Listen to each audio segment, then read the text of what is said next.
Cody Rice. Rice, he's got an opening. Rice, he could go all the way. He's got one man to beat. Chase Becker spins, hangs, complete. Broughton breaks through. It's a race to the end zone. Touchdown, Sioux. The Sioux strike first. Appears to be on the right. Hawkers back on top as Region 8 champions. That's Ben Heenick. Heenick with a load of steam, and he pulls over. One as Blake Burnstrom looks to go. Blake Burnstrom floating in midair for 2. Backdoor cut. Cheryl Hayes off the glass for 2. There is Nesham. Wow, look at that shot by Addison Nesham. She's putting on a show. You think her heart is pounding? No way. The Lusitano Buffalo Bombers are headed to the state. Quarter, 3 seconds, Simiato. No. Put back, no. The Killdeer Cowboys survive.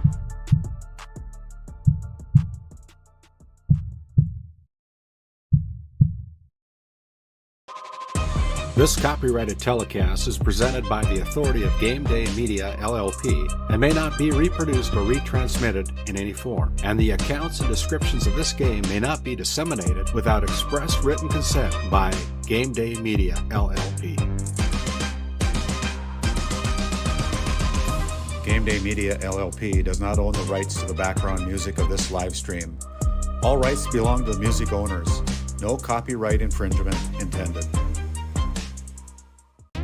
Today's GameDay Media broadcast is brought to you by NCC, Tioga Medical Center, The Country Store, St. Luke's Medical Center, O'Theone Boutique, Souris Valley Dental Group of Minot, Hoagland Insurance Services, D&L Paraffin, Brad Johnson Insurance, Bravera Bank, Continental Resources, Northwest Therapy Services, Nesset, Tioga Ace Hardware, DA Land LLC, Border Plains Equipment of Stanley, The Bank of Tioga, Tioga Parts Supply, Tegan's Interiors, Tioga Drug and Soda Shop, Prairie Home Furnishings, Farmers Union Insurance, Larson Vossen Agency, Montreal County Health Center, Brandy Larson Insurance Agency, Kyle Hansen, Financial Advisor, Wham! LLC and Dry Fork Supply, the City of Ray, Lindsay Grocery, Montreal Williams Electric Cooperative, Burke Divide Electric Cooperative, Powers Lake Athletic Booster Club, Faith Baptist Church of Kenmare, Ray Farmers Union Elevator, Gustafson Septic Service Incorporated, Tioga Pirates Booster Club, The Depot LLC, TNT Measurements Incorporated, Patriot Oilfield Service Incorporated, Liberty State Bank of Powers Lake, Busy Bees Hot Oil Incorporated, DeBach Harvesting, The Food Barn, Skin by Legacy, Western Education Regional Co-op, North Shore Plaza PTO, Divide County Quarterback Club, Farmers Union Oil Company of Kenmare, Red Rock Chevrolet and GMC of Williston, Investment Center Advisor Group, LPL Financial, Jorgensen Lumber, Fisher Family Chiropractic, Stanley Commercial Club, EAPC Architects, Engineers, Game 1, Modern Dental, Tioga EDC and Chamber of Commerce, Jan A. Costa, PC, Northwest Sportsmen's Association, Best Angus and Quarter Horses of Watford City, Sorensen Ranch, Nodak Insurance Company, Williston, Angie Pelton, Hoyvie Simmental Ranch, Trenton Indian Service Area, Alexander Public School Foundation, Little Griddle Cafe, Ray J's Booster Club, Wild Era Travel, Northwest North Dakota Select Simmental, RTC Networks, Flag Family Media.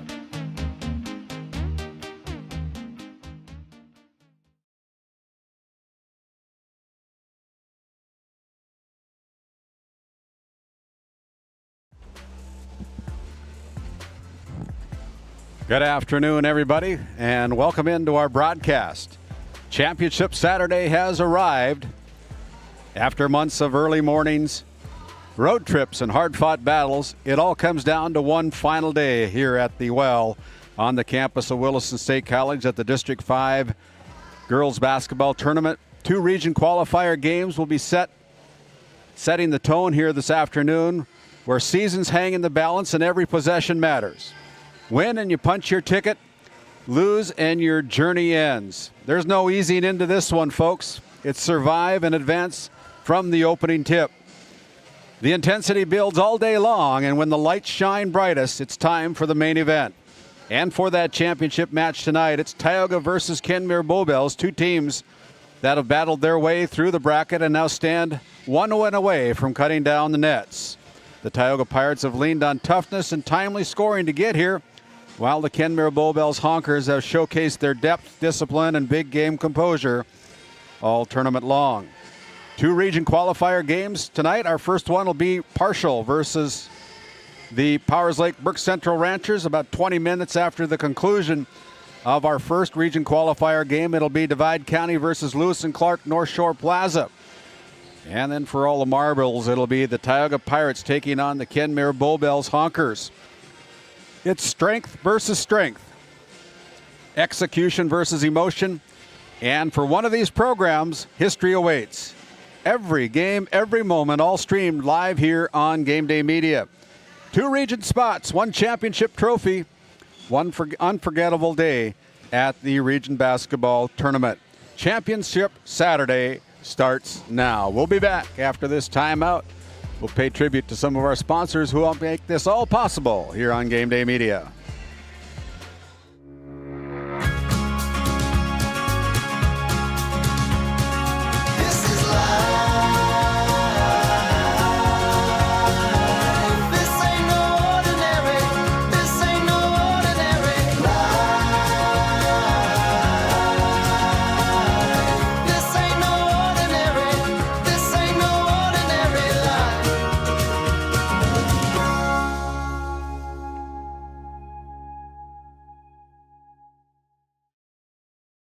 Have you ever wondered how your internet works? It starts with fiber in the ground. And local employees who connect that fiber to your home or business. Our 9,000 miles of fiber keep you connected to your neighbors and the world, while keeping your data safe from intrusions, viruses, and malware. At RTC Networks, we're proud to offer our community the fastest, most reliable fiber optic internet available. Our goal is to keep you connected seamlessly and securely.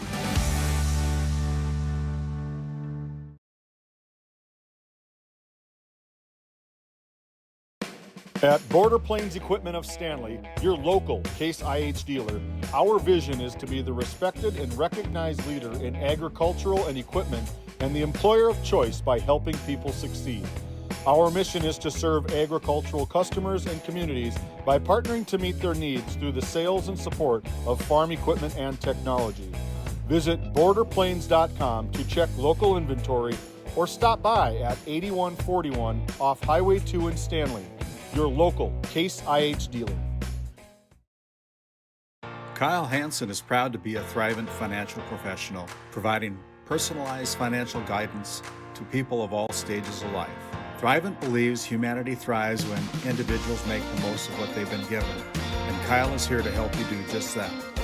Larson Boston Agency, your Farmers Union insurance agents located at 106 Main Street North in Crosby, North Dakota, offer multiple lines of insurance, including crop, farm and ranch, home, auto, commercial, and health insurance. Give Chell or Robbie a call today at 701-965-6335.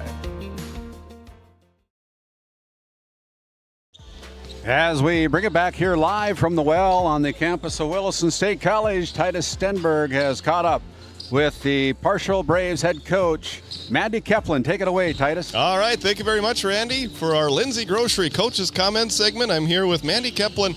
And, Coach, what a great win for your girls yesterday. What was the atmosphere like in the locker room and around your team after that big win?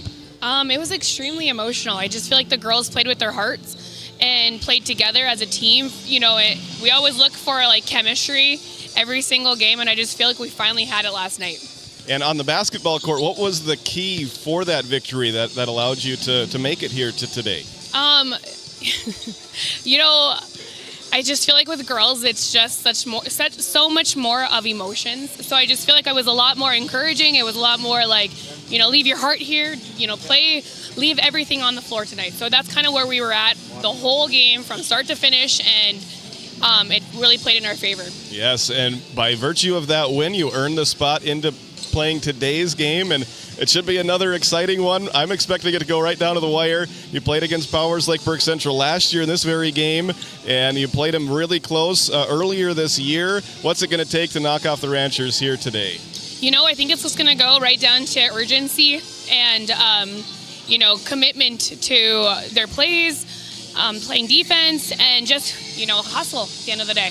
Yeah, and you mentioned playing defense. What is one of the main concerns when you look at Powers Lake's roster? How do you slow them down defensively? Defensively, I think we just get back on defense. Definitely play more around the rim, because I know that's what they like to do. And they like their short corners and their three-pointers. So I guess it's just going to be all around.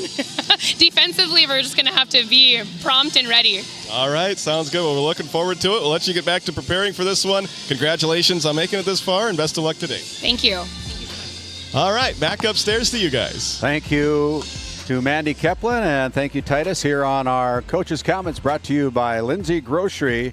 Lindsay Grocery, located up in Crosby, North Dakota, your source for great daily and weekly deals. Find them on Facebook, your favorite grocery store up in Crosby, where community meets quality every day. And Titus has already made his way over to Jessica Bollinger. Take it away, Titus. All right, thank you very much, Randy. Well, Coach, a really good start to your tournament. Last night probably didn't go as planned with the ultimate result, but it seemed like you guys played really well in that one. Yeah, you know, we wanted to come out with the win. We wanted to shake things up a bit last night, but I was happy with how the girls played. I mean, we still got some things we need to work on, some things to get figured out, but overall, I think we all felt like we put in a great effort last night. Your third game in 3 days now, but at least from one person to the end on the bottom of the roster, everybody's healthy this year compared to last year, right? Yeah, we've got a healthy crew. There's been a lot of sickness going on. Yeah, we had some trouble last year with health in districts, but yeah, we got everyone here tonight. It's a big court here at the Well, a lot of up and down. We've got a pretty good deep bench, and so we'd like to get some girls on the floor and get them running if we can. It's a rematch of a game that was played in this very round last year over in Newtown, and you guys were able to come out on top that year. And what's it going to take to do the same thing and punch your ticket to regionals here this year? Yeah, for sure. We've played some close games with Partial both last year and this year just a couple weeks ago. I think we just need to be consistent. We need to come out. We need to play all 4 quarters. I think rebounding is going to be a big key for us, and we got to get our offense going a little stronger than we did last night. I felt like our girls did put in a real good defensive effort last night, but I think we offensively can get a little bit more rolling, so I'm hoping to see that happen tonight. Okay, you mentioned your defense. What is your main concern when you look at Partial's roster? Who do you need to slow down, and what's the defensive game plan? Well, you know, it's hard to really focus on one girl on Partial's team. Obviously, Casey Jo Heavygun in the post is a real threat, and we need to keep her contained. But we're not really going to be able to overplay or do too much double teaming because they've got 5 girls on the floor that can contribute, and their guards are good shooters, and they can drive too. So we're just going to have to play smart defense tonight. Okay, sounds good. We'll let you get back to preparing for this one. It's going to be fun. Congratulations on making it here, and best of luck tonight. Thank you. Back upstairs to you, Randy. Thank you, Titus, and thank you, head coach Bollinger. We're going to take a quick time out. We got about 15 and a half minutes away from our opening tip here on this first region qualifying game. Thank you to both of our coaches for our Lindsay Grocery Coaches Comments. Lindsay Grocery, located up in Crosby, North Dakota. We'll step aside. We'll come back with more action here on Game Day Media. At Souris Valley Dental Group, we've been using modern treatment techniques and products to help families smile since 1968. Voted as the #1 dentist in Minot, our team of expert dentists combine their unique areas of expertise and their experiences to create treatment plans that help each individual patient meet their goals. Contact our dental office at 701-419-8900 or visit surrisvalleydental.com to schedule an appointment today. You can count on us to keep your family grinning from ear to ear for many years to come. This Game Day Media broadcast is brought to you by Established in 1938, Ray Farmers Union Elevator is now your full-service grain and agronomy service facility in northwest North Dakota. Based in Ray, North Dakota, we can assist you with everything from buying the seed in the spring to burn down in the fall. Get more done in a day with Ray Farmers Union Elevator. Our paths are rarely clear-cut. You may step out of bounds, or even out on your own. No matter what it looks like, your path is personal, and that's what makes it powerful. Brevera Bank, Insurance and Wealth. This Game Day Media broadcast is brought to you in part by Brian and Eric Johnson with Investors Advisor Group at LPL Financial are here to ensure the success of our clients. We can help you meet your financial goals. Give us a call at 572-3246 to arrange an appointment today. Jorgensen Lumber and Minn Kota Windows are proud supporters of Game Day Media and our area athletics. For all of your building needs, both agricultural and residential, contact Jorgensen Lumber in Powers Lake at 701-464-5504.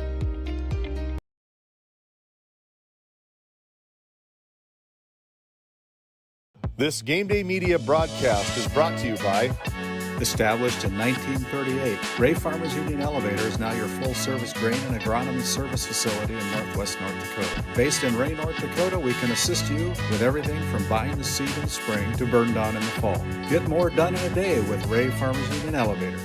Our paths are rarely clear-cut. You may step out of bounds, or even out on your own. No matter what it looks like, your path is personal, and that's what makes it powerful. Brevera Bank, Insurance and Wealth. Growing family, the City of Ray has shovel-ready lots available, 12,000 to 20,000 square feet. The lots are free of any special assessments. Right on Highway 2, we offer convenient travel and connections, as well as access to our amazing education system. Your family's future is important to us.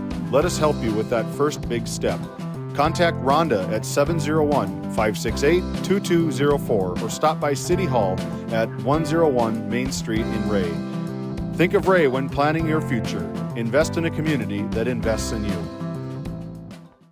So February is a short month, and that's the reason Red Rock Chevrolet GMC in Williston is trying to catch up. Yeah, and we mustered up this event, and I'll be frank, at Red Rock, we relish your business. Like $7,000 in rebates or 0% on a 26 GMC Sierra. Or rebates up to $1,750 on GMC Terrain. Yep, the deals are cooking. And don't forget to grab a free bottle of ketchup just for stopping in. Help us catch up, and we relish your business at Red Rock Chevrolet GMC in Williston.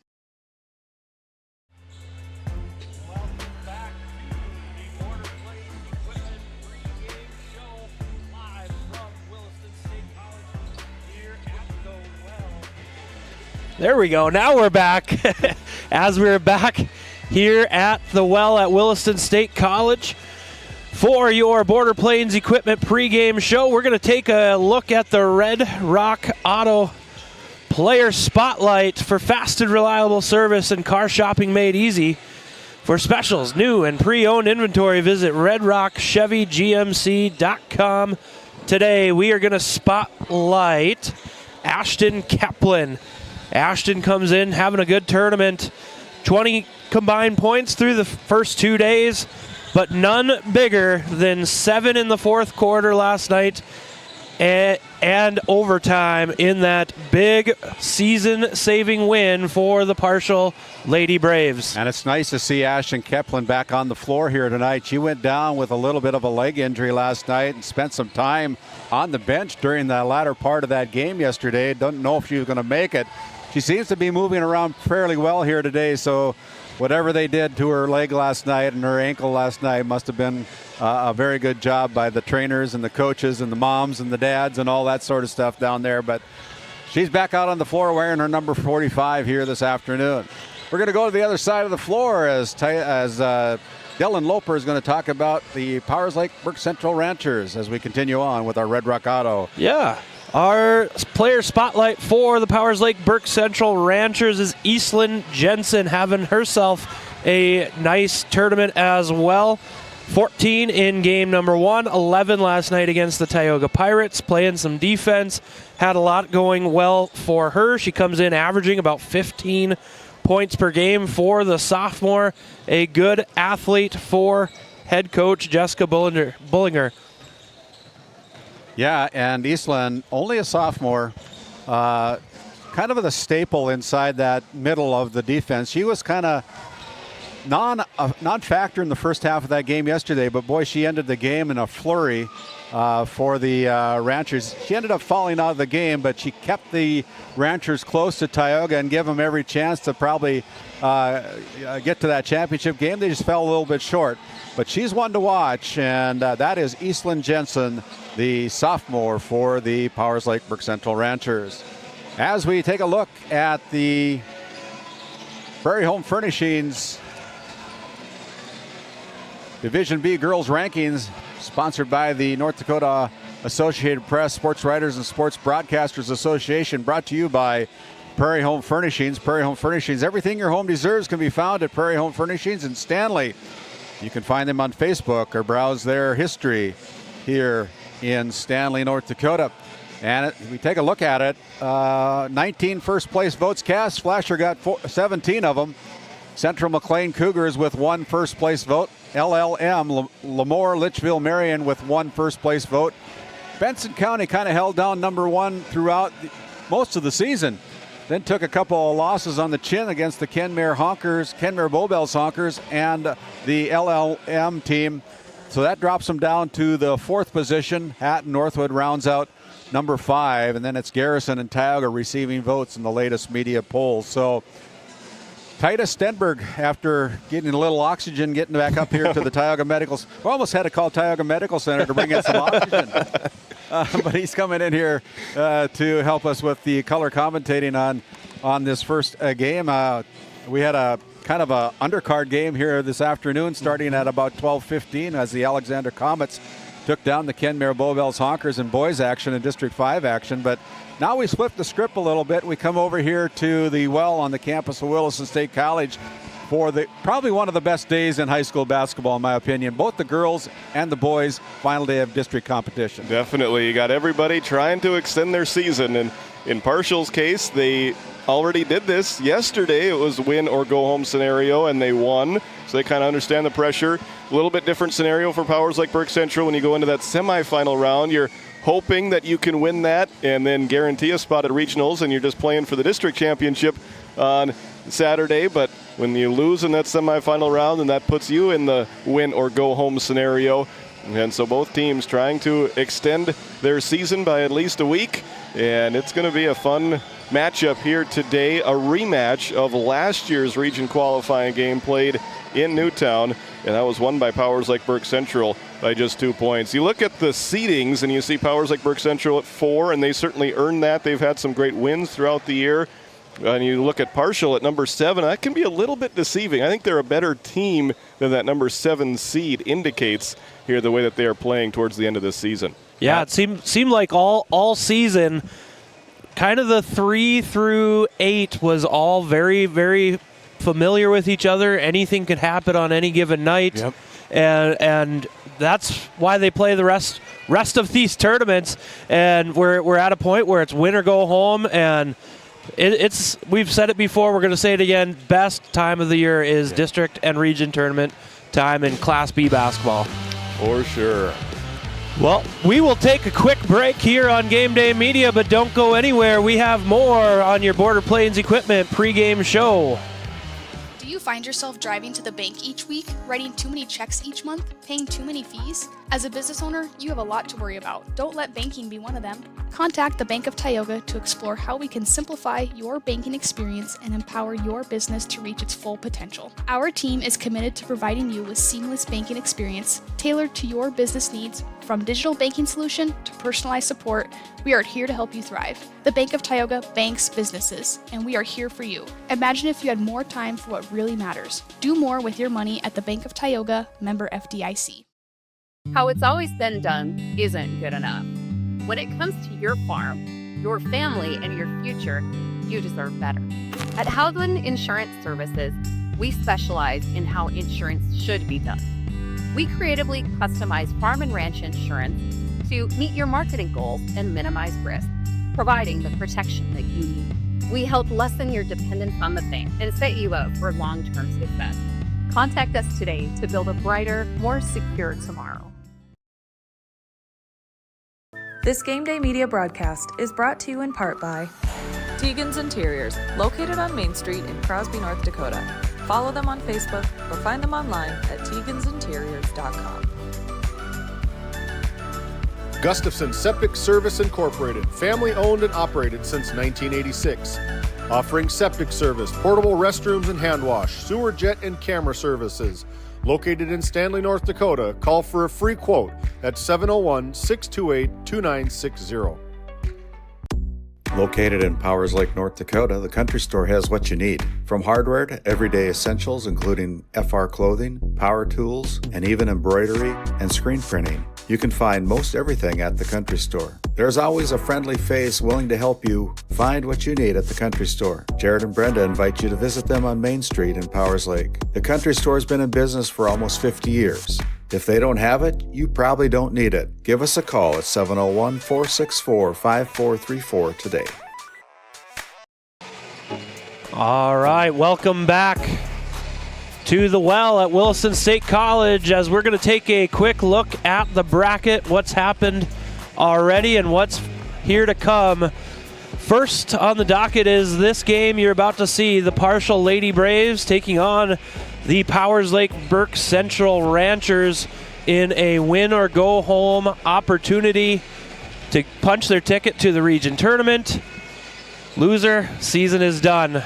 In a similar game, about 20 minutes after this one concludes, will be the Lewis and Clark North Shore Plaza Wildcats coming in at seed number 5, facing off the number 3 Divide County Maroons, and I think that's going to be a good matchup as well. Yeah. Size versus speed in that one kind of is the general consensus.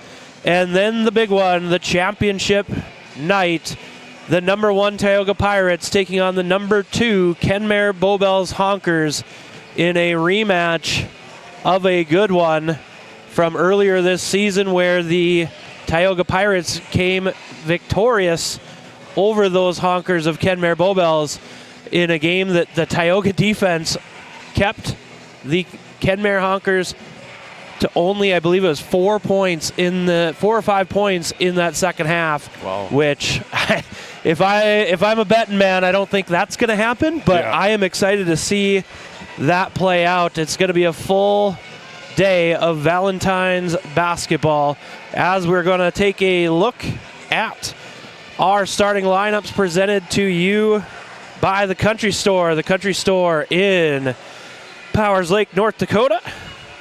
If they don't have it, you probably don't need it. Find them on Facebook or online at countrystore.doitbest.com. First for the Partial Braves, Leah Newman, a sophomore. Number 1, Isabella Pacquiao Williams is a sophomore. Number 10, a freshman. Number 15, Hayden Chase, a senior. Number 33, Casey Joe Heavygun, and another senior, number 45, Ashton Keplin. She was our Red Rock Auto Player Spotlight. On the other side of things, for the Powers Lake Burke Central Ranchers, freshman number 0, Isla Bredding. Another freshman, number 2, Kinley Erickson. A senior, number 10, Ava Bullinger. Another freshman, number 14, McKenna Dosh. And a sophomore, number 23, Eastland Jensen. She was our Red Rock Auto player spotlight on the Ranchers side. And we are going to send it down to Mr. Grappi. Ladies and gentlemen, we are about to sing the national anthem. Please rise, uncover, place your right hand over your heart, and stand at attention for the playing of our national anthem.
Good afternoon, ladies and gentlemen. Welcome to Terry Olson Court at the Well of Williston State College for the District 5 basketball tournament. Tonight's first region qualifier game features the Braves from Parshall and the Ranchers from Powers Lake Burke Central. Here is the starting lineup. First of all, for the visitors on the scoreboard, the Parshall Braves. And one guard, a sophomore, number 1, Leah Newman. And the other guard, a sophomore, number 10, Isabella Pacanal Williams. And one forward, a freshman, number 15, Hayden Chase. And the other forward, a senior, number 33, Casey Joe Heavygun. And at the other forward, a senior, number 45, Ashton Kaplan. Braves assistant coach Taylor Belgard. Head coach of the Braves, Mandy Kaplan. Now here is the starting lineup for the home team in the scoreboard, the Powers Lake Burke Central Ranchers. And one guard, a freshman, number 14, McKenna Dosh. And the other guard, a freshman, 0, Isla Bredding. And one forward, a freshman, number 2, Kinley Erickson. And another forward, a senior, number 10, Ava Bullinger. And at the other forward for the Ranchers, a sophomore, number 23, Eastland Jensen. Ranchers assistant coach Hannah Sorensen. Head coach of the Ranchers, Jessica Bullinger. Your officials for today's game, Kevin Schneider, Dustin Urbis, and Jarek Hansen. And that was your Country Store starting lineups. Newman, Williams, Chase, Heavygun, and Kaplan. Bredding, Erickson, Bullinger for the Ranchers. A quick start Shot off the mark for the Partial Braves. Yeah, Pacino Williams, a good look off the opening tap, just couldn't knock it down. And that quick shot off the mark, 2 good looks, just not falling. One for either team. Quickly the other way is Newman off the mark. And down with the rebound is Ava Bullinger. Fast-paced start to this one. 0 for 2 from the field for Partial, 0 for 1 for Powers Lake Burke Central. See which team tries to slow things down first. Out on the wing is Erickson, over to Dosh.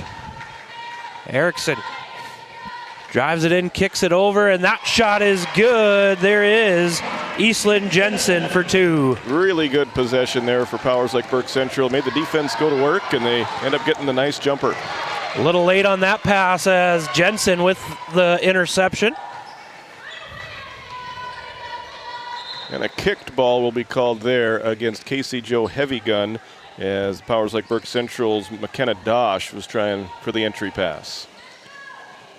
Baseline inbounds, gets into Dosh. Had a girl open underneath as they work it around. Looking into Jensen. Good backdoor cut. Couldn't handle the pass. That's going to be a turnover for the Ranchers. First turnover of the game, and now I'm liking this full court pressure that they're putting on. They almost got burned by it last time, but were able to cover it up on the back end. Braves pass tipped as they get it in. That shot bounces around, and that one is good for Isabella Pacquiao-Williams.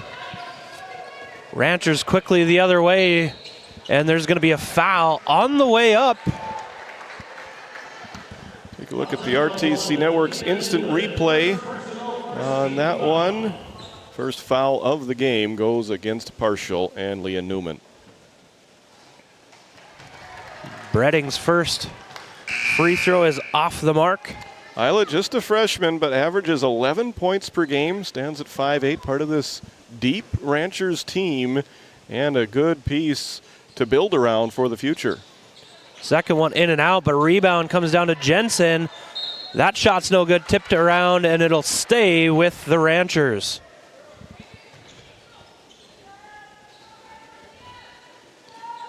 Inbound for the Ranchers as they set up the corner play.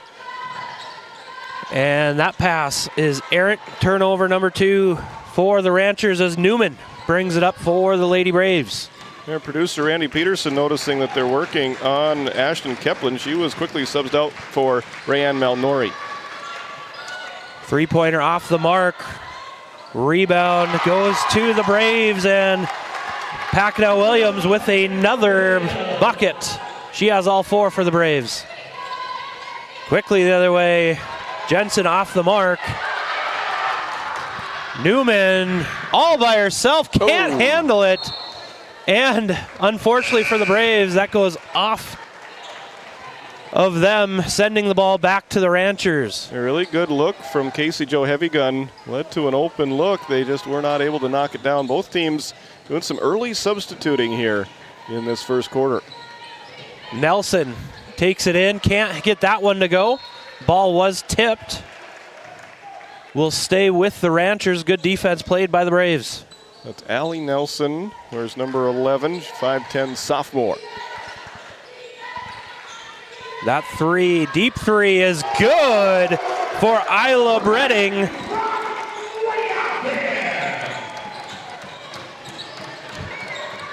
Trap in the corner. Braves get out of it for a moment, and that is stolen by Bullinger. Bullinger gets the ball back, driving into the lane. Scoop shot, a little out of control. Rebound goes to Jensen. Kicks out Nelson for 3 off the mark. Rebound goes to the Braves. Ball is tipped out of bounds. Possession will stay with the Braves. Hayden Chase, the freshman. Now Keplin comes back in there. So she was on the bench for about 2 minutes of basketball time. She's back out there now wearing number 45. Heavy Gun down low, and she is just too close to the basket for an easy 2 points for Casey Joe Heavy Gun. Yeah, she's so steady. She gives this partial team such a weapon down low in the paint, a matchup difficulty for pretty much everybody else in this district. She gets her first 2 right there. Well, and partial definitely has the size advantage in this matchup. Yeah. Long 2-pointer off the mark from Jensen, can't get her own rebound. Chase bringing it the other way. Runs into a pack of Ranchers, and that's going to be a turnover. Yeah, good transition defense from Ava Bullinger there. She forced Chase to take an extra step. Really good transition defense played by the Ranchers to get ahead of the ball as they set their offense. Bredding wants another one, can't get that one to fall. Rebound comes to the Ranchers, second chance opportunity off the mark, and that goes out of bounds. Partial Lady Braves ball. Interesting start to this one, only 1 foul. It's been a 1-point game. Both teams have missed a couple of looks that they normally would make. There's probably a little bit of jitters going on in this first quarter, but it's been entertaining for sure. When you have the season on the line, jitters do come into play as Heavy Gun puts in 2 more. And if they can't keep her further away from the basket, it might be a long night for the Ranchers. Nelson with it on the wing, playing catch with Bredding. As she drives on Heavy Gun, that ball is tipped out of bounds. It will stay with the Ranchers. Good defense played by Heavy Gun. And there's going to be a timeout taken by Jessica Bullinger.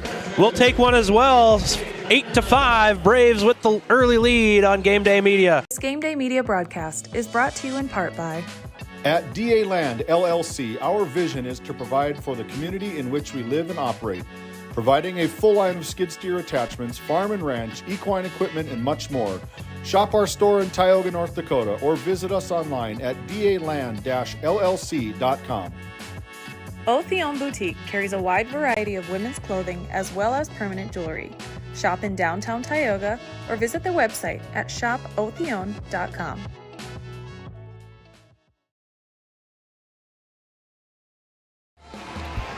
And we are back here at Terry Olson Court. We got a good one so far here in the first quarter, 8-5 on the NCC scoreboard. The partial Lady Braves have used their size to get out to this early lead. 1 3-pointer from Powers Lake Burke Central. Good rebound by Newman as the ball was on the floor. Newman drives in, good take, and she's going to get the and one opportunity. I was so impressed with Leah Newman yesterday, my first time watching her in person, and right there we see it again. She's so aggressive for such a young player, just a sophomore, but she's making plays like that and wants her season to continue. Newman's attempt at the Souris Valley Dental Group free throw line falls short. You mentioned it, there are just loads of young players in this tournament that are making an impact. There's another one. Right on cue. Isla Bredding, another freshman, this one for the Ranchers. With that one, turnover number 4 on the Braves. Gives the Ranchers another opportunity. Bredding in the corner, thought about the 3. Pull-up jumper is good. Really good decision there. Fake the 3, created a little bit of space, and hits the mid-range jumper. 7 points already for Isla Bredding, as that pass is ricocheted out of bounds. Good idea from Keplin. She saw Bullinger ready to either take a charge or make a defensive play. She tried to get it around her and just couldn't. Chase gets it in to Packnell Williams in tight. Off the mark, but she's going to go to the free throw line.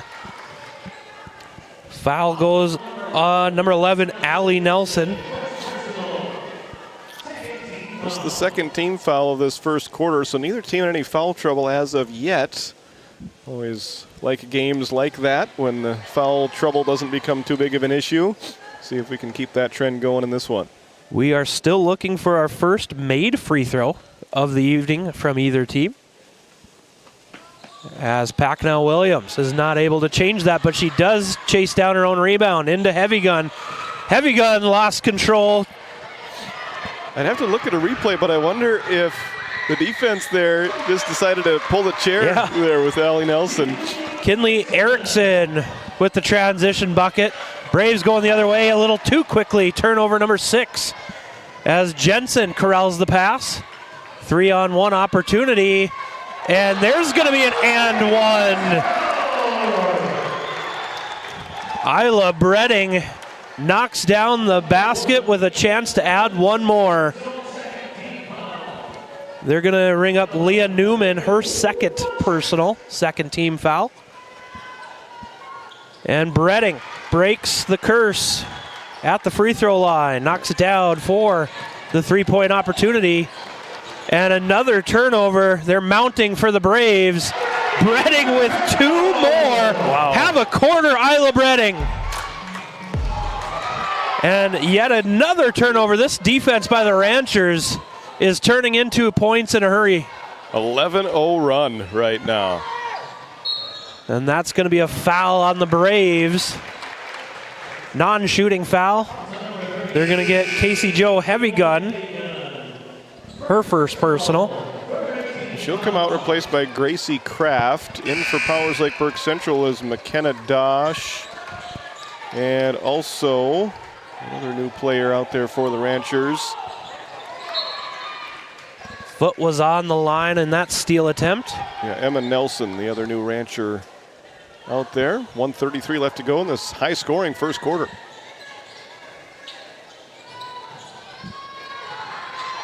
Ranchers, good ball movement. Bredding can't get that one to go. That's about the first miss she's had, it seems like. I think we'll give Packino Williams a block on that one. She got just enough of it to make sure it fell short.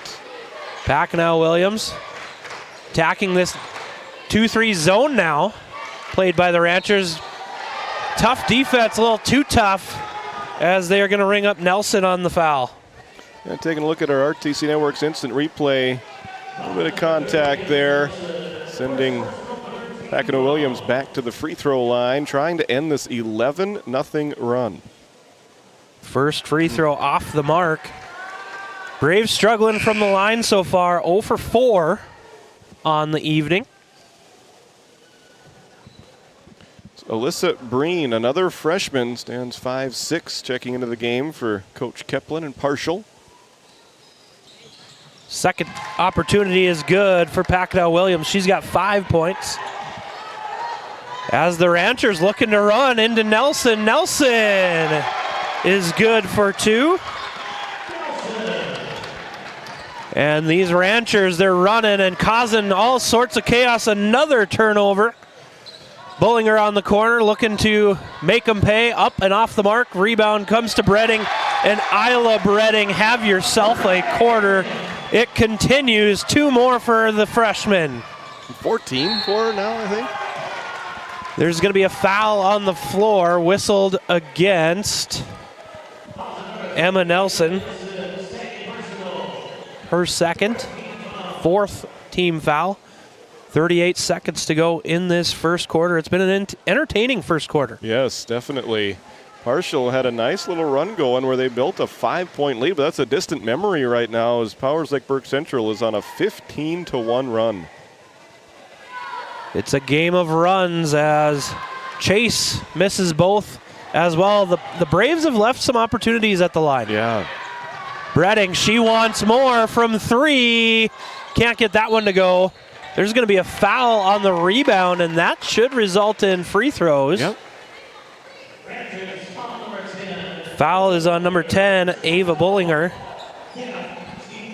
And they will head to the other side of the court. 4 free throw opportunities. The Braves in desperate need to hit a few of these free throws. They are 1 of 7 so far. There we go. 2 of 8. Leah Newman hits the first from the Service Valley Dental Group free throw line. Tough to win a game with a free throw shooting percentage that low. I expect them to make a few more as the game goes along at a percentage way up there.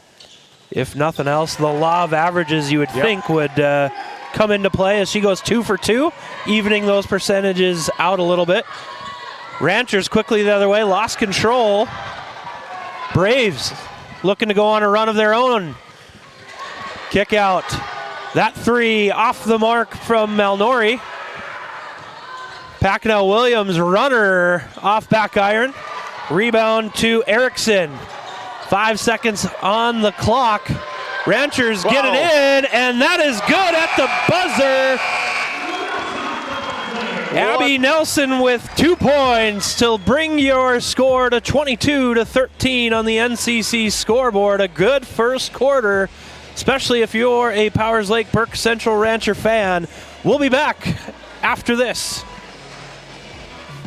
Based in Williston, North Dakota, Busy Bees Hot Oil Incorporated is a veteran-owned and managed company. Busy Bees services include water hauling, hot oil services, capstring flushes, and much more. Busy Bees will approach any job, no matter how large or small, with 100% safety and commitment. We pride ourselves on giving back to the community that has given so much to us.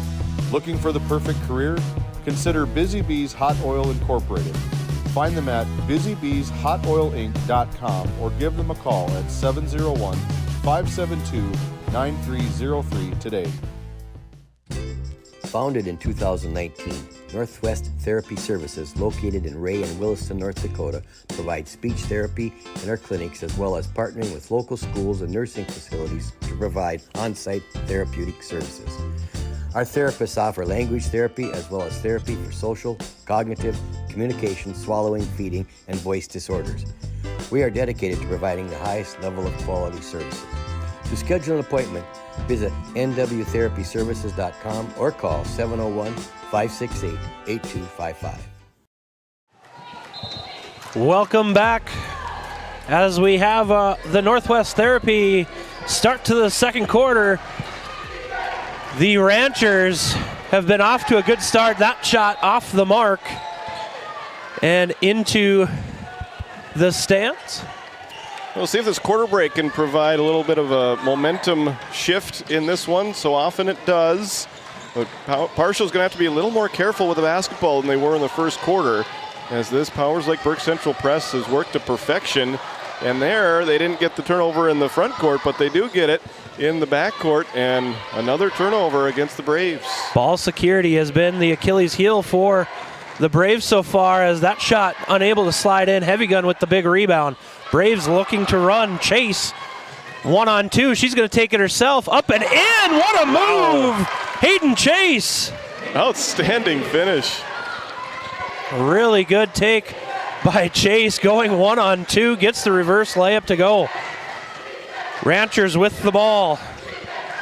Bullinger gets it into Jensen. Scoop shot can't go. Heavy Gun with the rebound.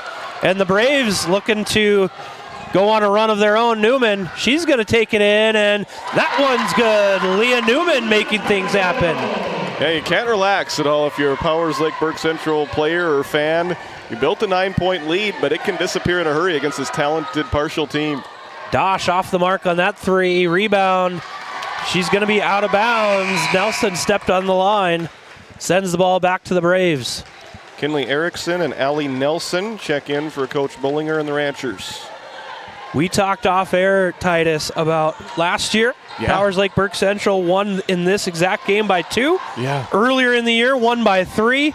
So these two teams know how to keep it close and make it come down to a possession or two. That's right. It's nerve-wracking for the coaches, but it's a blast for us fans and broadcasters. Newman's foot was on the line.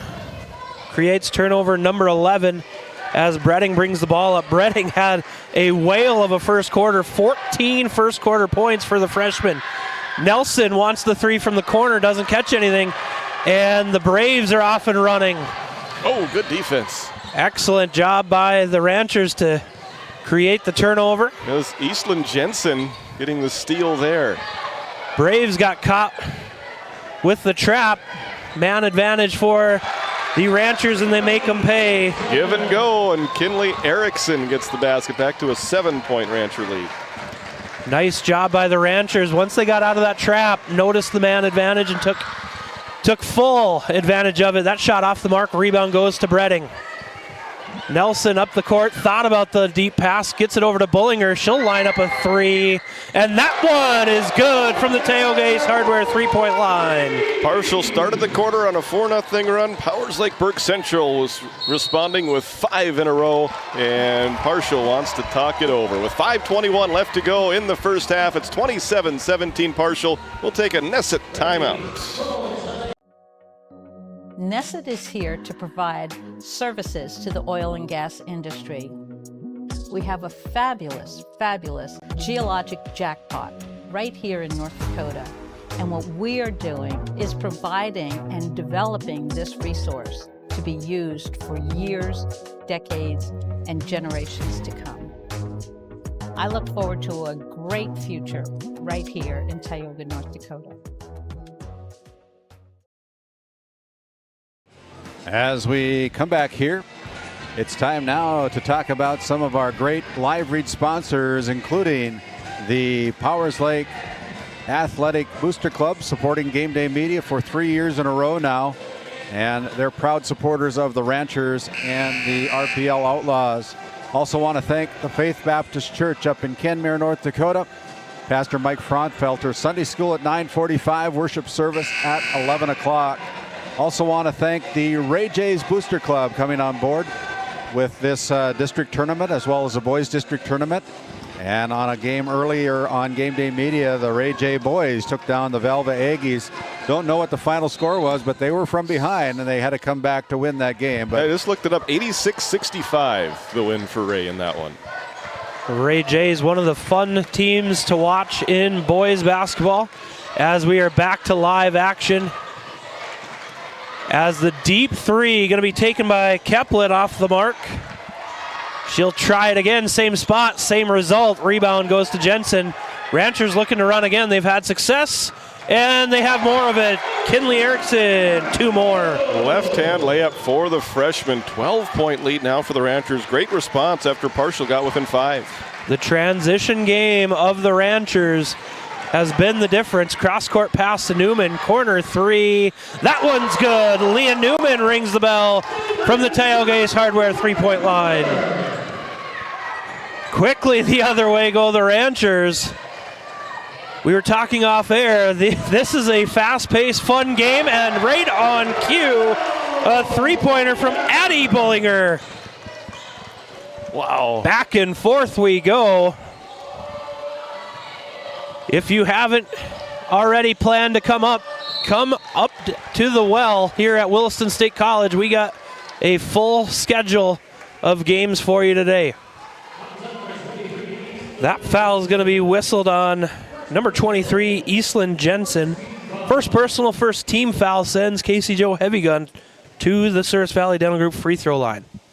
So interesting how every game has its own personality, and I thought this one was going to be close, and I didn't know if it was going to be one of the higher scoring games or if it was going to be, third game in 3 days. I thought both teams might want to take a little bit of a slower pace to it, but both of these teams have been extremely fast-paced, and it's been fun basketball to watch. We'll see if the high-scoring trend continues. They said slow game, never heard of it. That's right. As Bullinger kicks it over to Erickson as they play catch in the corner. Jensen back out to Bullinger. Little triangle offense, Phil Jackson style. Bullinger in the corner, 3-pointer. That one's good. We're in Williston, the home of Phil Jackson, might as well. The triangle offense well in effect as Bullinger hits another 3. She's got 2 threes. That shot off the mark, gets her own rebound, and in. It was Hayden Chase. For Hayden Chase, tracking down her own rebound, sticking with it. Quickly, Jensen puts in the basket. They're giving me a workout on the scorebook. The Lady Braves set up their offense as the Ranchers have switched to a 2-3 zone. They get it into Heavy Gun. She's in tight. You cannot let her get the ball in that tight if you're the Ranchers. Yeah, if you're Partial, I feel like you got to do everything you can to get the ball into her. And we're going to take a timeout along with Coach Jessica Bullinger. Don't go anywhere. We got a good one here on Game Day Media. This Game Day Media broadcast is brought to you by... Welcome to the 23rd Annual Hoiby Simmental Ranch Production Sale on Saturday, February 21st at 1 o'clock p.m. at our ranch 5 miles southeast of McGregor, North Dakota. Contact Lyndon Hoiby at 701-641-1083. Life is busy. Your vacation shouldn't be.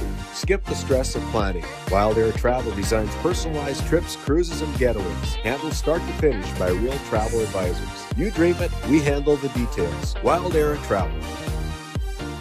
Glasso Angus, breeding quality, registered Black Angus cattle since 1973. Durability, docility, dominance. Bred to thrive, built to last. Annual bull sale, 1 p.m., Wildrose Fire Hall, March 26, 2026.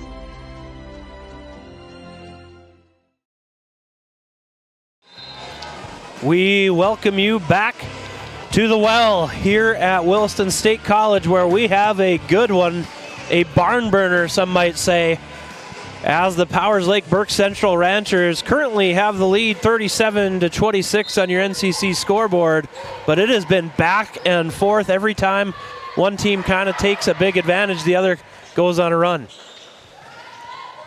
Ranchers with a second chance opportunity. Good ball movement by the Ranchers, as Bredding, who had a very hot first quarter, gets it into Jensen, and Jensen for 2 more. Heavy Gun came over there to provide a double team, and I thought she might look to pass out of it, but she just shot over both of her defenders, and it was the right choice. Puts it in for 2 more. Well, like you said, it was pretty good defense played, but better offense. There's going to be a foul called on number 4, Addie Bullinger. It's the second foul of the quarter. This game has not had many fouls. Well, I guess the first quarter they started to pile up a little bit, but the second quarter has seen very few fouls. That's because both teams have been scoring almost another one. Yeah. As Keplin, tried one from the corner, couldn't get it to go. Quickly the other way is Bredding. Thought about the fadeaway, gives it to Jensen, across to Nelson. That three-pointer off back iron. Rebounding opportunity for the Braves, but they were face guarding Bullinger. Ball is tipped out of bounds, will stay with the Braves. And in for the Braves is number 30, Emma Nelson. Such an important 2-minute stretch here heading into the halftime locker rooms. A 13-point lead. Ooh, just about a turnover, and now There it is. Keplin the steal. Keplin going the other way. Good transition defense played by the Ranchers. Chase thought about it. Newman, she will take it, and off the mark. Long rebound comes back to the Braves. And in traffic, no good. Ball is tipped out of bounds. Will go to the Ranchers. A good hustle by Chase. Looked like a good shot attempt, just not able to get it to go. And then an unfortunate bounce for Partial as it goes out of bounds off of them. Braves switching to a man-to-man defense with some chasers. They are all over Bredding and Bullinger. Different from their zone that they've played in the first quarter and most of the second. Bredding playing catch up top. Over to Nelson. And Chase guarding Bullinger. Now she has it. Good entry pass. Can't finish at the rim for the Ranchers. Braves quickly the other way. Decides to hold it up. They tried to get it into Pacquiao Williams. Couldn't. Bredding the other way. And Isla Bredding, 2 more. She's got 16. That's her first bucket of the second quarter. Such a great fast break. She was going so fast, and then she just slowed down at the right time to get that layup under control, and no doubt about it. Entry pass into Heavy Gun. They need more of that as she's going to get fouled. They're going to get Nelson on the foul. Her second sends Casey Jo Heavy Gun to the Service Valley Dental Group free throw line. Largest lead of the game right now for Powers Lake Burke Central at 41-26. Heavy Gun made her first 2 free throws, but now a big miss. Looks like the Ranchers are going to take some momentum with them into the halftime locker room. Needs this second free throw as the Braves have let this one get a little bit more open, so to speak. She does hit the second one. 35 seconds, about a half-second difference between shot clock and game clock for the Ranchers is Bredding. Taking a lot of attention from this Braves team. Jensen, a little hop step will be turnover number 6 on the Ranchers. 22 seconds to play in the second quarter in this fast-paced first half of game number 1. More to come tonight. Packnell Williams in traffic. Up and under, walled off, but rebound goes to Ashton Keplin. And she puts it in for 2. 3 at the buzzer is good! Wow. Annie Bollinger knocks down the 3 from the Tioga Ace Hardware 3-point line as time expires. That'll bring us to 44-29 on your NCC scoreboard. Don't go anywhere. We have the Bank of Tioga halftime show coming up after this. This Game Day Media broadcast is brought to you by... Since 1952, Liberty State Bank of Powers Lake serves Burt County and the surrounding areas with a full suite of financial services. We are committed to being your bank of friendly service. Liberty State Bank, FDIC insured. Tioga Drug and Soda Shop, located at 106 North Main Street in Tioga. Visit tiogadrug.com.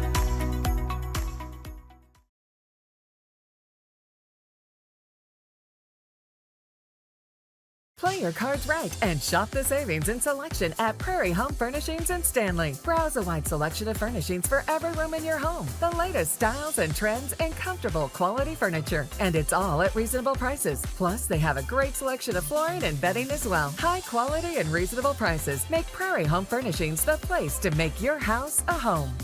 Make sure to shop at Prairie Home Furnishings. We deliver everything your home deserves. At Tioga Ace Hardware, our store is a member of the largest retailer-owned hardware cooperative in the industry. We are all committed to being the helpful place by offering our customers knowledgeable advice, helpful service, and quality products. As the helpful hardware folks in your community, we promise that helping you is the most important thing we have to do today. Shop the biggest brands all under one roof at 119 North Main Street in Tioga, or shop online at acehardware.com. Cattlemen, the Northwest Select Simmental Sale would like to invite you to our annual sale Saturday, March 14th at 1 o'clock p.m. with a free lunch starting at 11 o'clock featuring 80 Simmental and Sim Angus bulls and heifers. If you can't make it, the sale will be broadcast on DV Auction. Juniors all open heifers will be eligible for the Northwest Select Junior Futurity Show this summer. For more information, call Bob Grant at 701-340-8082 or Gary Cease at 701-509-1154. Skin by Legacy Tioga opened doors February 2024. Skin by Legacy is a branch of the Minot location Legacy Health Clinic. Our goal is to bring big city conveniences to the rural and surrounding communities. We offer a number of aesthetic services and more. Skin by Legacy Tioga is open Tuesdays and Thursdays. You can find our link to book by Googling Skin by Legacy, by Facebook or Instagram, where you could book at either location. A healthier you starts here. Now accepting new patients.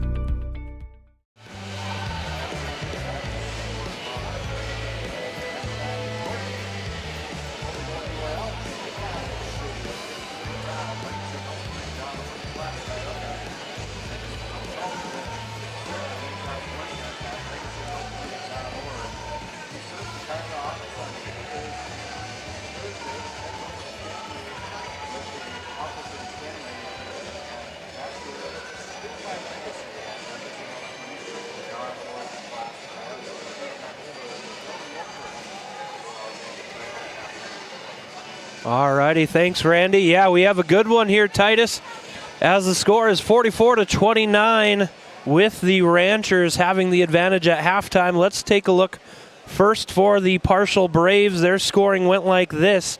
Leah Newman and Casey Jo Heavygun leading the way in scoring with 9 points. Next, led by Isabella Packnell Williams with 5, Hayden Chase with 4, and Ashton Keplin with 2 for their 29 points. 12 turnovers for the Braves. That's been a big one. Kind of led to a lot of those transition points from the Ranchers. But what are you liking? What are you not liking out of the Braves? Yeah, I would say the turnovers would probably be the main topic of conversation for Coach Keplin in that locker room. The press for Powers Lake Burke Central causing some problems, and initially it wasn't creating immediate opportunities, but Powers Lake Burke Central kept at it and getting those live ball turnovers that led to immediate opportunities, and they turned a lot of those into points. And just the pace that Powers Lake has played with, I've been really impressed with. Even when they haven't been creating the turnovers, they've pushed the ball up the court and gotten good looks early in the shot clock, and they've made more of those good looks than they've missed, and it's been a really good half for Powers Lake Burke Central. Excellent point about the pace. I think if you're partial, you're okay playing fast here and there, but you want to get it into your big girls. You have the size advantage. Heavy gun, every time she's gotten the ball in tight, she's made them pay. Yeah. So that's something, if I'm Coach Keplin, I'm looking for more of out of her girls.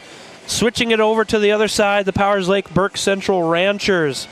They had 44 points in the first half in this up and down game, led by the freshman Isla Bredding. She came into this game averaging 11 points on the season. She had 14 in the first quarter alone, 16 in the first half. For Isla Bredding, she had a whale of a first quarter. She certainly did. She set the tone early in that one. She was not afraid of the moment. You know, just a freshman playing in this region qualifying game, but the moment was not too big for her. She came ready to play here today. No doubt. Quite a few other scores for the Ranchers. They were pretty even. Kinley Erickson with 6. Ava Bullinger with 6 as well from 2 deep threes. 6 from Eastland Jensen. 2 from Abby Nelson. 6 from Addie Bullinger with also 2 threes. And a buzzer beater. Yeah, and a buzzer beater. And 2 from Emma Nelson rounded out their scoring. And that pace of play, we talked about it earlier, that has been the advantage for the Ranchers so far, as well as their hot shooting. And one other thing, the high basketball IQ it took to convert that buzzer beater. You know, a lot of teams would rush a shot early or not get one off. It's tough knowing exactly where the clock is at. They played that to absolute perfection. Great pass by Bredding to set up Bullinger, and then a really clutch shot as the time was expiring. That is no doubt, and that wraps up our scoring. We'll take another quick break, and we'll be back with the second half after these short messages. This Game Day Media broadcast is brought to you by Napa Tioga Parts Supply, located at 105 North Main Street in Tioga. Visit napaonline.com.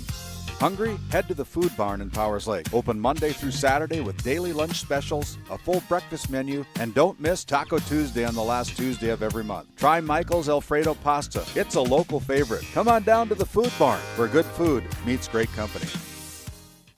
Mark your calendars. Best Angus and Quarter Horses annual production sale will be taking place on Monday, March 2nd. We've been raising registered black Angus and Quarter Horses in some of North Dakota's most rugged badlands for almost 20 years. This year's offering will include 11 top-cut 2-year-olds and 85 yearling bulls. We'll have 3 fancy ranch geldings and 2 excellent prospects from our new stallion, Classy Red Favors. Lunch at noon, sales at 2. Hope to see you there. Continental Resources is proudly independent and fiercely pro-American energy. American-produced oil and natural gas will play a critical role in America's and the world's energy future. So will we. We are deeply invested in our communities in North and South Dakota, Montana, Oklahoma, Wyoming, and Texas. Visit CLR.com for job opportunities. We are Continental Resources, America's energy champion. This Game Day Media broadcast is brought to you by Brandy Larson Insurance of Stanley offers home, auto, business, and farm insurance. For a quote, call 701-628-1414. Your local Farmers Union Insurance agent. Located in Tioga, North Dakota, Wham LLC and Dry Fork Supply are companies that specialize in gas flow measurement and equipment, along with a fully stocked oil field parts and supply warehouse in the Bakken. Give them a call at 701-664-9425 or stop by today. Voted a top 20 critical access hospital in quality, our Level 5 Trauma Center is ready to handle all your emergency needs with our Acute Stroke Ready certification and full lab and radiology departments. Our physical, occupational, and speech therapy providers are available for all your rehab care, and our family practice clinic provides a variety of care including well child and child immunizations. Psychiatric care is available by telehealth, and mental health is available in person. To schedule an appointment, call us at 701-628-2505 or find us on our website at stanleyhealth.org. Montreal County Medical Center, here to help you throughout a lifetime. Hey there, and welcome back to Terry Olson Court here at Williston State College. The Well, as they say, beautiful facility as it's starting to fill up. We promise you there's a lot more people on this side than what you can see on the other side. I think we're going to be in for a great atmosphere the rest of the night as more and more fans come on down. I can't blame them. It's the comfortable side over here on this side, but it is a great crowd already. We've got lots of people already, fans of all four teams that are still to play. They're starting to make their way in here. It's the place to be this Valentine's night. That is for sure. I know that's where I'll be spending my Valentine's night. As Heavy Gun down low, we talked about it in the halftime show. Get her the ball down low and good things happen. Perfect start if you're partial. Every time that Casey Joe Heavy Gun touches the ball, something good happens. Bredding off the mark. That ball is rebounded by Keplin. Going the other way as they set up their offense, and I would assume more of the same headed their way. As they tried that time, that's going to be a turnover. And a foul whistled against Casey Joe Heavy Gun. Good job by Eastlyn Jensen to get in the way of that entry pass. It wasn't a clean steal, but she did enough to deflect it and then picks up Casey Joe Heavy Gun's second personal foul. So not terrible foul trouble yet, but a third one in the third quarter. She'd have to start thinking about it. That pass goes off the mark and out of bounds. Turnover number 7 on the Ranchers. Fortunately for them, out of bounds, not a live ball turnover, allows them to set up this press that they've had a lot of success with. Just as I say that, good press break by the Braves. They can't quite get that one to go, but much better press break in the second half so far from the Lady Braves. I wonder if you're Coach Bollinger, how long you stay in a press late into the game if partial looks like they're starting to figure it out. Some of the dangers of that press break, as you mentioned, if you put too much emphasis on the backcourt, the front court, where the hoop is at can come into play. Good take by Hayden Chase against this 2-3 zone, and she's going to earn a trip to the free throw line. See if partial can shoot a little bit higher percentage from the free throw line than they did in the first half. Chase knocks down the first one right on cue. 22 points in the first quarter for Powers Lake Burke Central, 22 points in the second quarter. If they keep that pace up, I think they're going to win for sure. But they haven't been able to put one in the basket yet in quarter number 3. Bredding with the ball on the left side, little stutter step and go, couldn't get it to fall. Jensen with the rebound at the feet. Bollinger from 3, can't get that one to go. She was warm in the first half. If you're the Braves, that's a good sign, seeing that she is human and will miss one from time to time. Yep. Braves will try one of their own, off the mark, a little too strong. Ranchers come down with it. The freshman Isla Bredding had the hot hand in the first half. Kicks it over, off the mark. Bredding trying to come up with the rebound. Ball's on the floor. 4 girls diving for it. And Mandy Keplin, no. They're going to give a timeout. We'll figure things out. We'll be back after this Nesset timeout.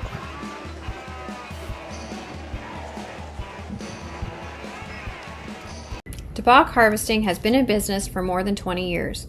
We are a family-run operation that operates 2 gleaner combines with all the supporting equipment needed to take your crop off efficiently. This year, we will be offering in-field bagging to help with the efficiency and storage if needed. In addition, we are offering trucking in the wintertime to help get your crop to market. We would love to have your business. Look us up on Facebook or call us at 405-612-7990. Welcome back. As we come out of that Nesset timeout, it was the Parcel Braves that had control and took the timeout. Good timeout taken by Mandy Keplin to preserve a possession. As the Braves look to break the press, and they do. Coming the other way, a little late on that pass, but recovers, is Hayden Chase. Out to Newman for three, and Leah Newman knocks that one down. What a great timeout by Coach Great Keplin. timeout.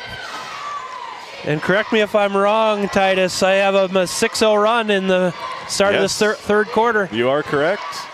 Good defense played a little too good. Yeah, Isabella Pacino-Williams going to be called for that foul. I think she got there just a little bit too late. Not a lot of contact, but enough in the eyes of the officials to warrant the whistle being blown. Her first personal, so no deep foul trouble for her yet. We'll see if the Ranchers can make their free throws. They got Eastlyn Jensen at the line, a 15-point per game scorer throughout her season thus far. Second one is off the back iron. Rebound by Heavy Gun. Newman has had a pretty good game. Couple threes on the night for her as the Braves look to keep cutting away at this lead. Pacquiao-Williams scoop shot off the spin move, and that one's good. That was a good shot. Tough angle, but she put it up there softly and got the friendly roll. Bredding bringing it up quickly for the Ranchers. They better pay attention to her. Ball is tipped. Recovered by Bredding. Good backdoor. And that one is good for Kinley Erickson as she spins that one off the bankboard. Great pass and a great finish. So the Ranchers back up by 10. Three-pointer taken off the mark by Keplin. Ranchers looking to run. They've had success with that, and they're going to have more as Bredding puts in two more off the assist from Erickson. Good stretch there if you're a Rancher fan after Partial made a nice run. Good response by the Ranchers to go back up by a dozen. Excellent answer as that shot off the mark by Keplin. Ranchers looking to extend their lead again. Bullinger drives baseline, the up and under. Mike and Drill can't get that one to go. Rebound comes to Erickson. Pass taken away. Braves going the other way. Keplin decides to pull it out. Over to Chase. Drives in the lane out to Newman. She's left open and she makes them pay from the Tioga Ace Hardware 3-point line again.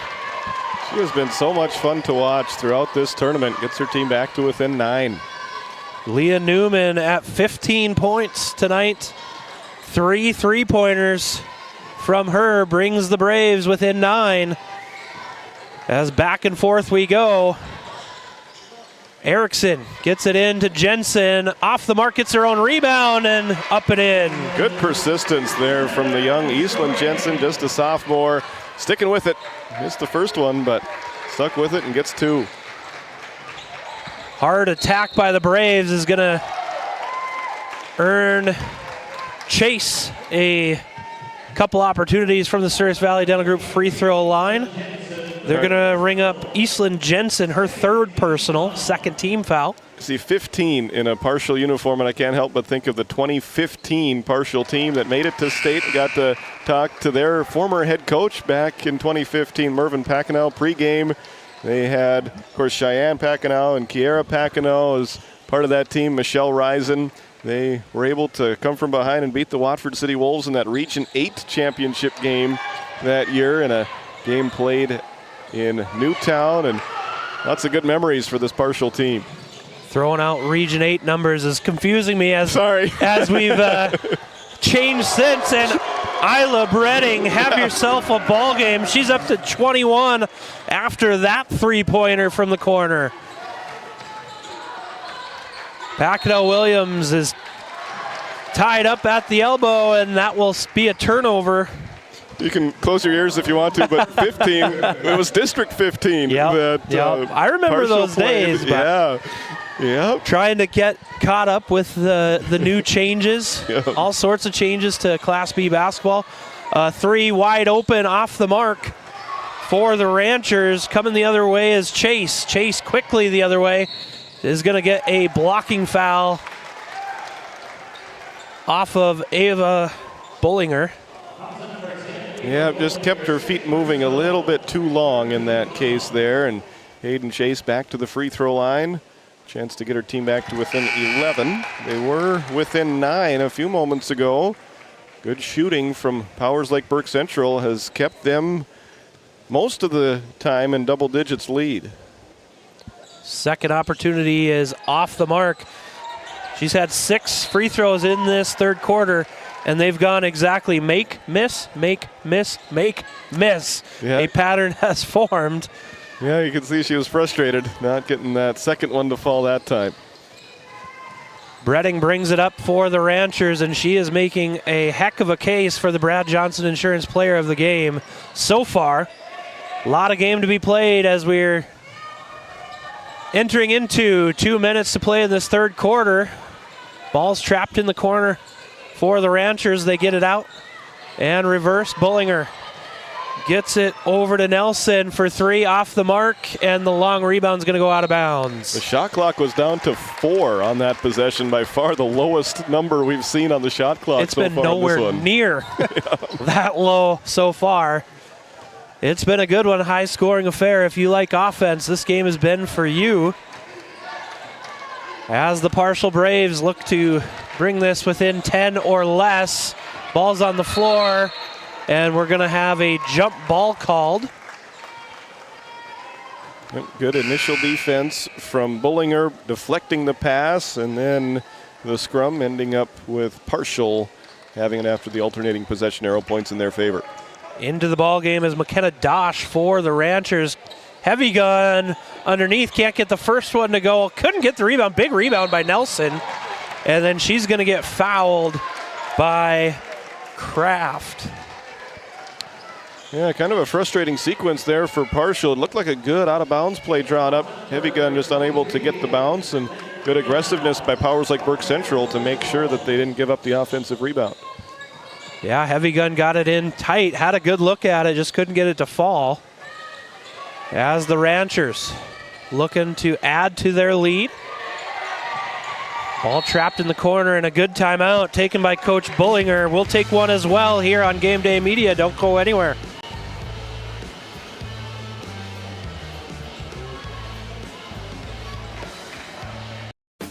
Farmers Union Oil of Kenmare has it all.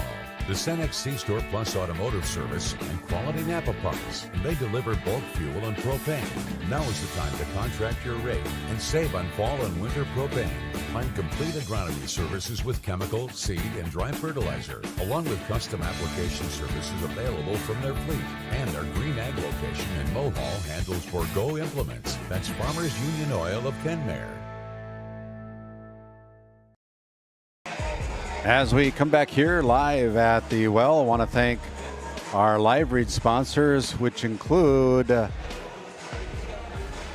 the North Shore Plaza Wildcat PTO, the Wildcats and the Longhorns boys basketball down there at North Shore Plaza. Also want to thank the Tioga Pirates Booster Club, providing support here, 3rd year in a row for the Tioga Pirates Booster Club on Game Day Media. We'll turn it back over to our play-by-play voice, Dylan Loper and Titus Stenberg. Thank you, Randy. As we're back out of that Nesset timeout, Coach Bullinger preserving a possession. We saw that already once by Coach Keplin on the other side. Paid off, and this one will pay off as well. Number 14, McKenna Dosh gets into the scoring column. Another great timeout. Excellent coaching done by both of these ladies. As Heavy Gun down low, can't get that one to go. And that's going to be a struggle for the Braves if Heavy Gun can't get it to fall inside. They had a lot of success with that early. The defense of the Ranchers starting to mount. Ball is on the floor amongst 3 or 4 others. Possession arrow remains with the Ranchers as we take a look at that RTC Network instant replay. Yep, no change of possession, so the shot clock remains at 22, 11-second differential. Nice entry pass and an even better block out of Ashton Keplin. Great defense. If we look at the RTC Network's instant replay, I don't think Nelson knew she was coming. No, Keplin came out of nowhere and erased the shot. Dosh from deep. Can't get that to go, but they track down the miss. Multiple opportunities until the turnover just ran out of room, and over and back call results in turnover number 9 for the Ranchers. Yep, just some of those plays that come with a really young team. She's just a freshman. And that's a turnover, and now Partial will have a chance to have the final possession of the quarter if they want to. 17 seconds and counting as we come to an end of this third quarter. Excellent entry pass and finish. Casey Jo Heavy Gun gets 2 more.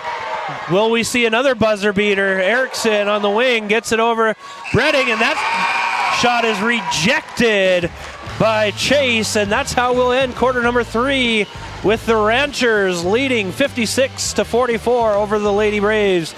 We'll be back on Game Day Media. This Game Day Media broadcast is brought to you by, located in Tioga, North Dakota, Patriot Oilfield Service Incorporated is a proud supporter of the Tioga Pirates, supporting the Bakken with hot oil and water hauling services. For your service needs, call our dispatch office at 701-664-2016 today. Modern Dental, with offices in Tioga, is here for all your dental care needs. Doctors Amber Wentz, Eric Melland, and Christian Melland provide trusted care for the whole family. We're open Monday through Thursday, 8 to 4, and accepting new patients now. Modern Dental, your smile, our priority. This Game Day Media broadcast is brought to you by The Trenton Indian Service Area offers a community health clinic that includes a variety of medical disciplines. Open Monday through Friday. You can find them on their website at mytissa.org. Back to Williston in the District 5 girls basketball tournament. Start of this fourth quarter brought to you by Northwest Therapy Services with locations in Williston and Ray, providing speech and language therapy and much more. Check out nwtherapyservices.com. We also want to welcome our friends listening over on KTGO AM 1090. The Flag, thank you for joining us here for some great tournament basketball. The Partial Braves have some points to make up as they're down 12 entering the fourth quarter. Leah Newman has had the hot hand for them as there's going to be a travel called in the corner. Turnover number 15 on the Lady Braves. You mentioned it during the break, Dylan. This feels closer than a 12-point game. Give Powers Lake Brook Central some credit. They have responded every time Partial's made a run. They have had an answer every time, as you mentioned it. Some hot shooting, good defense, good passing as we see there. Jensen takes it in off the mark. Rebound Bredding, and Bredding can't get that one to go. And the Braves quickly the other way. Newman leading the break. She puts up a wild shot, and that's going to be a charge call on Isla Bredding. So she got a little bit, indecisive on there. Yep. Pardon, that was Leah Newman. Yep. I apologize. Yeah, she just got a little bit caught in the air, didn't quite know what to do, ends up committing the charge. That's her third personal foul. Ranchers on the offense as they look into Jensen. Jensen, floater, can't get it to go. Rebound goes to Keplin.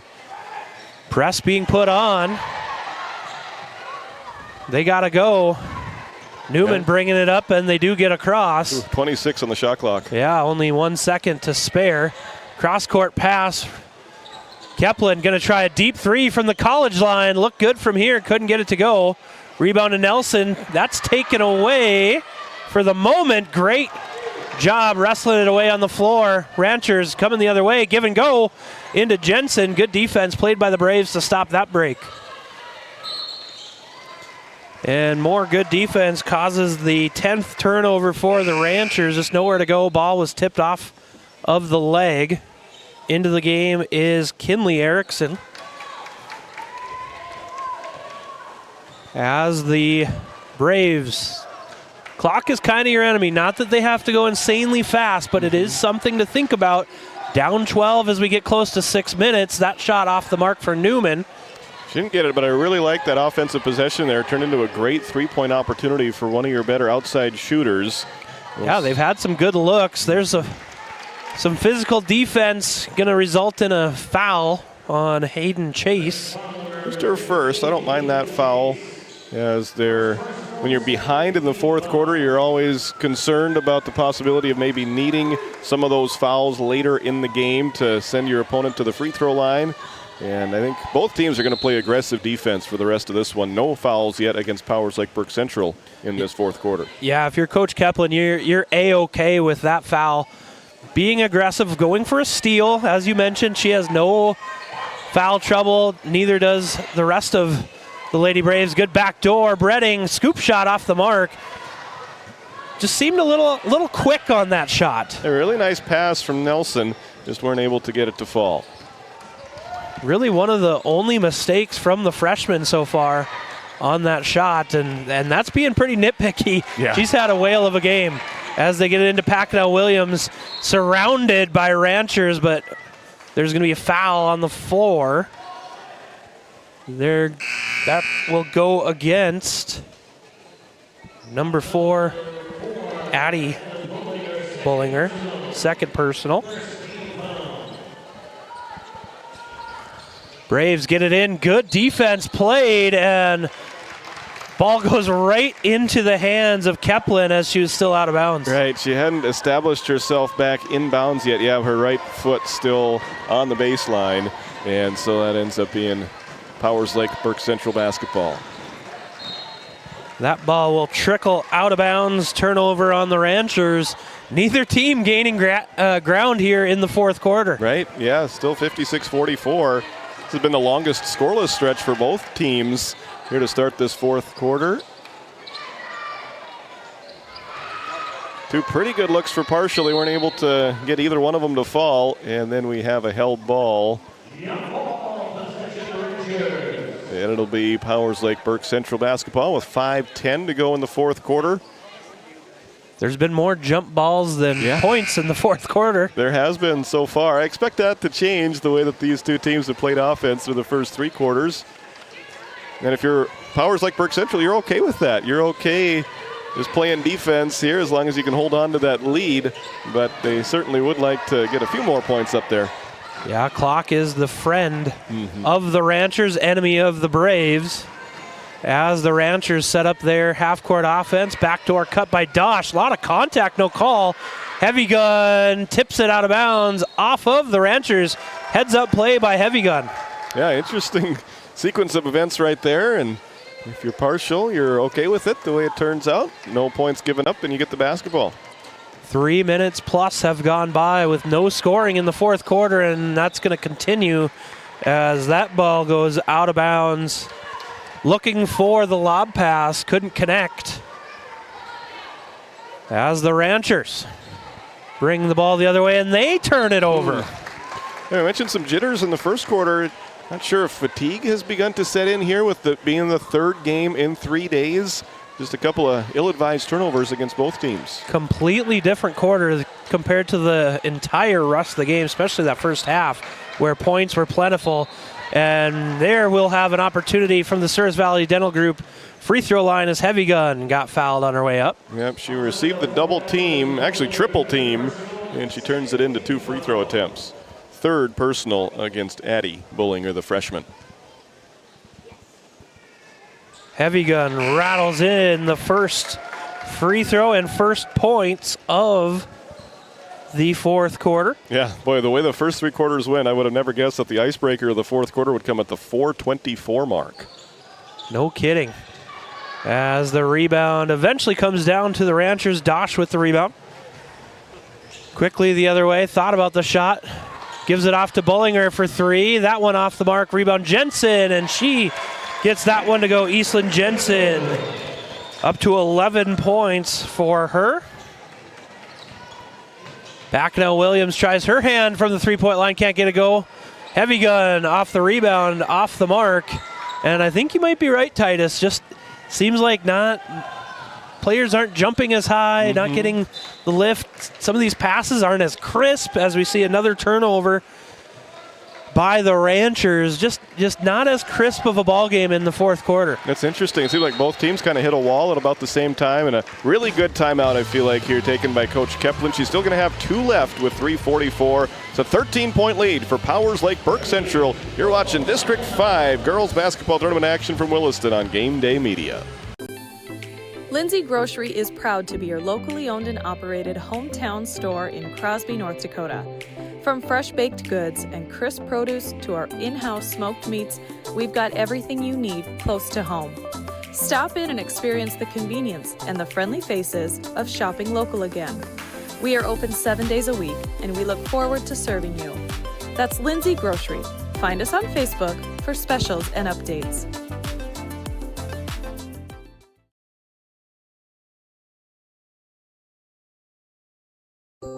As your local Touchstone Energy Cooperative, we wear many hats. We take pride in serving our members and our community by going the extra mile in everything we do. Because we not only work here, we live here. Brought to you by your local Touchstone Energy Cooperatives. Welcome back to Terry Olson Court here at the well of Williston State College as the Lady Braves from Partial looking to tear down that lead of the Ranchers. That won't help. Turnover. Bredding from 3, wow. And she continues her heck of a night. 24 points. Have to double check my math, but for the freshman, excellent job from her. Heavy Gun responds with 2 of her own, but I can't get over the game that this freshman is having, Titus. No kidding, and I feel like that timeout might be exactly at the right time for Powers Lake Burke Central. They didn't play the best for that first 4-minute stretch of this fourth quarter, but they came out ready to go, and if they can trade baskets here, they're going to go on to regionals. Good rebound by Nelson. As she gets fouled, she'll go to the Service Valley Dental Group free throw line. Allie Nelson having a quiet game tonight. Looking for her first point of the night. Doesn't get it there. Good player for Coach Bullinger. Only a sophomore for this young Rancher team. So young. Yeah, they're going to miss Ava Bullinger out of their starting lineup, and then Abby Nelson and Leah Roberts, the only 3 seniors on this roster. But other than those 3, everybody's coming back for next year. They are a fun team to watch, and they play so well together. Yeah. That seems like if you live in Powers Lake, you're just good at basketball and you play well amongst your teammates, it seems like. Yep. That foul whistled against Isla Bredding, her second, will send Packnell Williams to the line to shoot 2. First free throw is up and in from Isabella Packnell Williams, as she has shot number 2 from the Service Valley Dental Group free throw line. Is up and good as well. Going 2 for 2 from the line, brings the Braves within 12. It's go time if you're the Partial Lady Braves as we come down to 2.5 minutes. Big block, and I think it was clean up top, but the body down below sends Dosh to the free throw line. Yeah, that was a hip check and a half right there. Thankfully, everybody looks like they're okay after that big collision. Now a couple of free throws for Dosh. McKenna Dosh knocks down the first. Good looking free throw considering what she had just went through. Calmly stepping up to it and making the free throw for the freshman. You mentioned the hip check. That did look like a hockey play of just sending her to the floor. She definitely took the brunt of that interaction as she was on the ground again on the other side. I didn't see what happened to send her there as Packnell Williams in at the elbow. She's going to take it herself. Up and off the mark, rebound Bredding. Hayden Chase was clapping for the basketball. She thought she had an open look for a 3, and her teammate didn't see her. And now if you're the Ranchers, you can work as much shot clock as you want. as that ball on cue is a turnover. Going the other way are the Braves.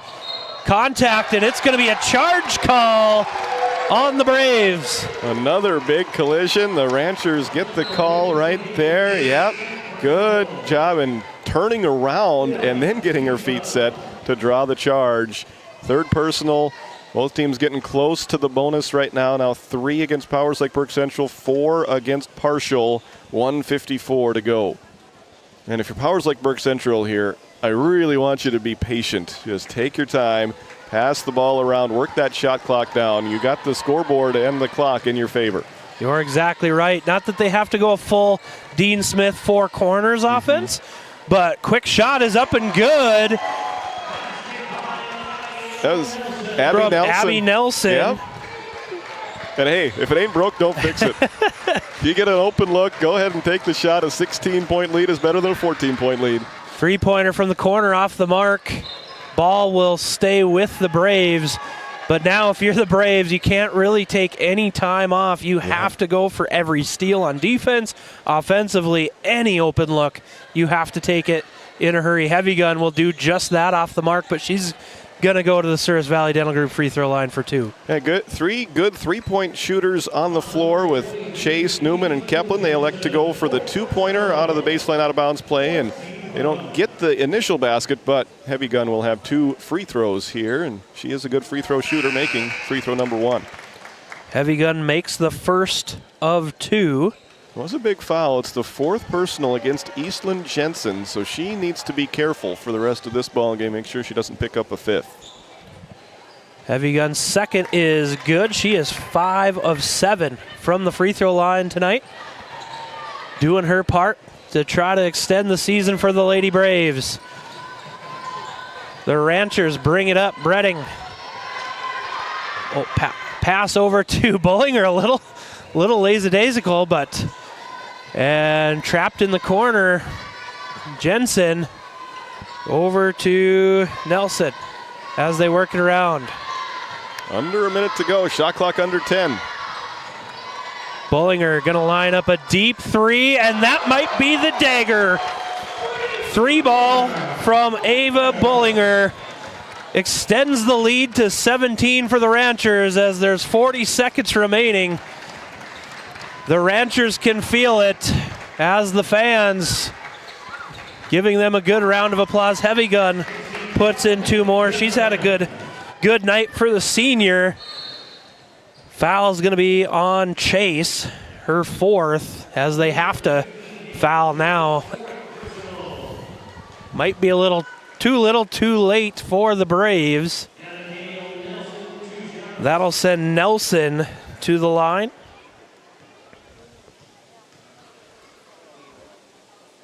Her first off the back iron.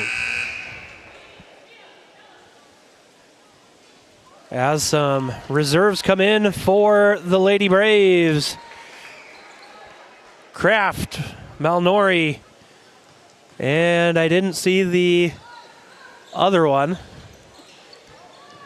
That shot off the mark, Bullinger with the rebound, and I think the Braves are okay letting them dribble it out as that ball gets tipped out of bounds. Doesn't look like they're going to play the foul game any longer as Titus Stenberg heads towards the scorer's table.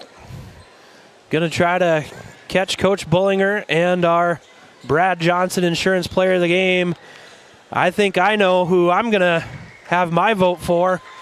As the final seconds tick down, the Powers Lake Burke Central Ranchers punch their ticket to the region tournament. They will win this one 68-53 over the Partial Lady Braves in an exciting region qualifier game. We're going to take a quick break as Titus goes down to the floor. Don't go anywhere.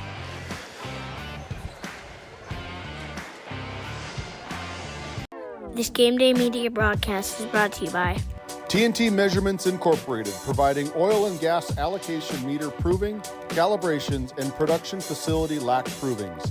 To schedule your proving, contact Derek Thompson at 701-421-1351. At St. Luke's Medical Center, we care for our community with compassion and excellence.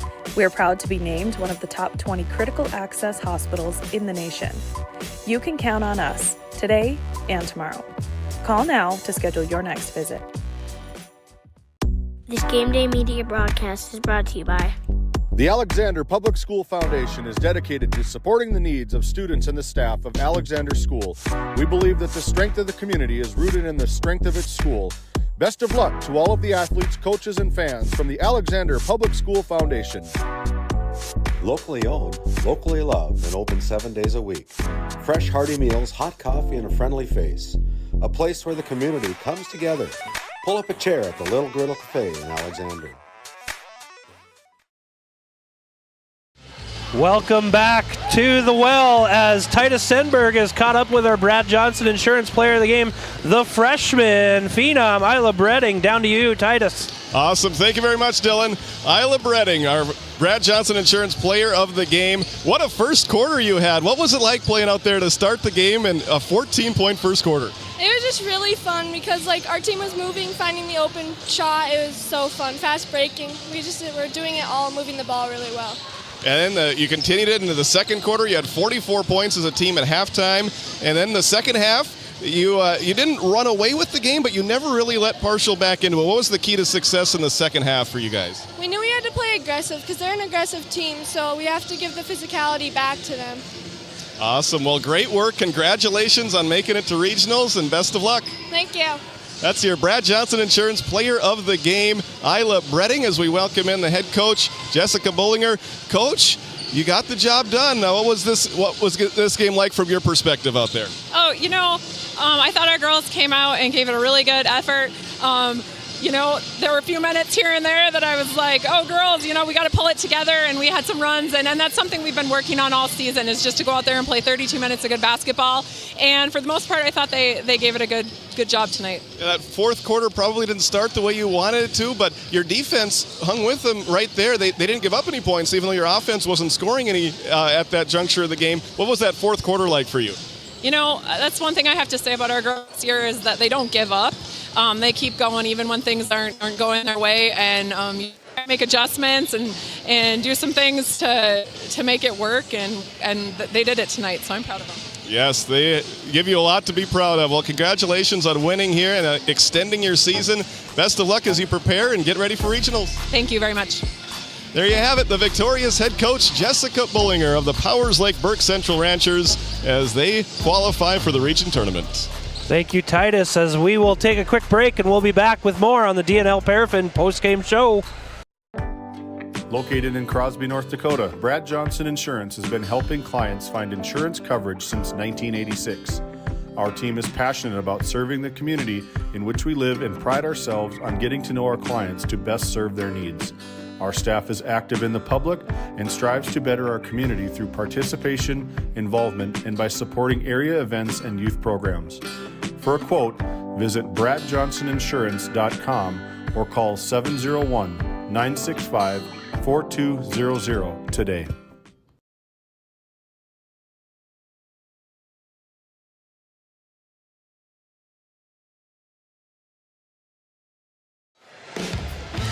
Welcome back to the DNL Paraffin post-game show, as that was a good one with the Powers Lake Burke Central Ranchers victorious over the Partial Lady Braves 68-53. Let's look at the book. It went like this. First for the Braves, they were led in scoring by Casey Jo Heavygun. She had 20 big points. She was a force down low. She had a lot of success in the paint, but it wasn't enough for the Braves. But an excellent game from the senior and Casey Jo Heavygun. Leah Newman, the sophomore, with a good outing, 15 points with 3 3-pointers from Leah Newman, 9 points from Isabella Williams, 7 from Hayden Chase, and 2 from Ashton Keplin. 18 unofficial turnovers by the Braves, and a lot in that second quarter was the difference in the ball game for the Braves as they fell behind. And for the victorious Powers Lake Burke Central Ranchers, putting up 68 points, none bigger than 24 out of the freshman Isla Bredding. She had 3 3-pointers. She was playing defense, she was rebounding, she did it all, and that is why she was the Brad Johnson Insurance Player of the Game. Whale of a game for the freshman, extends the season for the Ranchers. Pretty even scoring across the board for the rest of the Ranchers. It went like this: Kinley Erickson with 8, another freshman for Coach Bullinger, 9 from Ava Bullinger. All 9 of those points coming from 3 3-pointers, 4 for McKenna Dosh. Eastland Jensen with 11 points, 4 from the senior Abby Nelson, 6 from Addie Bullinger, and 2 from Emma Nelson. Really good game from the Ranchers. And we are going to take one more quick break as we will eventually send it down to Titus Stenberg right after this quick message. Looking for top quality groceries and ready to go meals? Visit The Depot, owned by Julie and Josh Bummer in Crosby, North Dakota. This specialty grocery store offers a wide selection of premium meats, including 100% ranch-sourced beef from the Nelson Livestock Company, essential grocery items, and delicious pre-made meals, perfect for any occasion. If you're planning family dinner, need something fast, or need a special order for an upcoming event, The Depot has you covered. Support local and shop The Depot in Crosby today. Find us on Facebook at The Depot LLC. Welcome back as Titus Stenberg is caught up with Coach Tollefson for the Wildcats. All right, thank you very much, Dylan. Yeah, we go from the post-game show right into the pre-game show here in your Lindsay Grocery Coach's Comments with Coach Cliff Tollefson of the North Shore Plaza Wildcats. Great win for you yesterday. What was your message to the team after you were able to get that win? Oh, just the celebration of it. We haven't played in these district the way that's done. We haven't played on a Saturday before. So it was just the celebration of it. Enjoy it, ladies. Like, here we go. Let's go to Saturday. Let's figure that out and just have fun with winning. Yes, the beauty of tournament basketball, they let you play as long as you keep winning.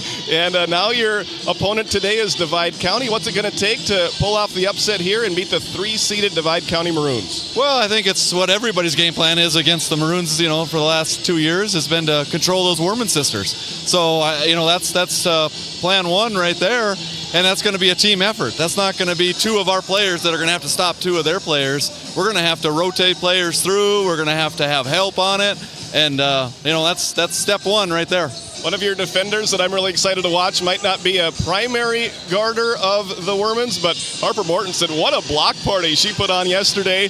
Did she set a record, of North Shore Plaza Lady Wildcat blocks in a game? Yeah, I don't know. I'm going to have to look that one up because it was, 7, I think, is what it was. And so that was pretty exciting, and I'm sure we'll have her around the rim again today for anybody that decides to go inside, that hopefully she can send it. And then how about on the offensive side? What's going to be the key to your success in putting the ball in the hoop here today? Yeah, just team play again, inside out play. We got to be able to handle their pressure. They're going to play a little full court man-to-man, what they've done in the past to us. So we got to be able to handle that, see if we can't get some transition. But they're gonna tone in on Harper on the inside. We know that. They don't have the size, so they're going to double it, and we got to be able to see that, find another shooter, hopefully knock down some outside shots, have some fun, maybe get a paint touch or 2 from someone else, and then have that kick out or that dump pass. So we have some ideas, and we'll see if we can execute it. All right, sounds like fun. Well, congratulations on making it to this game, and best of luck here this afternoon against Divide County. Great, thank you very much. That's North Shore Plaza head coach Cliff Tollefson, part of your Lindsay Grocery Coach's Comments segment. All right, thank you, Titus. We're going to take one more quick break as Titus will try to catch up with the elusive Mr. Kent Harding. At Souris Valley Dental Group, we've been using modern treatment techniques and products to help families smile since 1968. Voted as the #1 dentist in Minot, our team of expert dentists combine their unique areas of expertise and their experiences to create treatment plans that help each individual patient meet their goals. Contact our dental office at 701-419-8900 or visit sourisvalleydental.com to schedule an appointment today. You can count on us to keep your family grinning from ear to ear for many years to come. Glasso Angus, breeding quality, registered Black Angus cattle since 1973. Durability, docility, dominance. Bred to thrive, built to last. Annual bull sale, 1 p.m., Wildrose Fire Hall, March 26, 2026.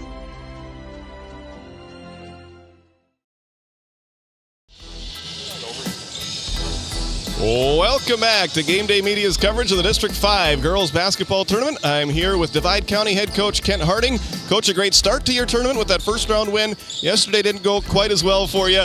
How have you evaluated the first 2 games of this year's tournament? Well, just like you said, Thursday went well, yesterday not so well, so hopefully we are feeling a little like we need to get back at somebody else for them taking it to us. But, I mean, against good teams this time of year, if you're not ready to play, that's what's going to happen. And superior team, telling our kids, if that's where you want to get someday, that's how you got to play. You got to be able to defend like that. So trying to get better. I mean, that's what we talk about every day, trying to get better every day.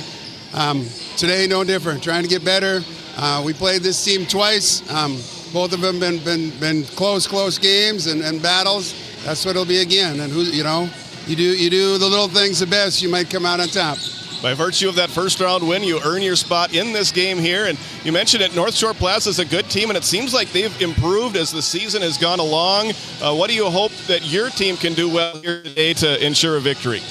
Yeah, they've improved 100%. They're a young team, and to me, North Shore Plaza kind of fearless. I mean, they have none to lose, and that's what we talked about a little bit too. We got to come out. I mean, we don't have anything to lose either. I mean, you come out, you play well. You got to do the little things. Doesn't matter if this is the 5th game of the year, the last game of the year. I mean, you got to come out and you got to get the job done, or you're going home. So time to get her done. And what's your game plan to try and slow down their talented 8th grader Harper Mortensen? Well, that's tough for everybody.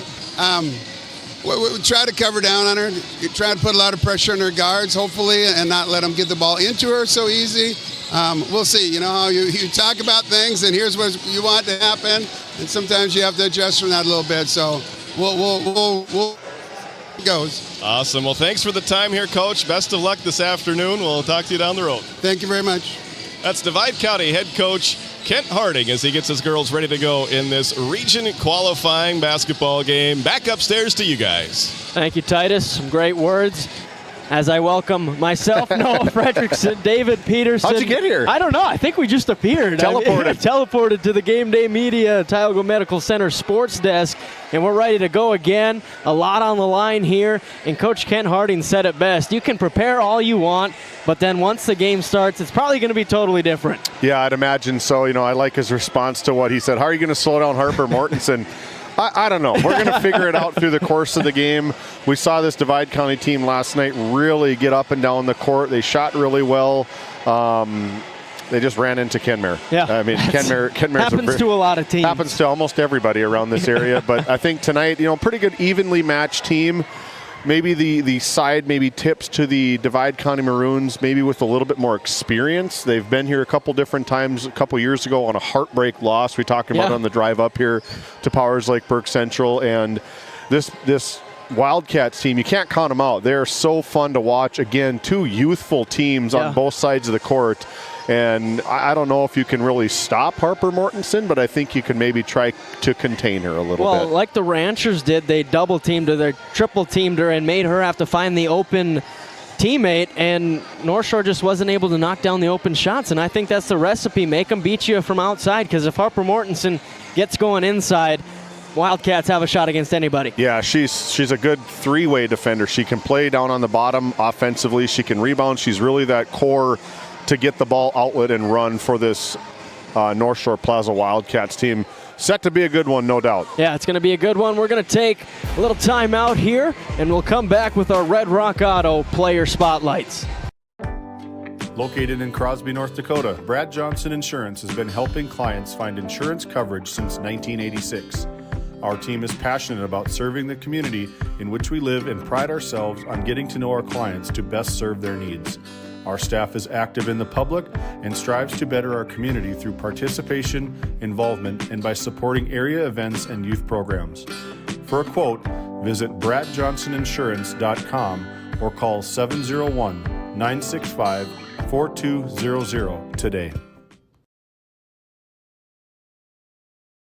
So February is a short month, and that's the reason Red Rock Chevrolet GMC in Williston is trying to catch up. Yeah, and we mustered up this event, and I'll be frank, at Red Rock, we relish your business. Like $7,000 in rebates or 0% on a 26 GMC Sierra. Or rebates up to $1,750 on GMC Terrain. Yep, the deals are cooking. And don't forget to grab a free bottle of ketchup just for stopping in. Help us catch up, and we relish your business at Red Rock Chevrolet GMC in Williston. This Game Day Media broadcast is brought to you by, located in Tioga, North Dakota, Patriot Oilfield Service Incorporated is a proud supporter of the Tioga Pirates, supporting the Bakken with hot oil and water hauling services. For your service needs, call our dispatch office at 701-664-2016 today. Modern Dental, with offices in Tioga, is here for all your dental care needs. Doctors Amber Wentz, Eric Melland, and Christian Melland provide trusted care for the whole family. We're open Monday through Thursday, 8 to 4, and accepting new patients now. Modern Dental, your smile, our priority. Kyle Hansen is proud to be a thrivent financial professional, providing personalized financial guidance to people of all stages of life. Thrivent believes humanity thrives when individuals make the most of what they've been given, and Kyle is here to help you do just that. Larson Boston Agency, your Farmers Union insurance agents located at 106 Main Street North in Crosby, North Dakota, offer multiple lines of insurance, including crop, farm and ranch, home, auto, commercial, and health insurance. Give Chell or Robbie a call today at 701-965-6335. It's time for a Red Rock Auto Player Spotlight. First for the Maroons is the young guard, Journey Werman, one of the leading scorers for this Maroons team. She can get it done from beyond the arc, inside the paint, and she's also pesky on the defensive end. She's obviously one to watch for the Maroons, David. Yeah, we've seen her for now 2 full seasons, now into her 3rd season as a starting player for the Divide County Maroons, and she's such a fun player to watch. We were up in Crosby last Saturday, a week ago, for their Northern Stars Shootout basketball tournament, and she was in the gym at 6:30 in the morning. We got there about 7, and she was easily there before us. She had a good sweat going on, hitting shots from the outside. She had mom rebounding, getting back to her, and there's really no surprise when you have effort like that. There's no surprise that you're as good as you are. She's a fascinating, an extremely fun, electric player to watch all over the court. She was a missile the other night, getting plays going the other direction. She's going to be the reason that this team can excel. They're going to go as far as the Werman sisters can take them, I think. Yeah, and like we said, the Maroons ran into a buzzsaw last night. Journey Werman, 9 total points. She led her team, but 25 in the game for the Maroons. That's not going to be quite enough, so you got to think they're coming into this one with a chip on their shoulder. Yeah, if you look back at that scoring from the other night, I think they had less than 5 field goals. A lot of their scoring came from the three-point line outside the arc for this Divide County team. And if they're going to want to try to get with this Wildcats team, they're going to have to play inside and outside tonight. As we move over to the Wildcat side of things, number 2, Haley Thompson, the 5'4" freshman. David, we talked about it. They're probably going to double team Mortensen, triple teams. They're going to give her everything. Can she find the open Haley Thompson? And the bigger question, can Haley Thompson hit it from an efficient rate tonight? Yeah, she had a really nice night last night. Fun to see these youngsters come in and make meaningful, impactful minutes. And I think, they're going to, again, another youngster from the outside. Is she going to be able to hit it from the outside? Shooter's got to be ready. Mortensen's going to draw the double team most likely. We heard Coach Harding say we got to bear down on her. Clay Thompson, Sabrina Einsku, is that her name, how you say that? Something like that. I'm not going to try. Caitlin Clark style. You got to be ready to hit the rock from the outside. Shooters aren't going to, they're going to be ready to go. And we can see her hitting some big ones from the outside here. Yeah, she's going to be big. And we talk about the youth in this game. 3 total seniors between the 2 rosters. And here they are in an elimination game. So that brings up the point of jitters. Can you get past it? You're young. A little inexperienced on both sides, and I think it's going to be quite the matchup to watch between the two young teams. Yeah, we talked about it a little bit in the pregame show, as we kind of started, but the Divide County Maroons, as young as they are, have already been there and done that type stuff. Is it North Shore's turn to kind of try and play spoiler to this underseeded Wildcats team? And that's the thing. So the Ranchers punch their ticket to the region tournament, and their seed will be decided by this game. As we look at the Country Store starting lineups, Haley Thompson, Claire Broflet, Violet Broflet, Madison Koch, Harper Mortensen, head coach Cliff Tollefson, and then for the Maroons, Audrina Forcher, Journey Werman, Greenlee Haugland, Paige Smithberg, and Skylar Werman, coached by Kent Harding. The lights are shutting off. It's time to send it down to the scorer's table for our festivities before this one tips off.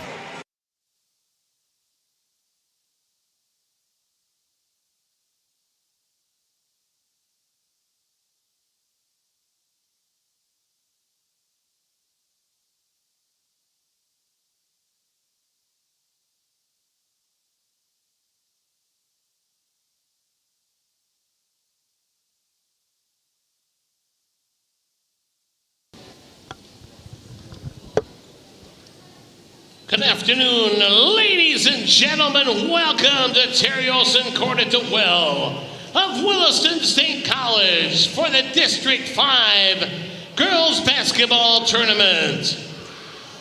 Today's second region qualifying game features the Maroons from Divide County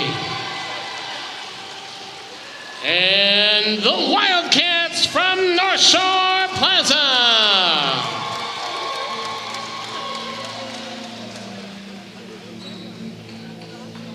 Here is the starting lineup for the visiting team in the scoreboard, the North Shore Plaza Wildcats. And one guard, a freshman, number 2, Haley Thompson. At the other guard, a junior, number 5, Claire Broflet. And one forward, a senior, number 11, Violet Broflet.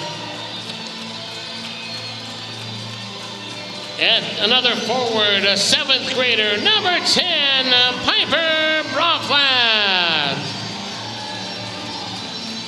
And the center for the Wildcats, an 8th grader, number 30, Harper Mortensen. Wildcats assistant coach, Taylor O'Shea. The head coach of the Wildcats, Cliff Tollefson. Now here is the starting lineup for the home team in the scoreboard, the Divide County Maroons.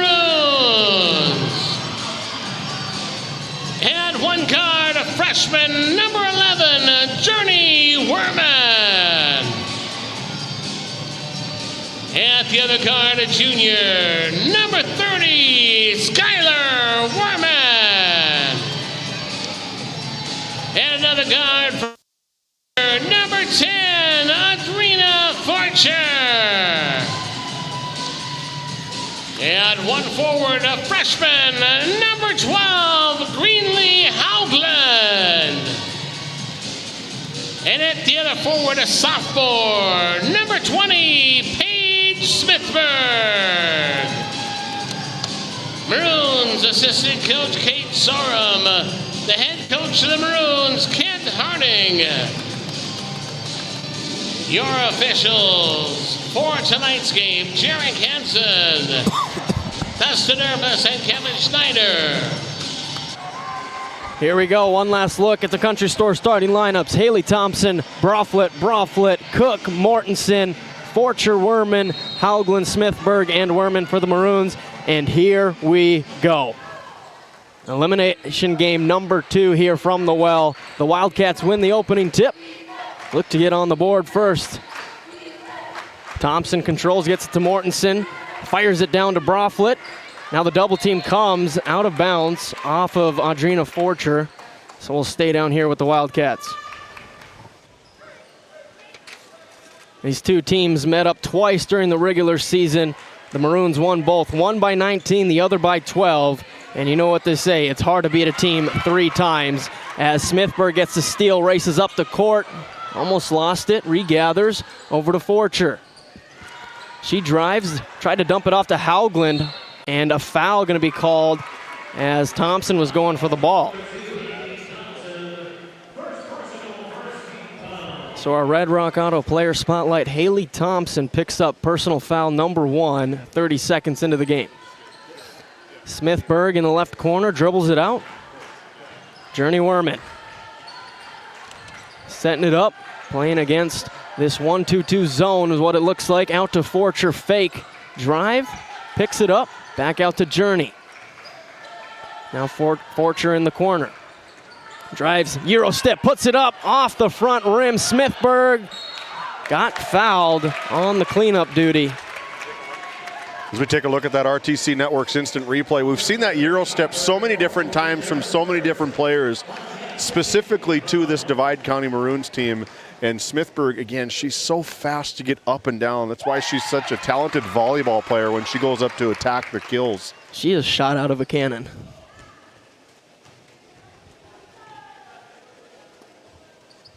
Goes 2 for 2 to get us going on the scoreboard. Maroons 2-0, 1 minute in. Now the pressure from the Maroons. Mortensen trying to find the open girl, throws it at the score table, and that's a turnover. And that's what Kent Harding wants to do. If I'm Cliff Tollefson, you're taking your guards, you want probably your big girl to get to that middle and be a big target, a safety net per se for this Wildcats team to get the team out of trouble. Smithburg attacks middle, dumps it off to Journey Werman. She's going to get out of there, finds Forcher at the free throw line to Haugland. Nice fake, now the jumper blocked by Mortensen, and it's going to be a foul call. We take another look at the RTC Network's instant replay here. Last night, Harper Mortensen, I think Titus Stenberg had her for at least 6, maybe 7 potential blocks last night. Just a complete rim protector for the Wildcats. Haugland hits the first.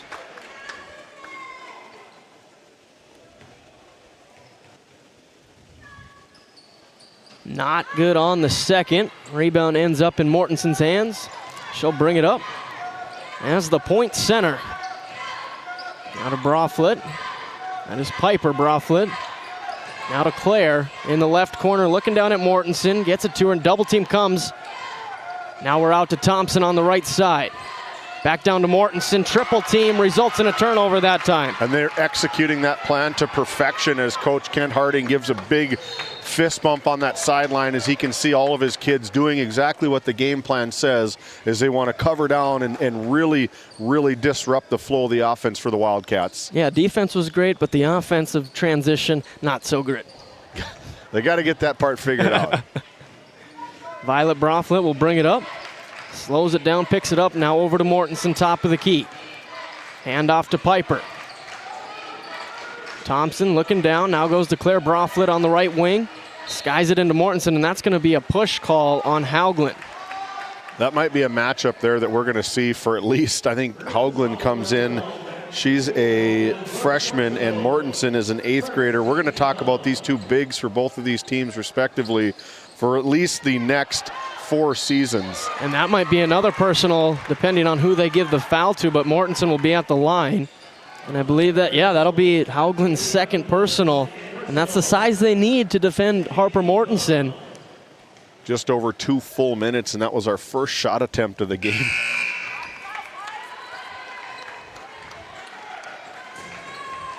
No good on the first for Mortensen, and now that'll be the 5'9" freshman Harper Lindsay checking in to replace Haugland. 0 for 2 for Mortensen. That's the way that the Divide County Maroons have kind of run all season long. More recently, they've had to deal with injuries from Harper Lindsay and that ankle, but usually they can substitute in and out throughout the course of the game between Haugland and Harper Lindsay. Reach and foul going to be called on Claire Broflet. And it's a good advantage to have 2 bigs that can rim run. You get them all, yeah. They're traveling the longest distance in the game from block to block and rim to rim. It's nice to have a substitution specifically for those scenarios. Forcher finds Lindsay. That's a deep 2. A little too hard on it. Mortensen the rebound.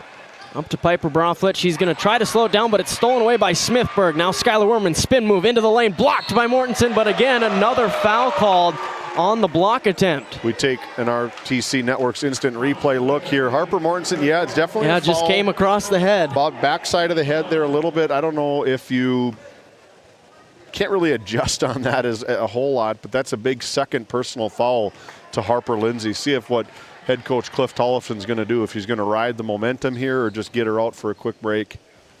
Tough decision to make. Orman goes 1 for 2, so 4-0 Maroons lead on the NCC scoreboard. Jade Johnson, who's checked into the game, the 7th grader. Mortensen, and that one's tipped out by Journey Werman. We talk about how young a lot of these teams are. 4 upperclassmen for this North Shore Plaza Wildcats team. Could you imagine watching them play at the junior high level? Those were definitely some squads. Now just imagine when they're upperclassmen, the experience they'll have, as that one skied out of bounds, looking for Haley Thompson in the short corner. Haley Thompson, she made a really nice cut back door to the hoop, and nobody just saw her flash there. And this will come. She's just a freshman, so she's yelling ball, ball, ball. She's probably going to get the attention then. Smithburg over to Lindsay. Back to Smithburg. Free throw jumper. No good. Forcher, the offensive rebound, lost it, got it back. And now Harper Mortensen just rips it away from her. Up to Haley Thompson. See if the Wildcats can get her going. Errant pass. Harper Lindsay on the ground, going to be a jump ball. And I like the aggressiveness from these Wildcats, but I would just say to Harper, if I'm head coach Tollefson, like, let's get out of there. We don't need that third personal foul, not even halfway through this first quarter. And now Nora Lee will check in for the Wildcats, and there goes Harper Mortensen. Again, with those 2 fouls, we'll see how long she sits for head coach Cliff Tollefson. If they can keep this at bay, they're only down 4-0 right now. If they can kind of keep this at bay, I'd like to keep her on the bench as long as possible. Try to get into that second quarter with 2 fouls. Yeah. So if you like it, you know, when I coach with Pat, he'd always say, is it more important to have them right now, or is it more important to have them with the last 4 minutes of the fourth quarter? Cook gets the rebound off the miss from Smithburg. Claire Broflet controls, guarded by Smithburg, the pest. Step through floater, can't get the roll off the rim. Rebound, fought for. Quick jump ball there. We'll stay with the Wildcats. You got to love the effort here. It's tournament time. These kids are playing for their seasons. One of them. They know what's on the line. Yeah, they do. They for sure know what's on the line, and it's fun to see the effort. You know, I talked to Cliff Tollefson yesterday after their big victory to get into this game, right? It's been a long weekend. Yeah, beat Ray. Talked to Cliff Tollefson. He said, you know, there shouldn't be any pressure on these kids as they're going to wave off the basket. That was a quick break for Mortensen. She's already back in. That was less than a minute. Got to do what you got to do. That's why I'm up here and not on the sidelines anymore. Well, I mean, it's hard to win when Harper Mortensen once had 51 points, 18 rebounds, and 5 steals. Yeah. Oh, man. Is that what you did as an eighth grader? Oh, yeah, 100%. NBA Jam, maybe. Create a player on 2K. There you go. Float it down, but right to Audrina Forcher. Harper Lindsay took quite the tumble. Hopefully she's all right. Now Forcher. Kick out to Smithburg. Thought about the 3. Now Skylar Werman. That's deep and short. Harper Lindsay tried to save it in. Just a little too far out of her hand. We scroll back a couple pages in our official scorebook up here. Those went in last night for Skylar Werman. She was hitting them from well beyond the NBA range here at the well. I think that was a lot of their scoring, was those 3-point shots. Cook, coast to coast.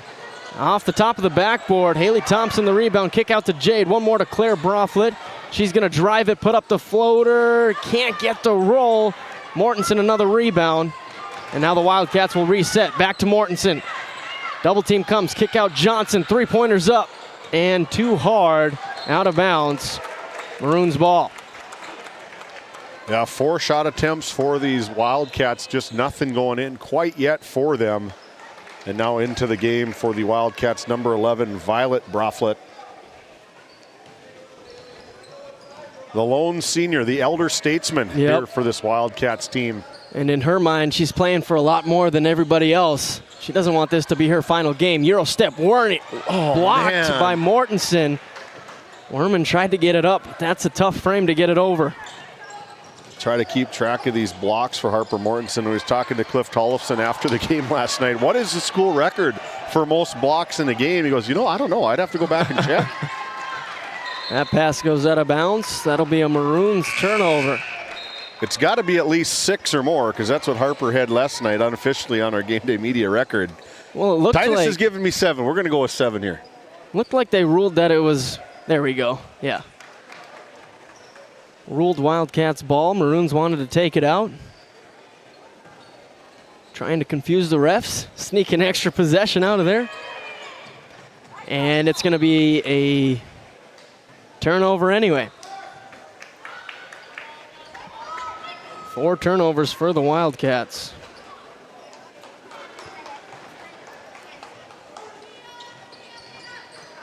Back to Forcher. Deep jumper is short. Rebound to Claire Broflett, who brings it up the court for the Wildcats. Wants to use the screen. Smithburg's able to get past it. That one was a little tougher. Now Mortensen, top of the key. She's going to drive it, putting it on the deck. Floater, and that's short. A lot of short shots from both teams here. Claire Broflett dives for it. Smithburg ends up getting it, and then it's a turnover as Journey Werman couldn't haul it in.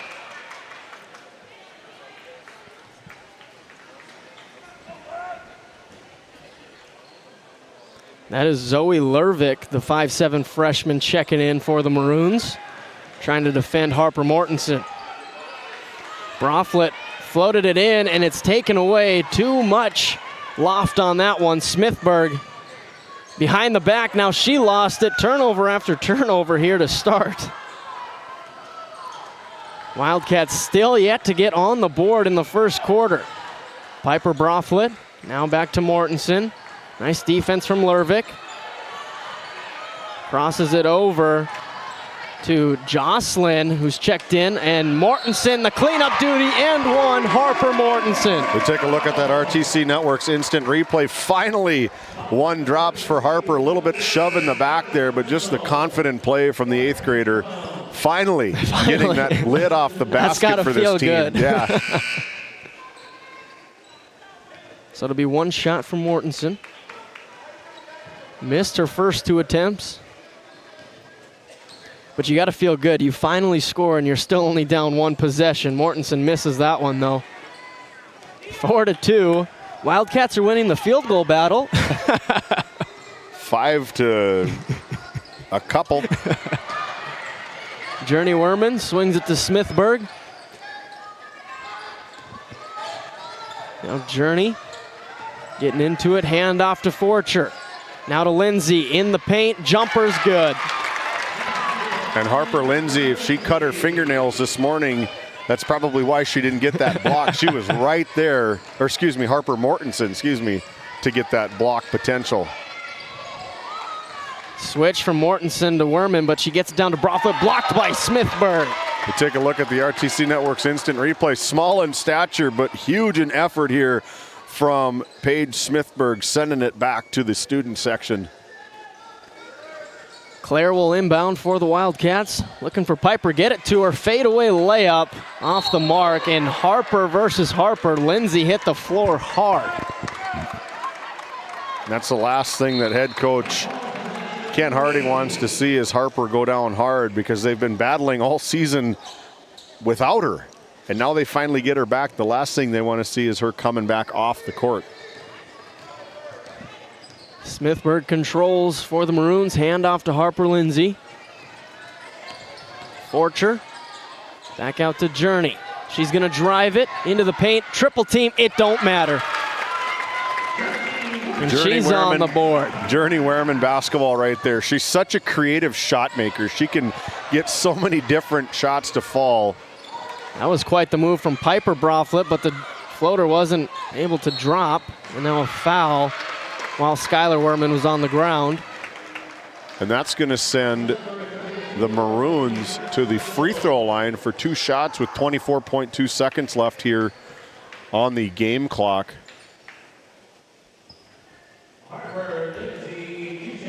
Surprised we haven't had a timeout called in this slow-paced first quarter. Neither team really able to get going. Maroons starting to a little bit here.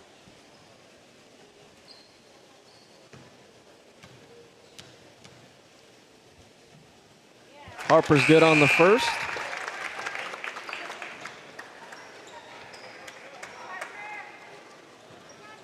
Maroons 5 of 6 from the line. That's where they're getting their points from. Make it 5 of 7 after that miss. Mortensen the rebound. They got 20 seconds to work with. Mortensen the crossover. Swings it to Claire Broflet. Thought about the three. Back to Mortensen. She's got to go quick. That double team will come. Try to dump it down to Nora Lee, but that's off her knee.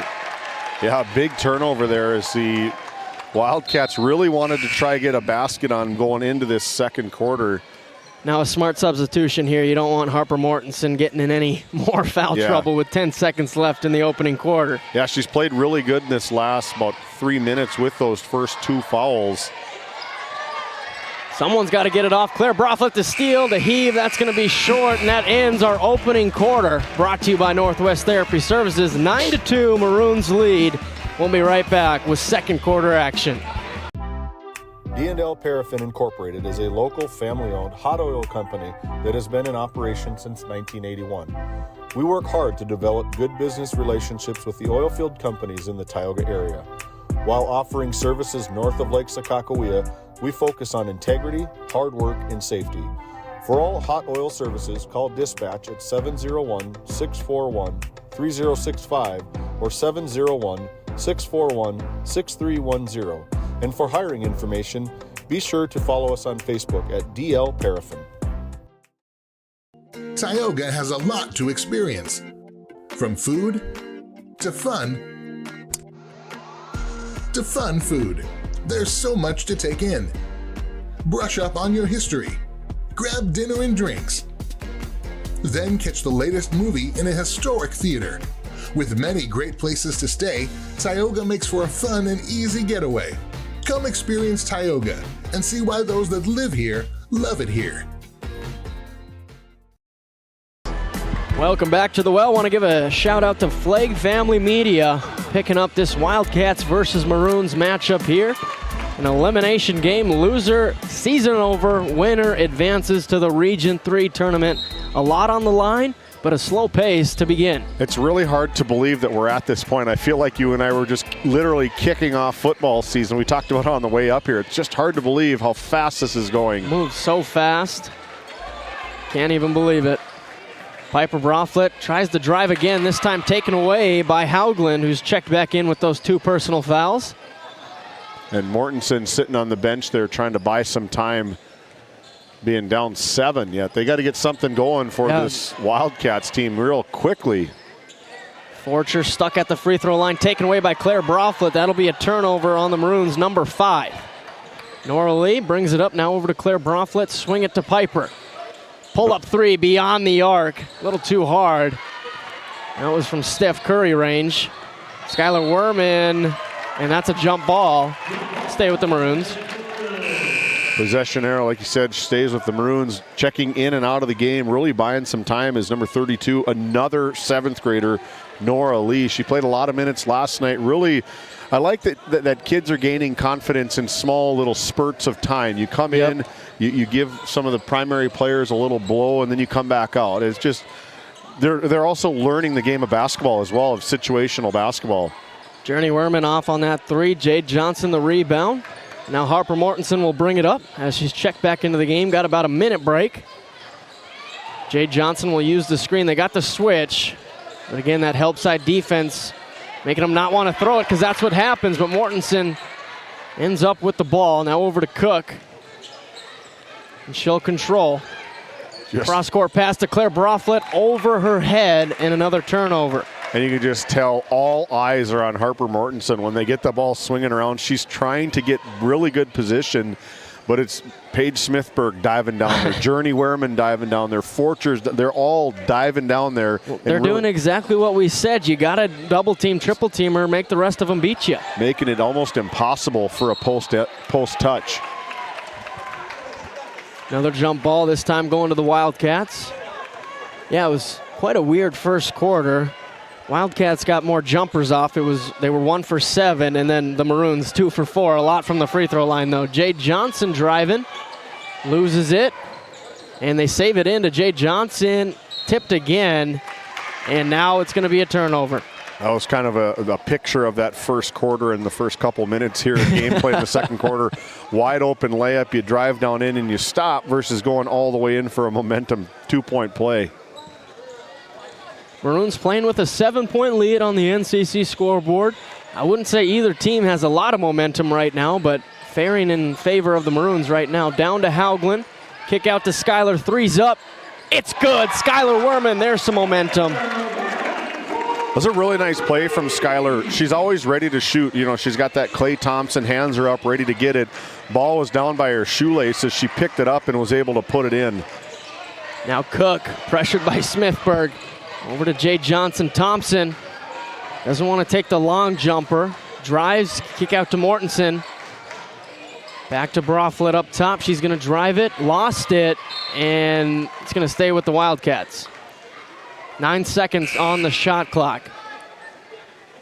Now Jocelyn Dorval will check back in.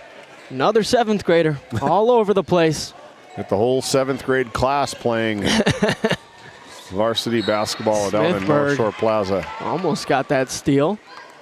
Takes 1 second off the shot clock. Claire Broflet calling out the play from the side out. Finds Thompson right through her hands. Race for the ball. Journey Werman. Look at the lightning strike from her for 2. Man. That is the best way. Just lightning strike. She is so fast. And she just comes out of nowhere. I mean, it's like a dead play. Probably could have been picked up, but nope. Here comes Journey Werman in there. Mortensen fouled. And again, they got to get it into her when she's got 3 players on her. Yeah, there you go. 1, 2, 3. You got Skylar Haugland and you have Journey Werman on the backside. Just pesky gnats trying to get in there and just making it a miserable time for Harper. But get into the free throw line. That's really her only shot attempt. She's had one other 2-point basket, but everything else for her has come from the free throw line. Yep.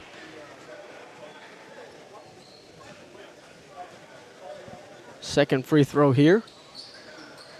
No good on it. Fight for it. Claire Broflet ends up with the ball. Nice fight. Now got it to Mortensen. Hop step into the lane, but then she traveled. Make it 9 turnovers for the Wildcats. She kind of looked hands in the air. How is that a travel? Well, when you grab the ball and you jump, stop, and take 2 steps, that's it right there. It's a youngster mistake trying to find her way in this varsity basketball system. Forcher out to Smithburg. Maroons now up 11 points. Smithburg put it on the deck. Takes it back out to Forcher. Deep 2, too hard. And rebound to Jade Johnson. Boy, her right toe must have been just about on that 3-point line. Just barely. Kind of throwing me off. I was just guessing. I was like, maybe. We'll see. I think it might have been a right call, too, there, partner. Harper Mortensen, top of the key. Bounce pass to Jade Johnson. She's got some openings. Floats it to Broflet in the corner. That's a tough spot to pick up your dribble. Out of bounds. We'll stay down here. And again, only 12 seconds on the shot clock. This pesky Maroons defense is making life so hard for the Wildcats. It's a very good thing because they're just making, we want somebody else to beat us. We don't want Harper to beat us. There she's going to try to get one off. Again, Forcher met her right at the shot attempt and must have maybe followed through with the body just enough to kind of not, you got to let her land. Yep. Looked clean at the hand, but it was a just little, like you said. Little extra body there. Harper Mortensen good on the first. Now 2 for 6 from the line here in the first half. 2 for 7, but she got her own rebound. See if they can get a field goal now. Jade Johnson going to drive it, picks it up, floats it into Mortensen's got Skylar Werman on her spin move into the paint. I was wondering if that was going to get called at all. You take a look, you saw it right there. She definitely maybe cleared out, maybe a little bit too much. If that arm doesn't extend, that's a good post play. That's a drop step clear move. But if she moves and takes that hand off the ball and it gains an advantage that way, that's going to be a foul every time. And even worse, that is her 3rd personal foul. Maroons got a 10-point lead, 14-4 on the NCC scoreboard halfway through the second quarter.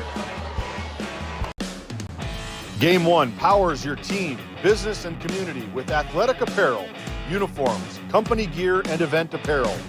featuring screen printing, embroidery, and the brands you trust. Game One, the brand behind your brand. EAPC Architects Engineers is shaping the future of K-12 schools, healthcare, civic spaces, and higher education across North Dakota. Proud to support our athletes and proud to serve our communities. EAPC, designing solutions, impacting communities. Out of the Nesset timeout. Talk to Nesset about their custom business packages. Now hiring. Visit nessetconsulting.com.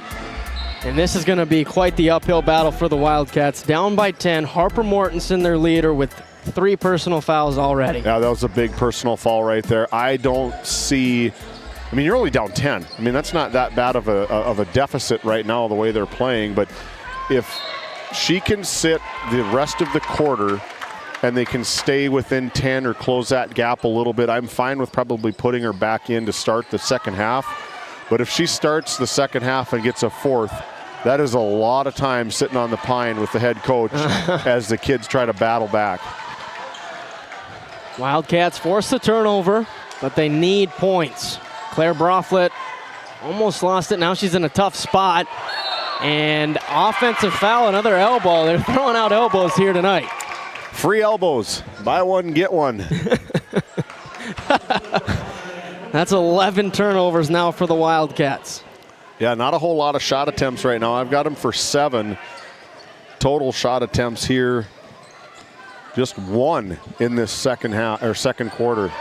Ball's on the ground. Harper Lindsay saves it out to Skylar Werman behind the back. Step back. Thought about launching that one. Instead gets it to the sister Journey. Harper Lindsay deep 2. That's good. That's a great shot from Harper Lindsay. Just settles for that 15-foot jump shot. Maybe a little bit closer to 17, but just buries it. That's a big basket for Harper. Yeah, 5 points for Harper Lindsay off the bench. Dorval trying to get it down, taken away. 12th turnover. Here comes Forcher. Slows it up. Now drives in, bounce pass to Smithburg, and that'll be a Maroons turnover. Tough They're break. 7th. Tough break for Divide County as that ball went right off of 2 people, but finally went out of bounds off of Paige Smithburg's fingertips. And now another 7th grader, Cashin Esfold, checks in. Standing at 5'6". See if she can spark some offense. Can you generate a look for Haley Thompson to get going as that one's taken away by Journey? 13th turnover. Journey coast to coast. Blocked by Johnson, recovered by Lindsay. Now wild goose chase at the baseline. This is a tough call for the refs. Nobody really had a great angle on that one. And then they'll call a jump ball. There you go. That is a tough break for Divide County there. I didn't see one way or the other, I guess, but that's probably the right call when you don't have. But maybe ball don't lie, and Maroons was the right off the jump ball. Maybe so. Journey Werman, open look off the back rim. Harper Lindsay had the offensive rebound but missed the layup, and now a foul. Gonna go on Audrina Forcher. Her second. She had a really good opening game, did Audrina. I think she had about 10 points, maybe probably close to a double-double with 10 points and 10 rebounds for Audrina. That one's poked away by Smithburg. 2:14 remaining in the first half. It's been tough for the Wildcats. 2 points in the first quarter and 2 points coming from the free throw line in the second. Yeah, not a whole lot of shots at the ball, a lot because of the defense from Divide County. Every time Mortensen gets the ball, she's just surrounded by kids. And what Divide County is doing, they're not fouling. They're not going in after the ball. They're just kind of walling up and making it very difficult for her to kick it out to the outside. Ashton gets it to Nora Lee. Now Jade Johnson bringing it up. 4 7th graders and a freshman in the game for the Wildcats in an elimination game. Now a foul going to go on Smithburg. That's her first. And that's the thing, when Mortensen gets back in the game, it's just got to be quick decisions. You know it's coming right away. You got to be fast to find the opening. Just a touch. She just needs a touch. Probably instrument all of the offense as Wehrman we're going to try to see her shoot out of a cannon again and head the other way. But maybe extend out a little bit. Don't sit around that block down there. Hit up by the free throw line to where you can then drop down to the block. Race to the ball. Haley Thompson wins it, but now she's pressured. Picked up the dribble, and Coach Tollefson says, I don't know. Get it out of there, and they do. Jade Johnson up the floor, lofts it. Dorval, 2, no good. Saved by the Maroons. Now Skylar Werman spin move in the paint, fadeaway Jay, got the roll. What a good, strong play from Skylar Werman. She goes in there, she's so good at finishing from about 10 feet and in. And that's also Eliza Pulvermacher, who's checked in for the Maroons, the 8th grader. Nora Lee working her way to the corner, picks it up at the baseline. Got to get it out of there now. And a timeout going to be called by head coach Cliff Tollefson. Wildcats are in a predicament, down 18-4 with 1 minute remaining in our first half. We'll be right back after some great words from our sponsors. Welcome to Stanley. Our local businesses have the home field advantage, a community where tradition meets progress. Discover the charm of our past and the promise of our future, a winning combination. Support local, shop local, and be a part of something special. Take the home field advantage at visitstanley.org and follow us on Facebook. Be sure to like, subscribe, and share. This Game Day media broadcast is brought to you in part by At DA Land LLC, our vision is to provide for the community in which we live and operate, providing a full line of skid steer attachments, farm and ranch, equine equipment, and much more. Shop our store in Tioga, North Dakota, or visit us online at daland-llc.com. Otheon Boutique carries a wide variety of women's clothing as well as permanent jewelry. Shop in downtown Tioga or visit their website at shopotheon.com.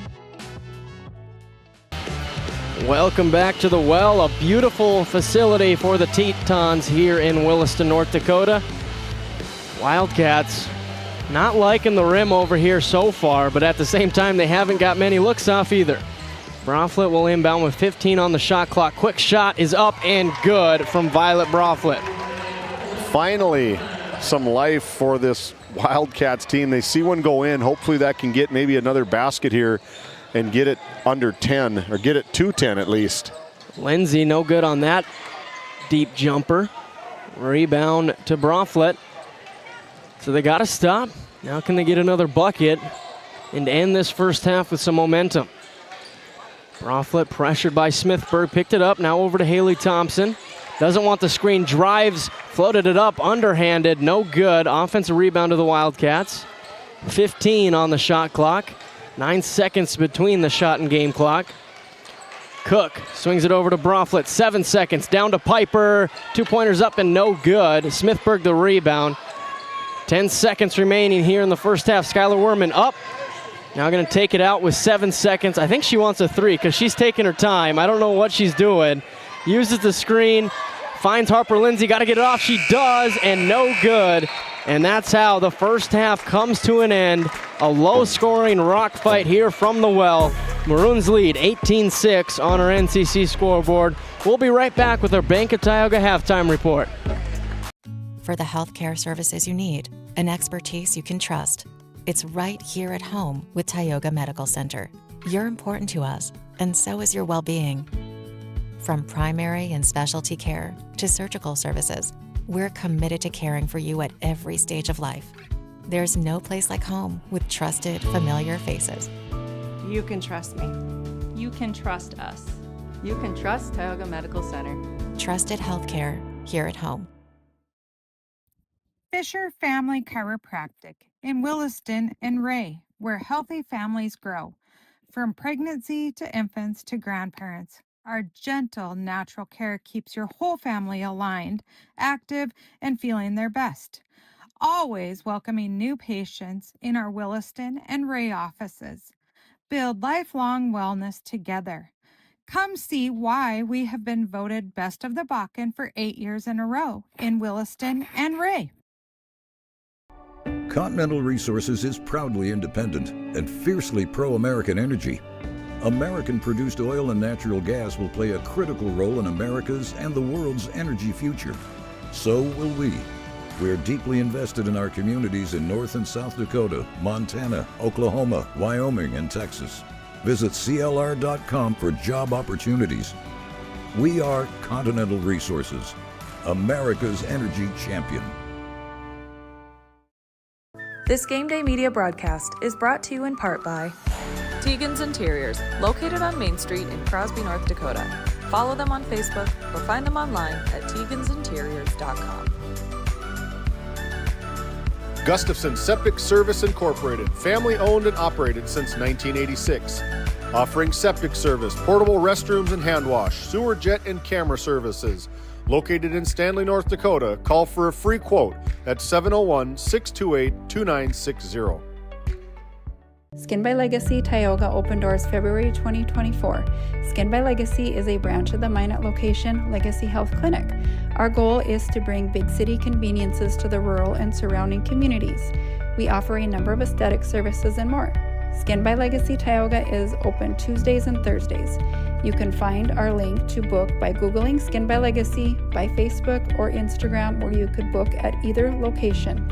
A healthier you starts here. Now accepting new patients. Mark your calendars. Best Angus and Quarter Horses annual production sale will be taking place on Monday, March 2nd. We've been raising registered black Angus and Quarter Horses in some of North Dakota's most rugged badlands for almost 20 years. This year's offering will include 11 top-cut 2-year-olds and 85 yearling bulls. We'll have 3 fancy ranch geldings and 2 excellent prospects from our new stallion, Classy Red Favors. Lunch at noon, sales at 2. Hope to see you there. For the healthcare services you need and expertise you can trust, it's right here at home with Tioga Medical Center. You're important to us, and so is your well-being.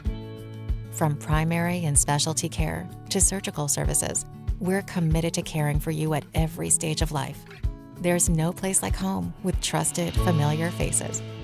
You can trust me. You can trust us. You can trust Tioga Medical Center. Trusted healthcare here at home. This Game Day media broadcast is brought to you by Brandy Larson Insurance of Stanley offers home, auto, business, and farm insurance. For a quote, call 701-628-1414. Your local Farmers Union Insurance agent. Located in Tioga, North Dakota, Wham LLC and Dry Fork Supply are companies that specialize in gas flow measurement and equipment, along with a fully stocked oil field parts and supply warehouse in the Bakken. Give them a call at 701-664-9425 or stop by today.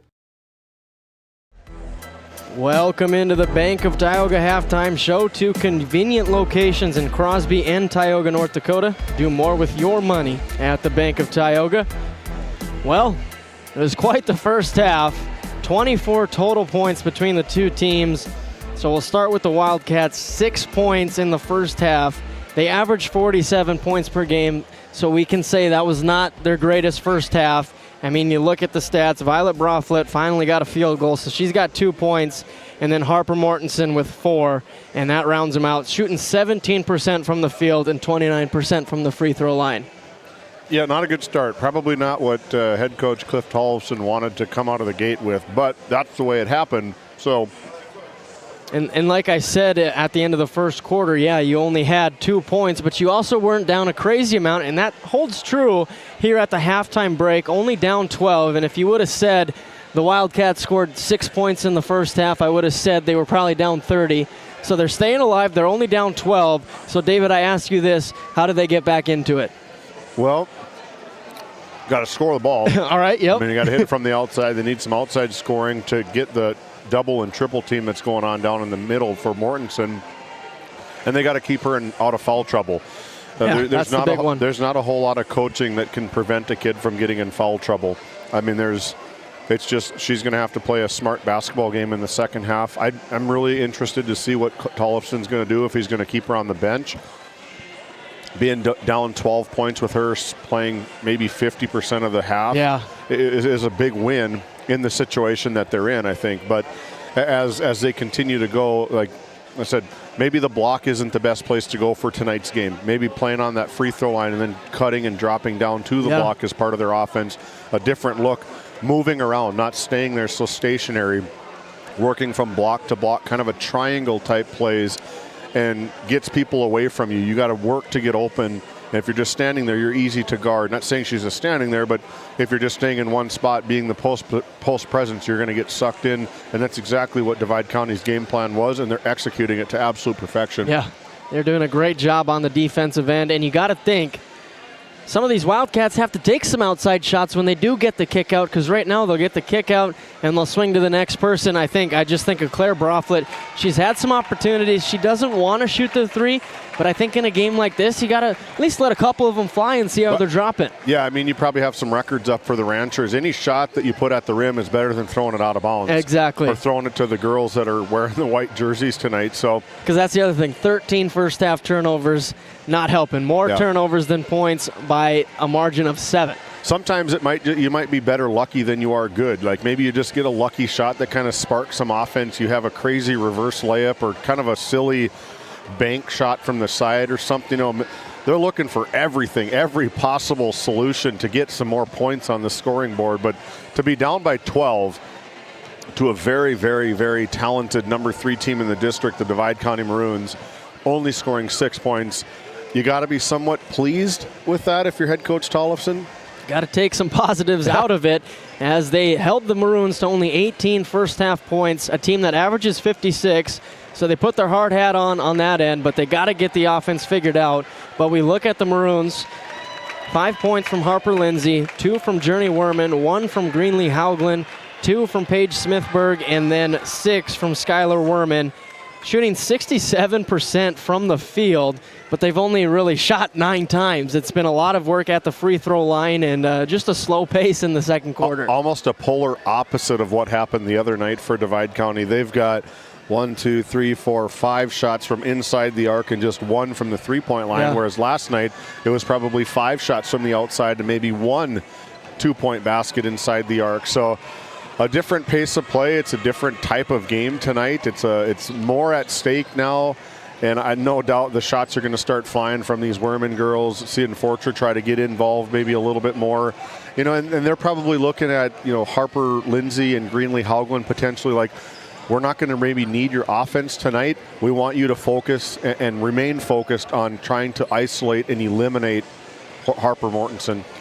And this break with 1:20 left until the second half gives us a chance to shout out Skin by Legacy in Tioga, our faces in the crowd. And we got some, I don't know what you call that, faces on the board. And it looks like some 5th and 6th grade pictures, some young shots there from the Maroons players. And there's their student section. That one there on the far left is definitely Paige Smithberg. I think the one in the middle is maybe Hauglin. Yep. The one with the headband, I remember that headband. I think those are the Werman sisters. That's Werman and Werman there, which wasn't a whole long time ago. No. Some of these kids, Skylar, she's the oldest, she's the old lady on the block is Skylar Werman and Journey Werman. It's cute to see that kind of stuff. It's the best part about District 5 and Division B basketball is stuff like that. Oh, 100%. So visit legacyhealthclinic.org/Tioga to schedule an appointment or consult with Sarah in Tioga or Stanley, as they are now serving Stanley on Wednesdays. You can find them on Main Street. 20 seconds until this second half gets going. And my thing here, David, is the outside shot. Whoever can start to get those to fall, if it's the Maroons, I think they're going to blow it open. But if the Wildcats can convert on some kickouts and some shots, I think they'll start flowing and claw their way back into this one. Yeah, that Haley Thompson, you know, maybe being one of the leaders on the outside, has to probably try fire a couple of them towards the basket. And maybe if they're even a little deeper where you get a good look, because we know you can hit it from out there. But, yeah, she hasn't really got any shots off in that first half. And she's our Red Rock Auto player spotlight, and I expect her to get it going here in the second half. Yeah, and they're going to get it right out of the tip. The Northwest Therapy Services quarter belongs to this Wildcats team, and if they want a basket, they want to get one right now. They want to start this third quarter with some really big positive momentum. I'm going to try get Harper Mortensen involved almost immediately. She got the ball right away there. Now looking at it in the post, in the paint. Nice move, and there we go. There it is for the Wildcats. Yeah, and that's a different one. You can see her kind of run the floor with a big smile on her face, like running down, like giving the fist pumps of like, let's go now, let's get a stop and get back into it. Now it's just a 10-point lead instead of that 12. Maroons look to answer Smithburg. Hand off to Journey. That's one's deep and in. Journey Werman from way beyond the arc. Man, these kids can step outside, I tell you what. Well, there's that first three-pointer, that Tioga Ace Hardware three-pointer I was talking about. We'll see if my prediction comes true. Smithburg looking to go coast to coast off the steal, and she's fouled. Take a look at this RTC Network's instant replay, running stride for stride right until the very end as they're going to whistle up Haley Thompson for her second personal foul here in this third quarter. Running stride for stride with Paige, and played really good defense right till the end. Had got too much body as she was trying to go up for that shot. Smithburg now with 3 points, all at the line, trying to make it 4. She does. And just like that, a 15-point lead as the Wildcats scored first here in the second half, but the Maroons answered well. Piper Broflick controls, swings it over to Thompson.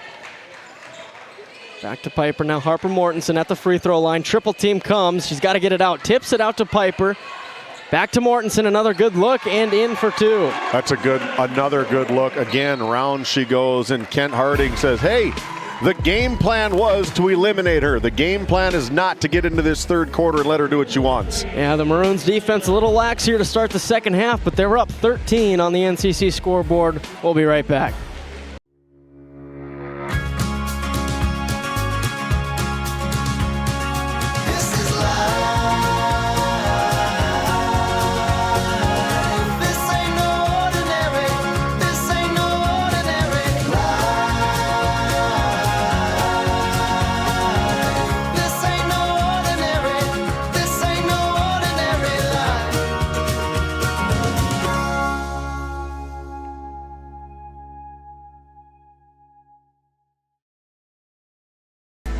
Well, David, talking about the Maroons' defensive game plan, looks totally different in the second half. They tried the triple team. Nice kick out by Mortensen, and then she got it with a one-on-one, and she took advantage. Maroons got to get back to that first half defense. Kind of a tale of two different teams for sure. Earlier, as we get a three-point shot here from Forcher, dials it in from the outside. Her first points right there. A tale of two different teams. We saw Jace Becker 2-3 hours ago. He was so good at getting that triple team and double team and kicking it out so fast, and that's what Harper Mortensen needs to do. We can't let that double team suck in. It's very difficult to get rid of the ball. Haley Thompson on cleanup duty, but can't get that one to go. Fighting for it. There's going to be a foul. Might go on Audrina Forcher diving for the ball. Yeah, you and I were over at the Highlight Factory over in Ray this afternoon and watched the Ray Jays explode in that second half. Mortensen couldn't hit on that one, but yeah, Ty Barman, 8 points, only 1 field goal in the first half, and he exploded for 19 in the second half. And a chase down block that got us both off of our seats. Yeah, it is. I'm going to have to do some extra work here as Journey Wehrman tries to dial one up from the outside again, but I hit the wrong button instead of the highlights, so now I'm going to have to go back into the archives and cut that video. I like his response. He said that LeBron James chase down block. He goes, I'm more of a Giannis guy. Giannis, but can shoot the three. That's the conclusion I came to. Now Thompson finally gets an open look, puts it in. Haley Thompson. Man, did the Wildcats need that one. That's a huge basket, but still hanging around that 13-point lead. They got it to 10 early, and then Wehrman slams the door and gets it back out. That's a big answer from Haley Thompson. Haugland blocked by Thompson from the back. Now here come the Wildcats. Mortensen, bounce pass down to Violet. 4-2. Wildcats starting to get it going. That was a good recorrection for Violet, able just to, it was kind of a tough pass. She got it, power dribble, and put it in. Smithburg attacks. That one's batted out by Mortensen. Out to Skylar Werman, double team in the zone, and a touch foul going to go on Claire Broflet. A little reach in. Her third personal. The junior, one of the leaders for this Wildcats team. Journey Werman will inbound. Guarded by Jade Johnson. Fires it to Harper Lindsay, who drives on Mortensen, blocked by Mortensen, and then a jump ball. That was great defense from Mortensen, not swinging down, because whenever they see the swing down, they like to blow that whistle. Yeah, you almost put a guilty sign on your arm instead of trying to go for the straight up and down. But I would be willing to bet if we were in that locker room, that's probably what Coach Tollefson said was, you can't swing at the ball. It's the volleyball season was months ago. We got to go straight up and down. Nice bounce pass from Werman to Harper Lindsay. She got the 2. 7 points off the bench now for Harper Lindsay. Back to a 13-point lead for the Maroons. Mortensen, top of the key, swings it over to Broflet. Puts it on the deck, spin move. Now she's stuck. Fires it down to Mortensen. Double teams there. Nice spin out and 2 for Mortensen. Really you can good. see she learned from that first half on which way to spin, how to get out of it. Yeah, there's an analogy video out there that says when you're playing the post moves, check the door. See if the door is open. If the door is open, run through it. If the door is closed, you check, you knock, and you go to the other way. Blocked by Mortensen. As Mortensen rips it out of the air. Up to Thompson. Layup is good. We got a single-digit ball game here at the Well. Timeout called by head coach Kent Harding. Wildcats clawing their way back into it. Down 9, 3:40 remaining in the third quarter. We'll be right back. This Game Day Media broadcast is brought to you by... With 40 years of service to Northwest North Dakota, Jan Costin CPA in Kenmare provides trusted accounting and tax services for individuals, corporations, estates, and partnerships. Call 385-4263 today. Your numbers are in good hands with Costin CPA. The Northwest Sportsmen's Association of Tioga, a proud supporter of youth and outdoor recreation in our local community. We're aiming high, keeping it local, and building the future for outdoor events. Join us in making a difference. The Northwest Sportsmen Association, where the outdoors brings us together. Have you ever wondered how your internet works? It starts with fiber in the ground. And local employees who connect that fiber to your home or business. Our 9,000 miles of fiber keep you connected to your neighbors and the world, while keeping your data safe from intrusions, viruses, and malware. At RTC Networks, we're proud to offer our community the fastest, most reliable fiber optic internet available. Our goal is to keep you connected seamlessly and securely. As we bring it back to the Well, time to thank some of our live read sponsors, including the Divide County Quarterback Club, established in 1971. Along with the North Shore Plaza PTO, proud supporter of Wildcat girls basketball and the Longhorn boys basketball team. As Journey Werman brings it up for the Maroons. Their lead down to 9 here in the third quarter. Smithburg finds Harper Lindsay in the middle. Fake. Got Mortensen, but Mortensen still able to block it. Now up to Broflet. Doesn't have the numbers. She doesn't care. Puts it up off the front of the rim. And then a foul going to go on Claire. That'll be her 4th. That's a big 4th personal foul again on the other side of the court. Harper Mortensen just doing damage down there. Not jumping, not swatting. Message was received at halftime from head coach Tollefson saying, hey, we can't have these. If we want to have any shot of getting back into it, you need to be involved in the offense. Jade Johnson face guarding Journey Werman right now, not wanting her to get the ball at all. Now she's got to work her way through the screen, but Journey can't herself. Took a little trip. A little bit of a hip check from Piper Broflet. Hauglin, Smithburg, corner 3. That one's off the front of the rim. Violet Broflet, the rebound.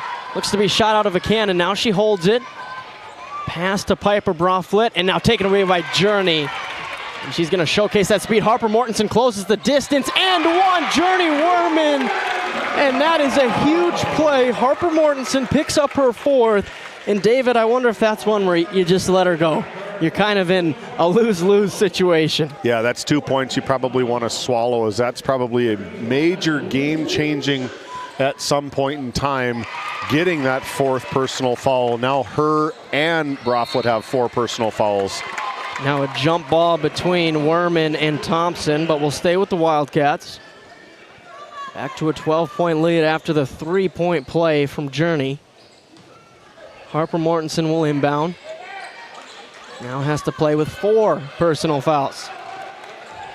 Piper Broflet will bring it up. Uses the screen from Harper. Now attacking. Throws up the floater too hard, but right to Mortensen for 2. 8 points for Harper Mortensen in the third quarter alone. 12 on the game. Coach Tollefson pacing that sidelines, prowling as the Wildcats leader, trying to get these girls into it, now down 10. This is a gutsy move, leaving Mortensen in with 2:16 to go here in quarter number 3. Yeah, you're in a situation where you have to trust her. There's really no other option as you're trying to get back into it. It's at a 10-point game right now. Harper Mortensen will bring it up, guarded by Zoe Lervick, who's checked back in off the bench for head coach Kent Harding. And that's nice hezzy cross from Mortensen, getting down into the paint, and a reach-in foul going to go on Smithburg. That's another advantage. We haven't seen it all season long to where that we haven't seen Haugland and Lindsay on the court at the same time, but then you have those two bigs, and then you have Zoe Lervick coming in as well. Mortensen is the big one for the North Shore Plaza Wildcats. They've got 3 of them on the other side of the court. Travel on Harper Mortensen. And actually that foul did go on Lervick, her second personal. Not on Smithburg. Skylar Werman controls. Over to the right side of the court. Looking down in the paint, nothing there. Now she picked up her dribble to Forcher. Pull up J, no, she doesn't want it. Smithburg does. Too hard. Mortensen, the skyscraper, gets the rebound. Now looking to push it coast to coast. She lost the ball. You don't want to get a foul here. That's danger zone. Oh, boy. Jump ball. And it looked like Lervick might have caught an elbow to the face. And if they would have called that, that would have been 5 on Mortensen on an offensive foul. But she's going to check out. Hopefully she's all right.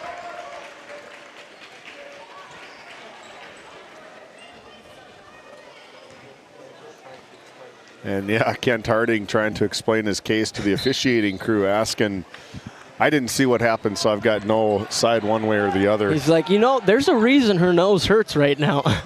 Smithburg, the hezzy, in and out, but picked it up now to Forcher. In the paint, looking to go to work. Blocked by Nora Lee. Harper Lindsay trying to clean it up. Foul going to be called on Haley Thompson. So Harper Lindsay to the line. Yeah, a tale of 2 different halves here. 4 points at the half for the Wildcats. 17 now just in this quarter alone. In and out on the first for Lindsay. So now Haley Thompson's third personal. 4th team foul. 0 for 2 for Lindsay. Rebound goes to Dorval. Best case scenario for the Wildcats on that. You foul without reason, really. They get to the free throw line. They miss both of them. So now it's just a matter of trying to score here as Nora Lee tries to go. She draws the foul. She draws a foul against number 30, Skylar Werman. We haven't called her name a whole lot on the defensive side quite yet. Well, for good reason, just her first personal foul. Pressure free throws pretty much the rest of the way here. Tickles the twine on the first, her first point of the game. One more attempt here from the Service Valley Dental Group free throw line. And got the nice roll on the second. 8-point game, closest it's been since start of the first quarter. Journey Werman, pressured by Jade Johnson. Journey doesn't care. Nice hezzy into the paint, throws one up, and now fight for it. And they're going to say it's off the Maroons. Wildcats ball with 51.8 seconds left in the third. Man, a 2 or a 3 here would be huge for the Wildcats. Momentum breaker for this Wildcats team. If they can get one in, see what kind of defense they're going to have to do this without both Broflet and Mortensen. Extended 2-3 zone for the Maroons. Got a deflection on there.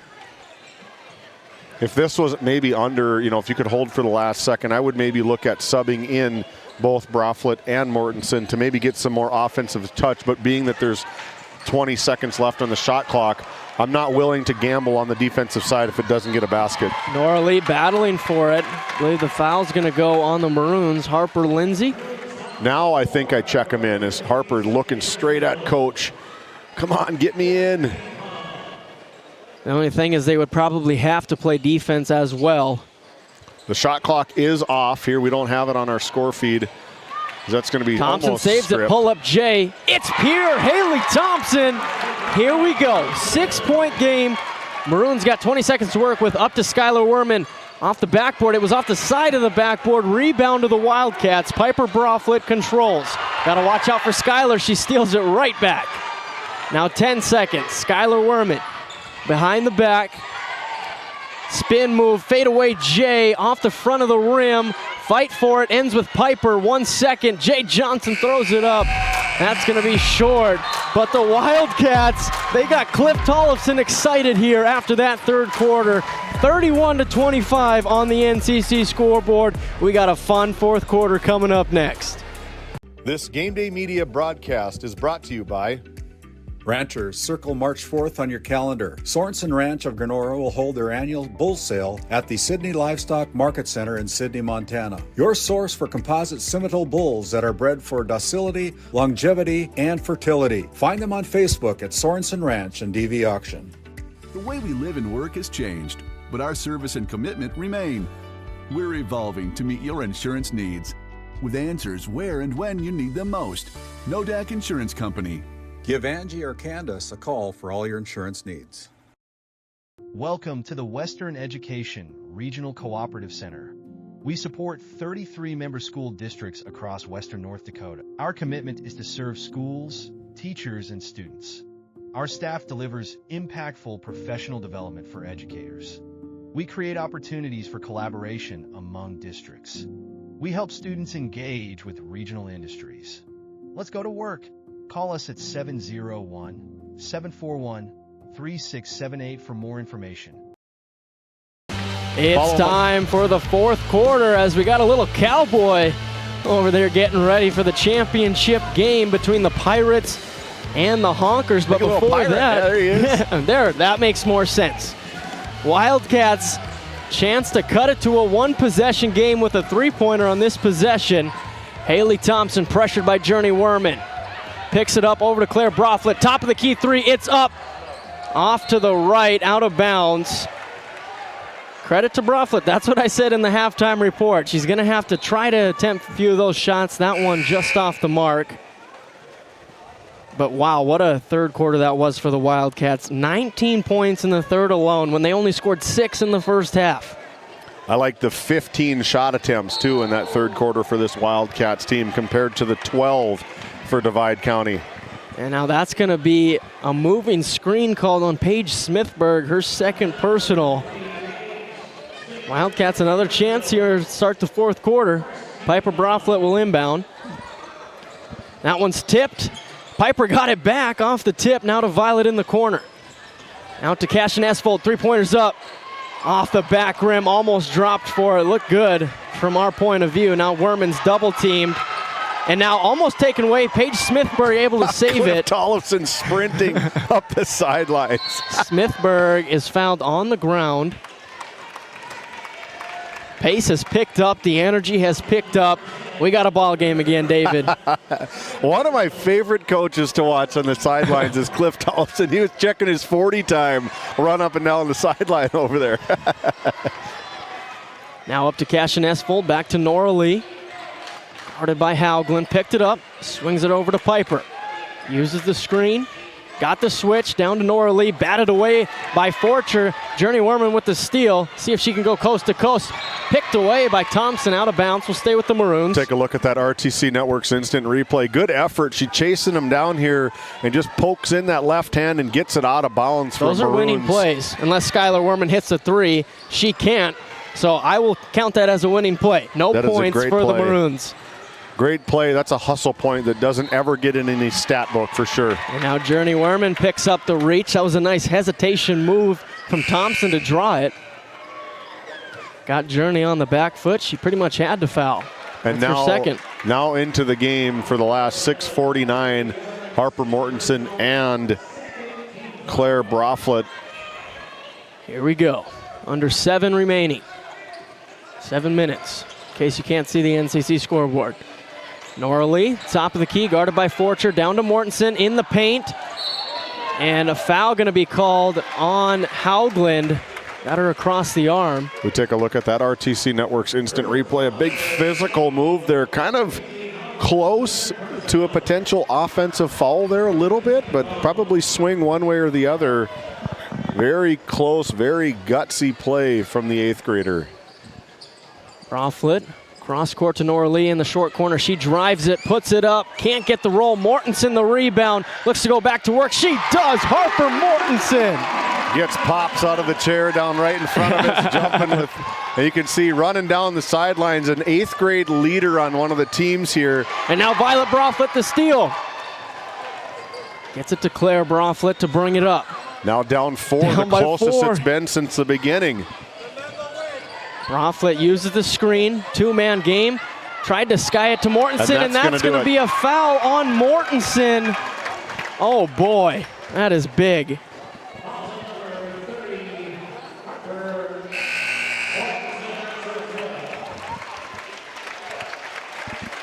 Just when the Wildcats had all of the momentum, this takes a little bit of it away. Harper Mortensen, who had 10 points in the second half, 14 on the game. And who's usually been her substitution is number 32, Nora Lee, is already out on the court. So now Coach Tollefson really having to dig in the bench, taking all of the time allowed for this fouled out substitution here. 6:05 to go. Something to note, they're down by 4 when she fouls out, or the Wildcats. So Madison Cook and Piper Broflet are the ones who check in for the Wildcats. In for Harper and Violet Broflet. Harper Lindsay at the free throw line. Waiting for it. Thompson tried to rip it away, but it's going to be a jump ball. So the Maroons almost turned it over, but instead they'll keep the possession. You see Coach Kent Harding just on the other side saying, if you bring that ball down by your hip, you don't have that sizable advantage. Once you bring it down there, those 5'5" kids can take the ball from you. Now Werman on the right wing, bounce pass, almost got away from her. Smithberg saves it. Top of the key, guarded by Cook. Forcher finds the open Lindsay in the paint. Nice move, blocked by Nora Lee. Fight for it. It's going to be another jump ball, and they're scrapping down there. We take a look at that RTC Network's instant replay. Good reach from the 7th grader with that left hand, able to get out there and deny another one. She is playing fantastic as the 7th grader, Nora Lee. Big, meaningful minutes here in a big, meaningful game. And now the full court pressure put on by the Maroons. They deflect that one out of bounds, but can the Wildcats deal with the pressure? They don't have Harper Mortensen to get it to in the middle. Broflet fires to Cook, guarded by Skylar Werman. Spin move, clearing some space, now picked it up, fires to Thompson, it's up, she got it. Now up to Piper Broflet. Nora Lee in the corner. Out to Claire Broflet. 20 seconds on the shot clock. Can they set up the offense and get a good look? Down to Nora Lee in the post. She got the leverage, put it up, and one! Nora Lee! Here come the Wildcats! We take a look at that RTC Network's instant replay right at the right time. High off the glass for 2 points for Miss Nora Lee. It is a 2-point game, 1 free throw here. She can't get it, so it stays at 2. Forcher the rebound. 5:10 left in this 4th quarter. Wildcats a completely different team in the second half. Smithberg. 27 points in this second half. 25, 4 at halftime. Werman in and out on the 3, rebound to Cook. Picks it up over to Piper, now Claire, and they clear out. A Tioga's Hardware 3-pointer puts them up 1, down by 2. They might check check the nuts and bolts on the roof here. If this one goes in, place might explode. Nora Lee one-on-one in the post, and a travel. Yep. Slid the pivot foot is what it looked like. Yep, for sure. Into the game for the Maroons is number 12, Greenlee Haugland, trying to get some size as Harper Lindsay checks out. Into the game for the Wildcats, number 20, Kashton Esvold, another 7th grader.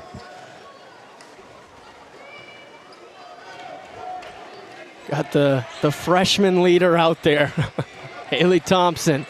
Guarding Forcher, now Journey Werman. Looked at the deep 3 instead, looking to go to work inside. Fires at the Forcher. That was a nice pass, but they're going to call the foul on the ground. Nice foul there by the Wildcats, because that was a 2-point bucket taken off the board. Right now, the Wildcats got freshman 7th grade, 7th grade, 7th grade, and 7th grade for these Wildcats. Yep. Werman, and now she traveled. Maroons turnover. Yesterday, Coach Tollefson's point of emphasis was pressure. I don't want these kids to feel pressure. It's just a game of basketball. If they can sustain one of these runs here from this Divide County Maroons team, I think this is going to be the biggest challenge this last 4 minutes and 18 seconds, is just simply getting the ball in bounds.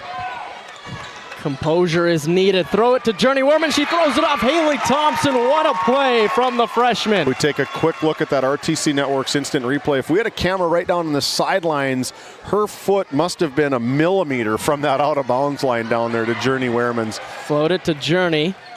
She'll bring it up. Guarded by Thompson. Uses the screen. Pull up. Jay. Short. She got the roll. Journey Werman. What a shot. Looked like it was going to be short, rolled right in. Big shot, Journey. Nora Lee attacking, layup is up and good. Nora Lee, have yourself a game. Back to one possession.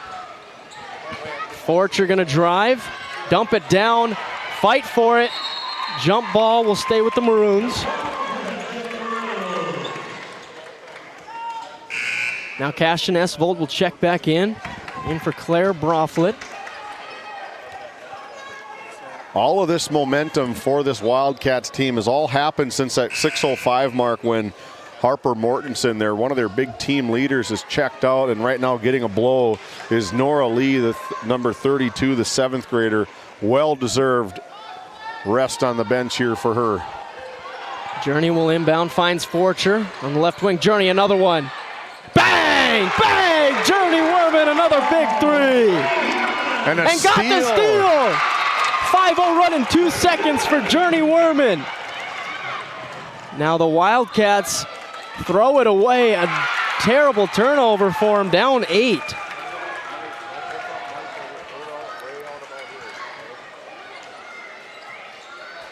Three and a half remaining. Maroons trying to shut that door thanks to Journey Werman. Looking to go to work again. Little hesitation, pull up three. That one's short. Not enough leg under that one. She wanted it though. That would have been a huge basket. Maybe something that's maybe starting to put that nail in the coffin if they're able to get that one to go. But still some breath, only down 8. We've seen these Wildcats come back before. Now they got to do it without Harper Mortensen for the final 3 minutes. Bounce pass to Cook. She controls, now picks it up. Double team comes, taken away by Smithberg. It's a race to the hoop, Smithberg. And that's going to be a foul on Cook. So 2 shots for Smithberg.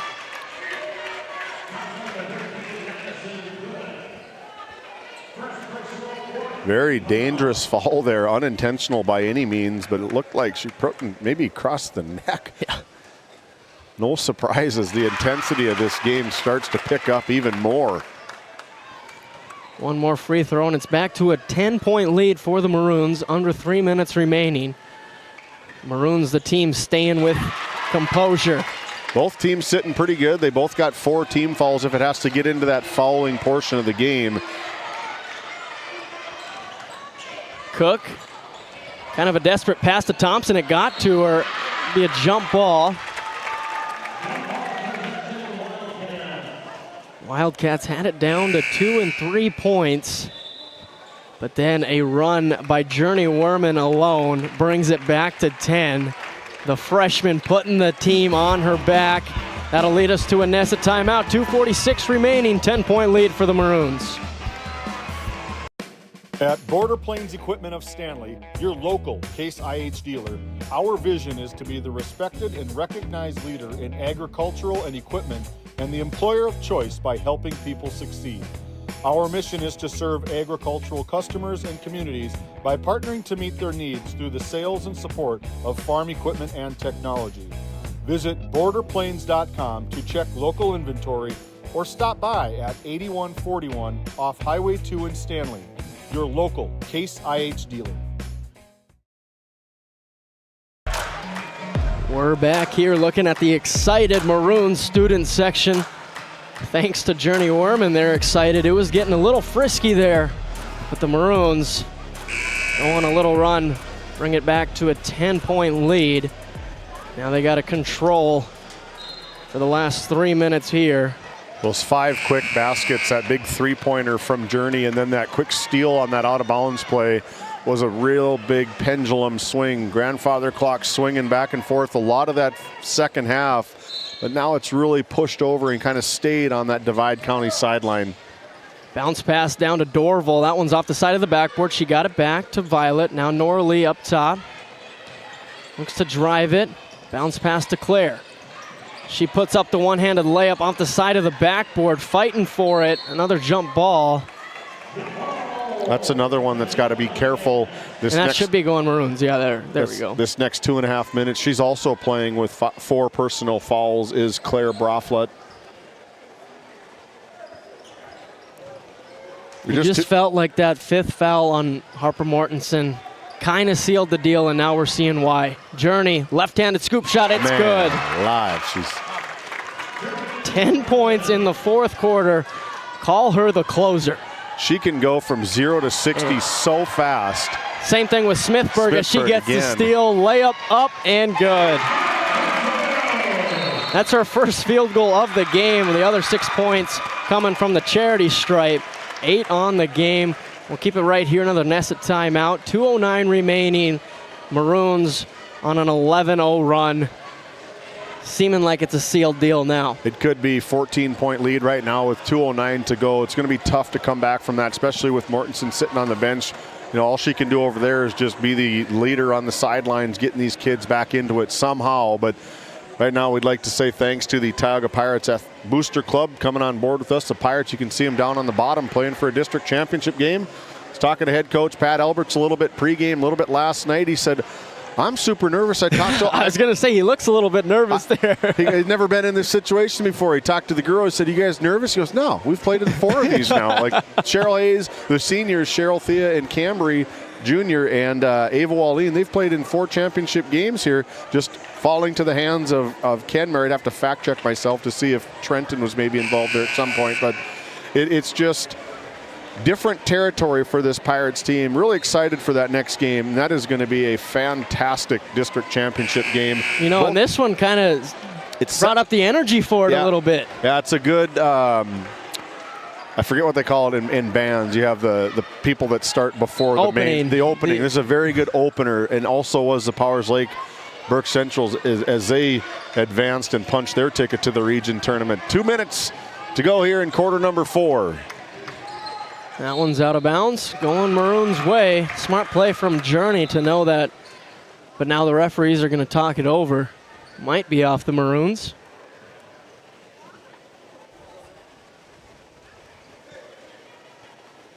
See Kenmare Bowbells honkers. You can see them almost cross court there, just sitting to the left of the basket as we're officially under 2 minutes to play here in quarter number 4.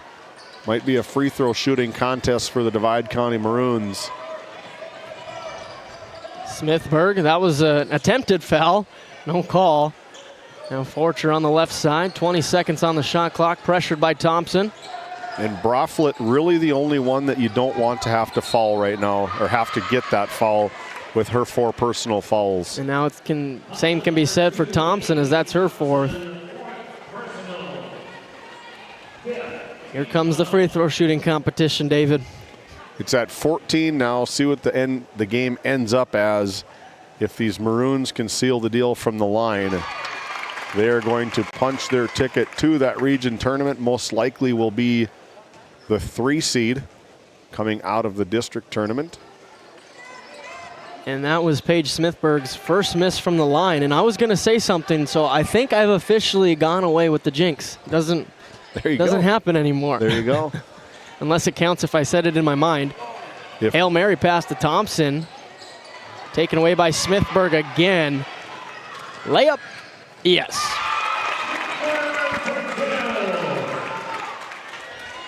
Up to Dorval, one-on-one between her and Werman. Layup off the front of the rim. Smithburg again fouled by Piper Broflet. Back to the line. Spiraled out of control here for this Wildcats team. It was a 4-point game at 6:05 when Harper Mortensen fouled out. And a little bit too much. At one point in time, they had 4 7th graders on the floor and 1 freshman for the North Shore Plaza Wildcats. Harper Lindsay will check in for Skylar Werman. One more free throw for Smithburg. Short on that. Violet will bring it up for the Wildcats. Now over to Piper. Pull up 3. No good. Rebound to Hauglin. Up to Lindsay. Up to Smithburg. And now instead of going for the easy layup, she'll milk that clock. Smart play from Paige. Is just able to just get everything out, and then they're going to really put it back to the line as Journey Wehrman could maybe finish what she started here. Putting the team on her back, trying to get her into the region tournament. 2 huge threes, and then the steal right after that second 3.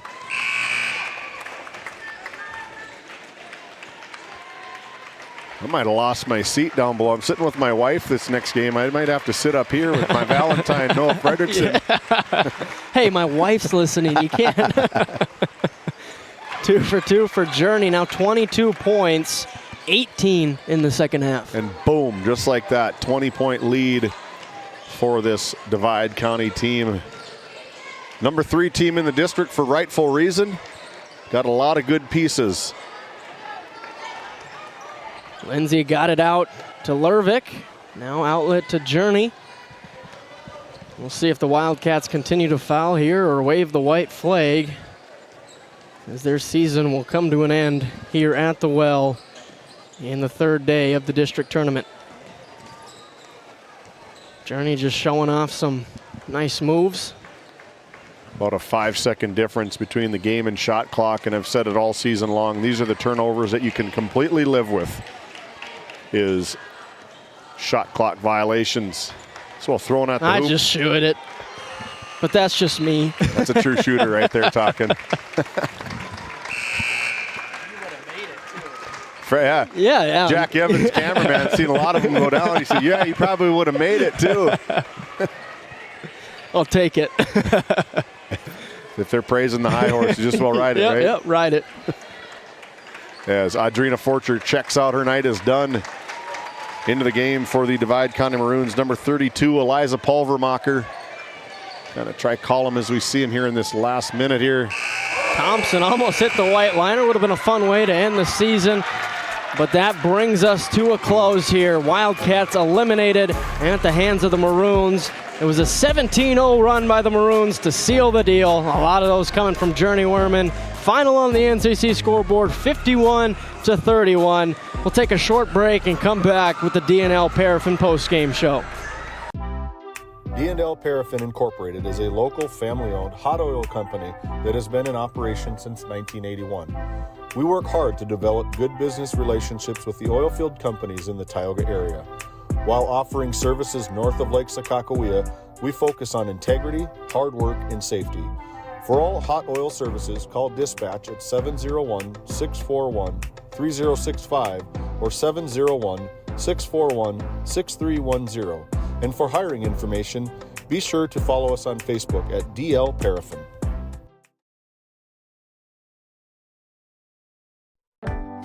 Located in Crosby, North Dakota, Brad Johnson Insurance has been helping clients find insurance coverage since 1986. Our team is passionate about serving the community in which we live and pride ourselves on getting to know our clients to best serve their needs. Our staff is active in the public and strives to better our community through participation, involvement, and by supporting area events and youth programs. For a quote, visit bradjohnsoninsurance.com or call 701-965-4200 today. Welcome into the D&L Paraffin post-game show. Randy Peterson's caught up with the closer, Journey Wehrman, our Brad Johnson Insurance Player of the Game. Our broadcast team, Journey, has labeled you as the closer. Ball is life. Head coach Ken Harding's picture on the front of their T-shirt. Journey Wehrman, our Brad Johnson Insurance Player of the Game. You guys finally punched your ticket to the region. How's that feel? Yeah, I've been playing since 7th grade. 7th grade Last year we played Trenton, lost there, so it feels good to finally be able to make it. Yeah, so you had a lot of, it got really interesting there for a little while, and then Harper fouled out of the game for the Wildcats. But you guys come back and did a great job tonight as a team, led by your 22 points tonight. How does it feel to go to the region? It feels great. This has been my goal for, ever since I was a little girl. So to finally make it, and with the best team ever. Yeah, you got a bunch of teammates here. I'm afraid I'm going to get a Gatorade back here, so I'm going to get out of here. Congratulations, Journey.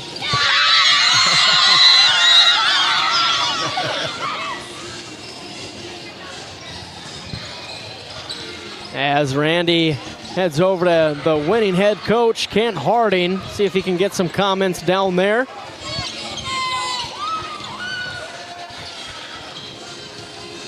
Kent's, there we go, made the connection. We're ready to go here. All right, take it away, Randy. Yeah, Kent, wow, what a great game for your Maroons. Boy, you had to start with a big lead, and they come back. They fought, got back in the game, and then you guys kind of pulled it out there. Very nice win for your Divide County Maroons here tonight. Yeah, a nice win for the ladies. We're a little emotional here. Working hard to get that one. Yeah. So you had a great team effort tonight, led by Journey Wehrman's 22 points. But, boy, your whole team contributed here tonight. And you got to give your little credit to that Wildcat team. Very good young team for over there. Yeah, very good. And we knew that. We talked about it at halftime. They're going to make a run. When she comes back in, they're going to attack us hard. We had some let-ups in that third quarter and kind of missed assignments, and they made a big run. Yeah. Finally, we pulled her out in the end. That's all that counts, I guess. And now it's on to the regional for the Divide County Maroons. Congratulations, Kent. Kent Harding of the Divide County Maroons. We'll send it back to you guys at the Tioga Medical Center Sports Desk. Thank you, Randy. We'll wrap this one up here quick. The Maroons, 51 total points, 7 from Harper Lindsay, 3 from Audrina Forcher, 22 from our Brad Johnson Insurance Player of the Game, Journey Werman, including 18 in the second half. That is why she will be termed the closer. 1 point from Greenlee Hauglin, 10 from Paige Smithberg, and 6 from Skylar Werman. Gets the dub, advanced to the regional tournament for the Maroons, and then the Wildcats, their season comes to an end. 31 total points, 7 from Haley Thompson, 4 from Violet Broflet, 14 for Harper Mortensen, 6 points from Nora Lee. And David, as we look at the Wildcats, you have to give them a lot of credit. That was a fun third quarter.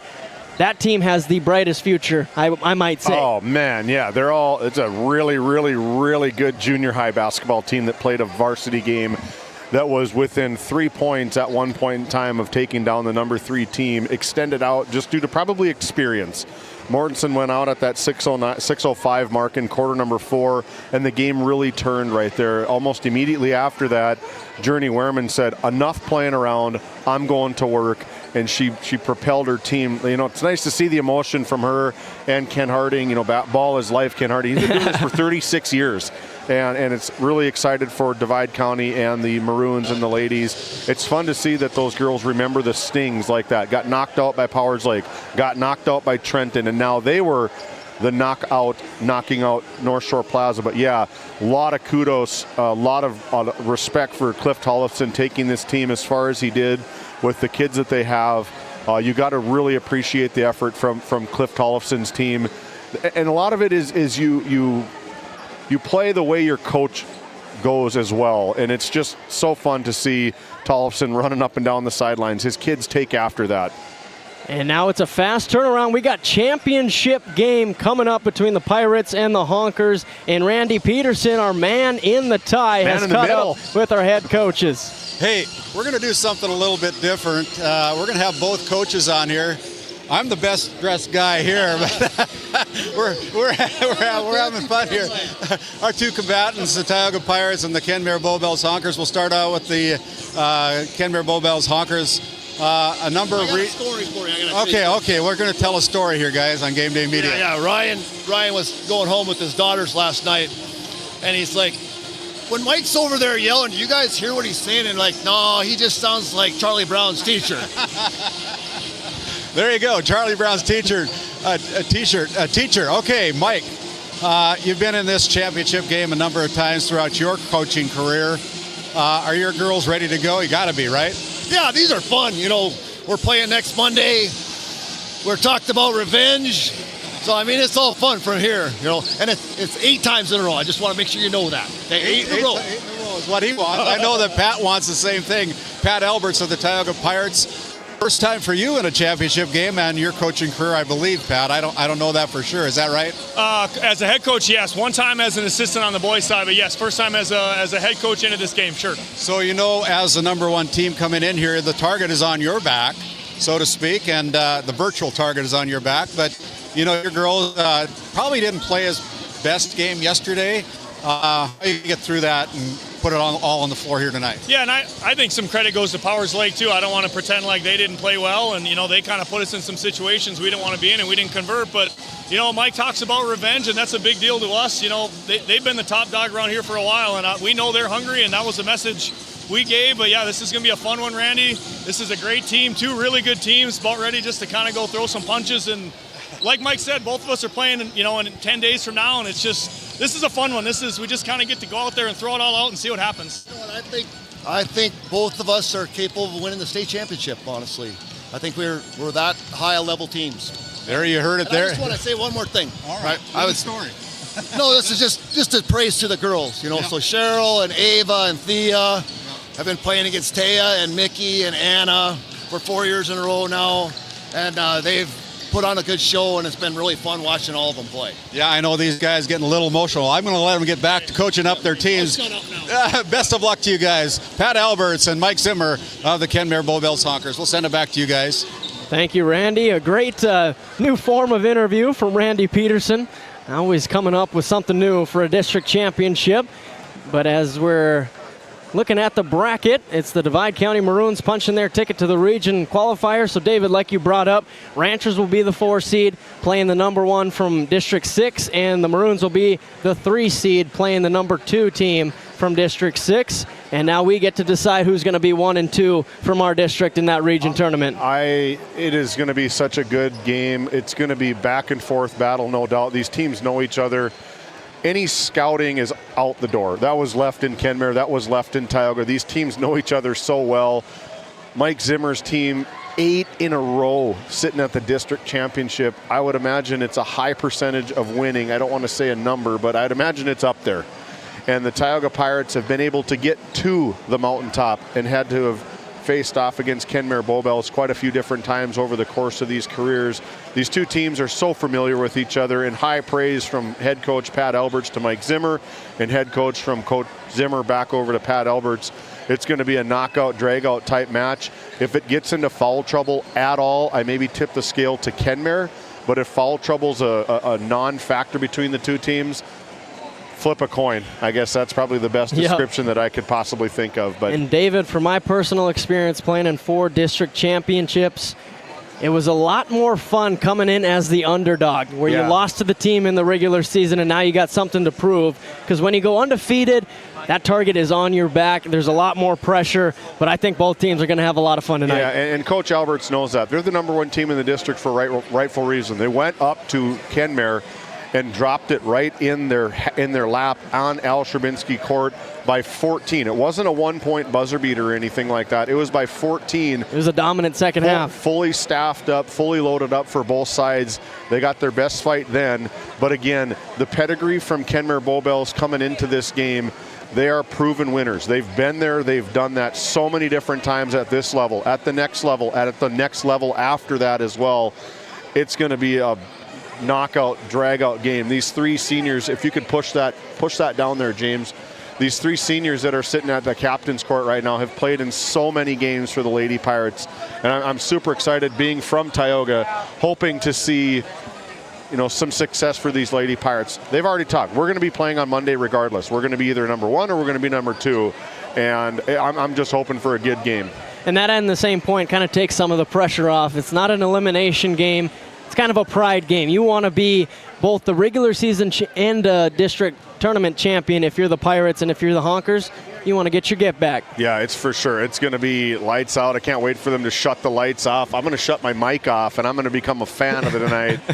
Sitting here cheering for both teams. I think it's going to be a fascinating game. We're going to go to our Red Rock Auto Player Spotlight. We're just going to keep this thing rolling. Randy's MIA right now, but our Red Rock Auto Player Spotlight for the Kenmare Bowbells Honkers is going to be Taya Offorth. She has been a standstill for this Kenmare Bowbells teams for 4+ years. We've called a lot of games of her. What other kind of adjectives do we describe Taya Offorth in her game? All the good ones. Yeah. Amazing. Strong. She is so strong when she gets the ball in the post, and she's smart. She knows when to take her matchup, when to kick it out to, let's say, McKenna Mao, who's been absolutely drilling the outside shot in the first 2 games of this tournament. And the big thing that I've seen from Taya Offorth is she's starting to knock down some outside shots. She's shooting the ball well, and if she starts hitting that at a consistent rate, there's no way to defend her. Yeah, she's such a fascinating player. Like you said, I think smart is probably the best adjective really to describe Taya. She knows when to make a move. She knows she's such a strong finisher. That battle between Cambry Johnson and Taya Offorth tonight is going to be such a good one. And then we flip it over to the other side is guess who? Cheryl Hayes. No surprise here by anybody at the Game Day media staff on who these players are. Cheryl Hayes, I think you might put her at the greatest of all time as the Tioga Lady Pirates. I've got so much respect for her. She is such a great player. A good leader on the team. She's a fascinating player to watch. Who is going to outdo each other? Yeah, they might guard each other throughout the night. Who is going to have that final blow at the buzzer? And really, I think it might come down to leadership qualities, because there's going to be ups and downs like there is in every basketball game. Who can keep their team in it, keep them checked in mentally, and lead their team to a victory? I'm ready to see these two lead tonight. It's going to be a very schemed game, very schematic for both teams. Pat's going to have to utilize his timeouts as he runs really a short bench. Mike Zimmer says, let's get out and run. We want to run with these kids, and if, reference Michael Bergstrom, if they want to join the track meet, let's go. Yeah. Got to dictate the pace, and we'll see who does that. Let's look at the Country Store starting lineups. First for the Honkers, McKenna Mao, Kylie Offorth, Taya Offorth, Riley Hedberg, and Anna Peterson, coached by Mike Zimmer. And then for the Pirates, Mercedes Travis, Cambry Johnson, Ava Wallin, Cheryl Hayes, Thea Johnson, and head coach Pat Alberts. So now we're going to take a little break here, get everybody in their correct seat, and we'll come back for the championship of District 5. Nesset is here to provide services to the oil and gas industry. We have a fabulous, fabulous geologic jackpot right here in North Dakota. And what we are doing is providing and developing this resource to be used for years, decades, and generations to come. I look forward to a great future right here in Tioga, North Dakota. Do you find yourself driving to the bank each week, writing too many checks each month, paying too many fees? As a business owner, you have a lot to worry about. Don't let banking be one of them. Contact the Bank of Tioga to explore how we can simplify your banking experience and empower your business to reach its full potential. Our team is committed to providing you with seamless banking experience tailored to your business needs. From digital banking solution to personalized support, we are here to help you thrive. The Bank of Tioga banks businesses, and we are here for you. Imagine if you had more time for what really matters. Do more with your money at the Bank of Tioga, member FDIC. Good evening. We've shifted seats. My name's Randy Peterson. And good evening, everybody, and welcome into championship night here at the District 5 Girls Basketball Tournament. We're set up for a fantastic showdown as the top-seeded Tioga Pirates take on the second-seeded Kenmare Bowbells Honkers with a district title on the line and plenty of pride to go around. Tioga comes in as the number 1 seed off the regular season and the team everybody's been chasing. The Pirates have put together a very impressive season, earning respect not just in the district but across the state, receiving votes in the North Dakota media polls week after week. They've shown balance, toughness, and the ability to close out tight games, and they carry a little extra confidence tonight. They defeated the Kenmare Bowbells Honkers during their regular season matchup. But if you think that settles anything, think again. The number 2 seeded Kenmare Bowbells Honkers have been building towards this moment all season long. They too have been receiving votes in the state polls, proving they belong in the conversation among North Dakota's top teams. The Honkers bring grit, energy, and a chip on their shoulder after that earlier loss to Tioga. Tonight is their opportunity for redemption, And there's no bigger stage than a district championship game here tonight at the Well. For Tioga, it's about finishing what they started, validating that #1 seed and defending their regular season wins. For Kenmare Bowbells, it's about flipping the script and turning a previous loss into a championship celebration. 2 teams, 1 district title, a rivalry that's already delivered once this season. And now it's time to see who rises when the lights are brightest. Stay with us. District 5 Championship Basketball is coming up next. Continental Resources is proudly independent and fiercely pro-American energy. American-produced oil and natural gas will play a critical role in America's and the world's energy future. So will we. We are deeply invested in our communities in North and South Dakota, Montana, Oklahoma, Wyoming, and Texas. Visit CLR.com for job opportunities. We are Continental Resources, America's energy champion.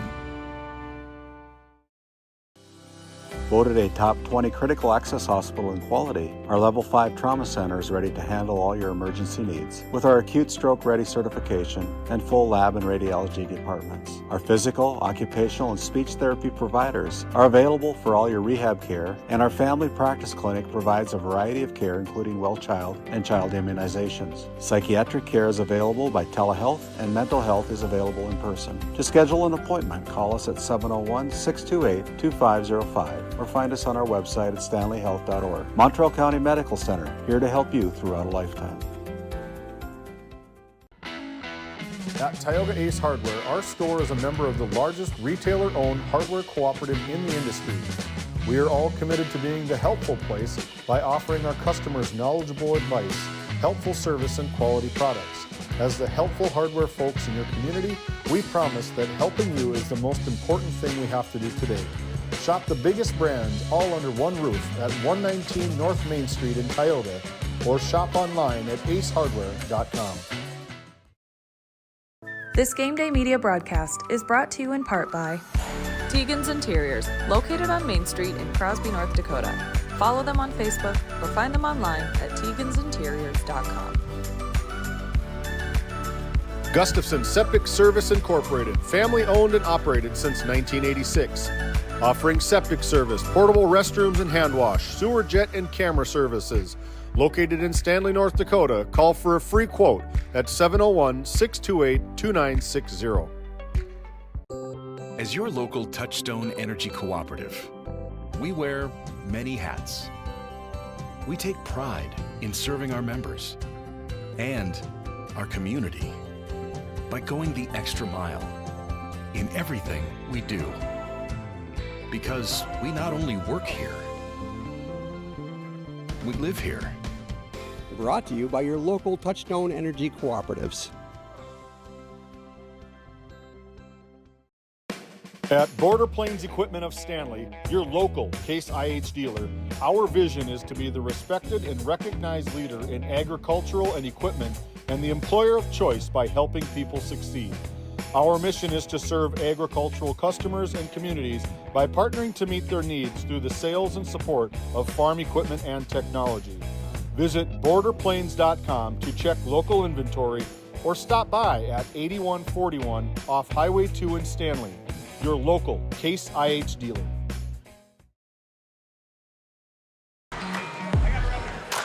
Here we go. Minute to go. My name's Randy Peterson, alongside of Noah Fredrickson, as they start to dim the lights for our country store starting lineups tonight, as we're going to send it down to Jeff Graupie. And before that happens, I want to introduce my color commentator tonight, Noah Fredrickson. Noah, thanks for sticking around and helping us paint the picture here tonight. Yeah. This is what you do it for. Yeah, this is what we do it for. This is fun. And well, we've had accolades all over the United States sending out thanks for us to do this, making it available for those people that aren't able to come into the well here tonight. But it's our privilege to be here tonight, as we're going to take a few minutes ladies and turn it over and to Jeff Graupie. gentlemen. Welcome to Terry Olson Court at the Well of Williston State College for the District 5 Girls Basketball Tournament. Tonight's championship game features the Honkers from Kenmare Bowbells. And the Pirates from Tioga.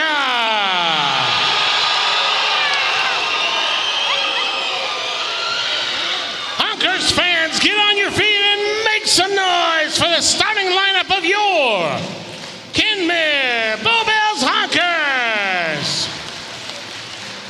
At one guard, a senior, number 2, McKenna Mao. At the other guard, a senior, number 10, Tia Afforth. And one forward, a freshman, number 5, Kylie Afforth. And another forward, a senior, number 20, Riley Hedberg. And at the other forward, a senior, number 30, Anna Peterson. Honkers assistant coach, Ryan Afforth. The head coach of the Honkers, Mike Zimmer. Now, Pirates fans, get on your feet and make some noise for the starting lineup of your Tioga Pirates. At one guard, a senior, number 14, Ava Walleen. At the other guard, a junior, number 1, Mercedes Travis. At one forward, a senior, number 15, Cheryl Hayes. And another forward, a senior, number 22, Thea Johnson. And at the other forward, a junior, number 13, Cambry Johnson. Pirates assistant coach, Taylor Nelson. The head coach of the Pirates, Patrick Alberts. Your officials for tonight's game, Monty Lund, Sean Eggy, and Matt Cavernum. By the way, those tournament officials have just wrapped up a couple of games before this one. And I think this is their third game today. We'll see if they can keep up with this Tioga Pirates and Kenmare Bowbells team. The Honkers wearing their dark uniforms tonight. The Pirates wearing their home uniforms tonight. And on our Northwest Therapy Services opening tip, it'll be Tia Afforth and Cheryl Hayes. Matt Cavernum throws it up. First tip controlled by the Kenmare Bowbells Honkers, and right off the bat, there is the first bucket by Anna Peterson. Here we go, right off the tip. Gets to Anna Peterson. Look at this spin move on Cambry Johnson. That didn't take long. No. Here is Thea Johnson picking up her dribble, now looking for Hayes, and finds her at the top of the key. Welcome in to our listeners on KTGO 1090 AM and 92.7 FM. As Hayes has the ball go off the arms of the Kenmare Bowbells Honkers, and these Honkers seem like they're ready to go. Well, I just talked to David about this. Having that chip on your shoulder in a championship game, man, it's fun. Cambry pulls the trigger from 3 as the ball goes off the hands of Thea Johnson, and the Pirates still looking for their first point tonight. Just underway here. 7:24 remaining in the quarter. The opening quarter as Riley Hedberg has the basketball. Now out on top to Tia Afforth. She backs down, goes to the right elbow. Back cut to Anna Peterson, and she gets drilled. As we look at the RTC Network's instant replay, look at this pass from Tia. Reading the defense, sees the gap, gets it to her, and then Anna Peterson draws the foul. First personal foul called against Cambry Johnson.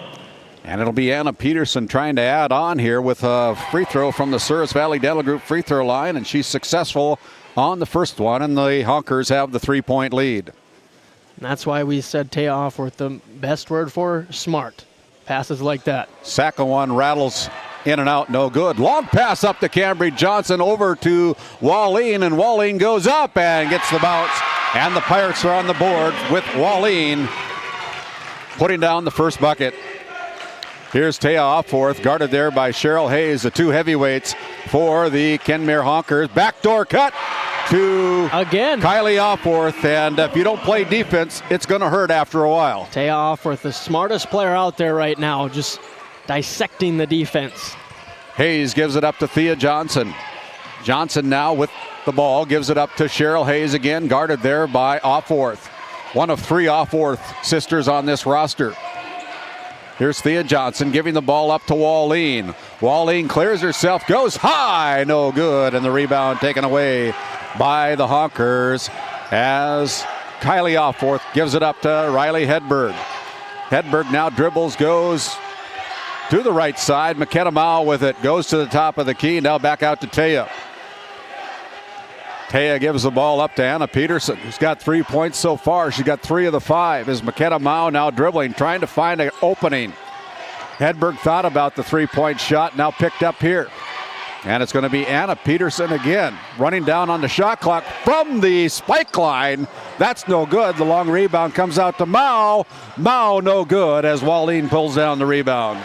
And they got that extra shot off because Offworth was able to hit the rim, reset the shot clock. Inside to Cambry. Johnson goes high off the boards. And the ball is going to go out of bounds. Last touch by the Kenmare Bowbells Honkers. Now we got our first subs coming in. Kesley Keever will check in for Mercedes Travis as Kenna Offworth will check in for the Kenmare Bowbells Honkers, replacing Riley Hedberg.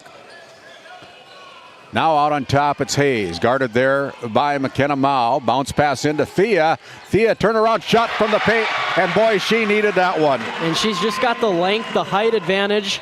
She can get to that fadeaway as we look at the RTC Network's instant replay. Just no contest. On the right side, it's Kenna Offworth. Kenna with the basketball, goes out, inside pass to Taya Offworth. She's deadly with the left hand, no good, but we're going to have a shooting foul called against the Tioga Pirates. And Randy, this is what I mean when she's always in control and she's strong in the paint. Takes a dribble, goes up strong, able to draw that foul. Wallene picks up her first personal foul for the Pirates. That's the second team foul with 5:04 remaining as Taya Offworth gets her name in the scorebook with the first Souris Valley Dental Group free throw line. Free throw.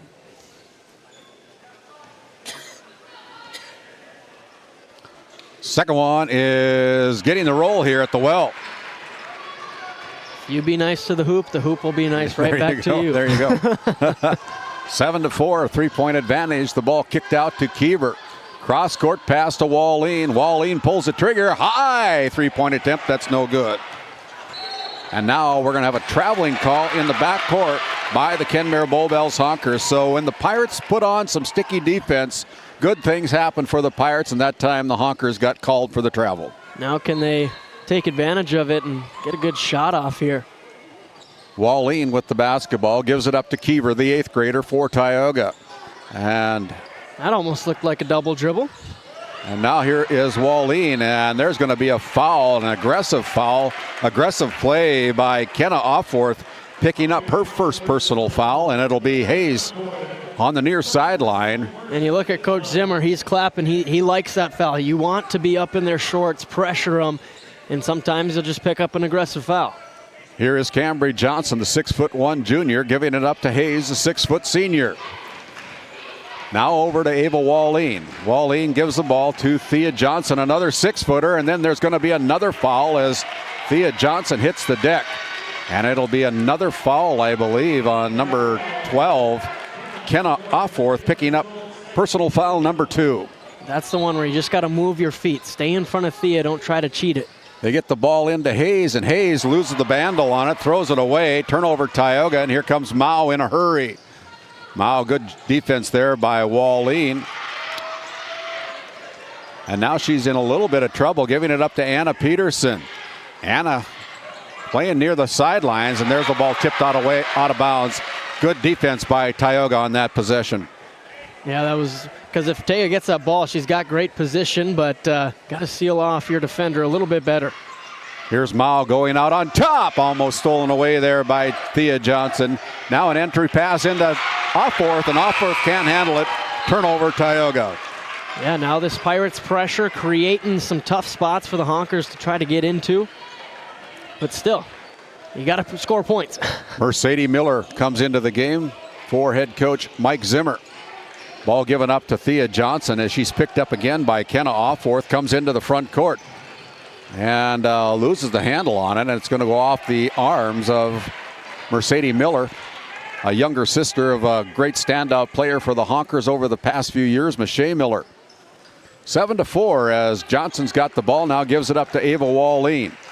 Wallin picks up her dribble at the top of the key. Nobody moving for Tioga. Finally, they get it back, and it's almost a turnover.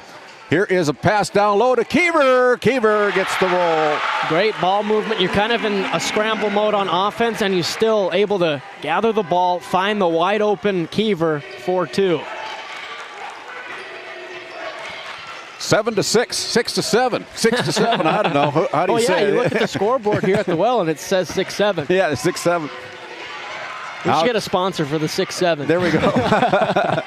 Hey, there's a 2-point field goal. Anna Peterson off to a great start here in the opening quarter. Has got 5 of the 9 points for the Honkers. That's what we've seen all tournament. They've been shooting the ball very well.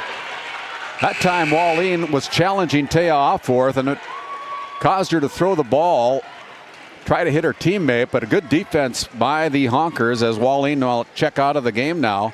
And it'll be Mercedes Travis checking back in for head coach Pat Alberts. Out on the right wing, Travis goes off of her leg of Kylie Offworth, so it'll stay with Tioga. And now the officials are going to look at it again. And Sean Agee and Matt Convertum converse, and they keep the ball as a Tioga Pirate possession. Cheryl Hayes goes out to Thea Johnson. Down in that corner, now they give it back out to Thea, or to Cheryl. Pick and roll, and it's going to be out on top, and then the ball is out of bounds. That's a turnover by the Tioga Pirates, second of the night. 9-6 on your NCC scoreboard. Great premium sponsors here, RTC Networks and NCC. Our premium sponsors here on Game Day Media, providing our scoreboard and our instant replay, and there's a block by Tioga. That's how Pirates you help got numbers. Out your teammate. Cheryl Hayes going to be selfish, goes in. We're going to have a shooting foul on the block against the Kenmare Bowbells Honkers. Yeah, just pushing it up in transition. Sees the one-on-one opportunity. Just a little contact to the body. Cheryl Hayes looking for her first point of the night as Kenna Offworth picks up. Yeah, her third personal. Yes. Those were quick fouls, but that's what she does. She comes in, plays aggressive, and sometimes that backfires and you pick up a few quick fouls. Hayes off on the back iron on that one. Ball is going to be fought for. It's going to stay with the Kenmare Bowbells Honkers off the missed Service Valley Dental Group free throw line. I'm curious to see exactly how deep Coach Zimmer goes to his bench. So far, they got to go under the bleachers. Yeah, who's underneath there? They're going to grab her legs and pull her back out of there. Micaiah Jensen. That took away some of her stamina. She gets a nice round of applause from the Kenmare faithful over there. I wanted to see Monty go do that. He's just happy he didn't have to. Yeah, he is.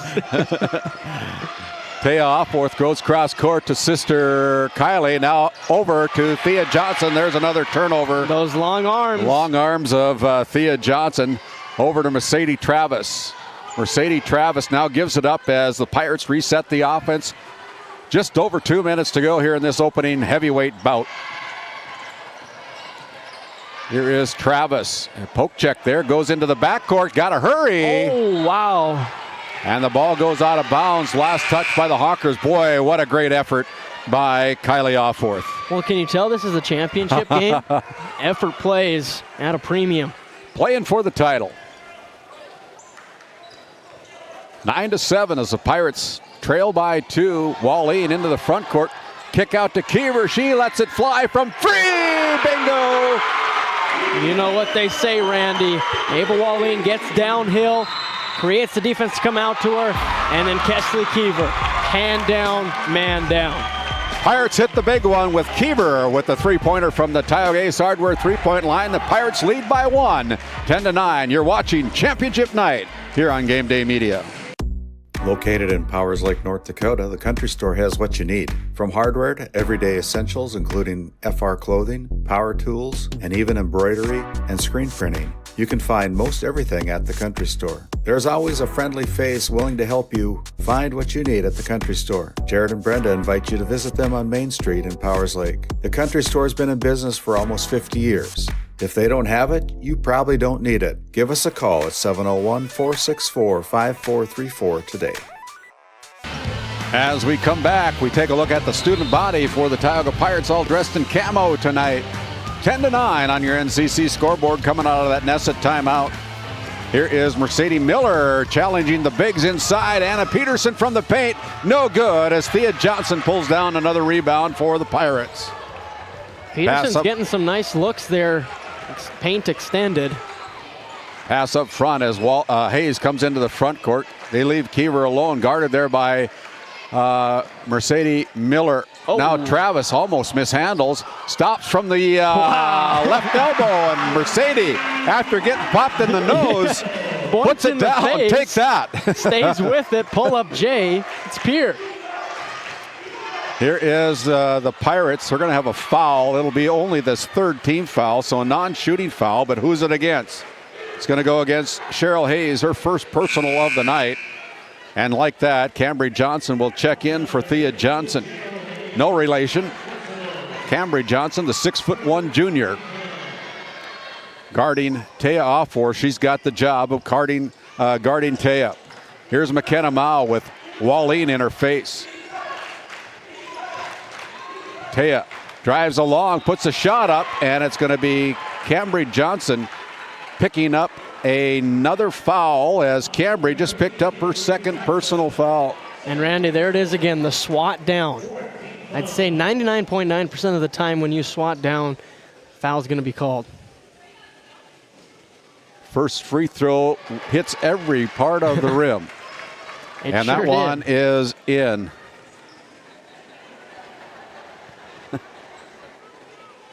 As Taya Offorth is now 3 for 3. Want to give a shout out down in Fargo. Harrison Olson, Scott Olson's boy, former student at Tioga High School, watching the Tioga Pirates. Welcome aboard, Harrison. 12-11. The Pirates' lead is only 1.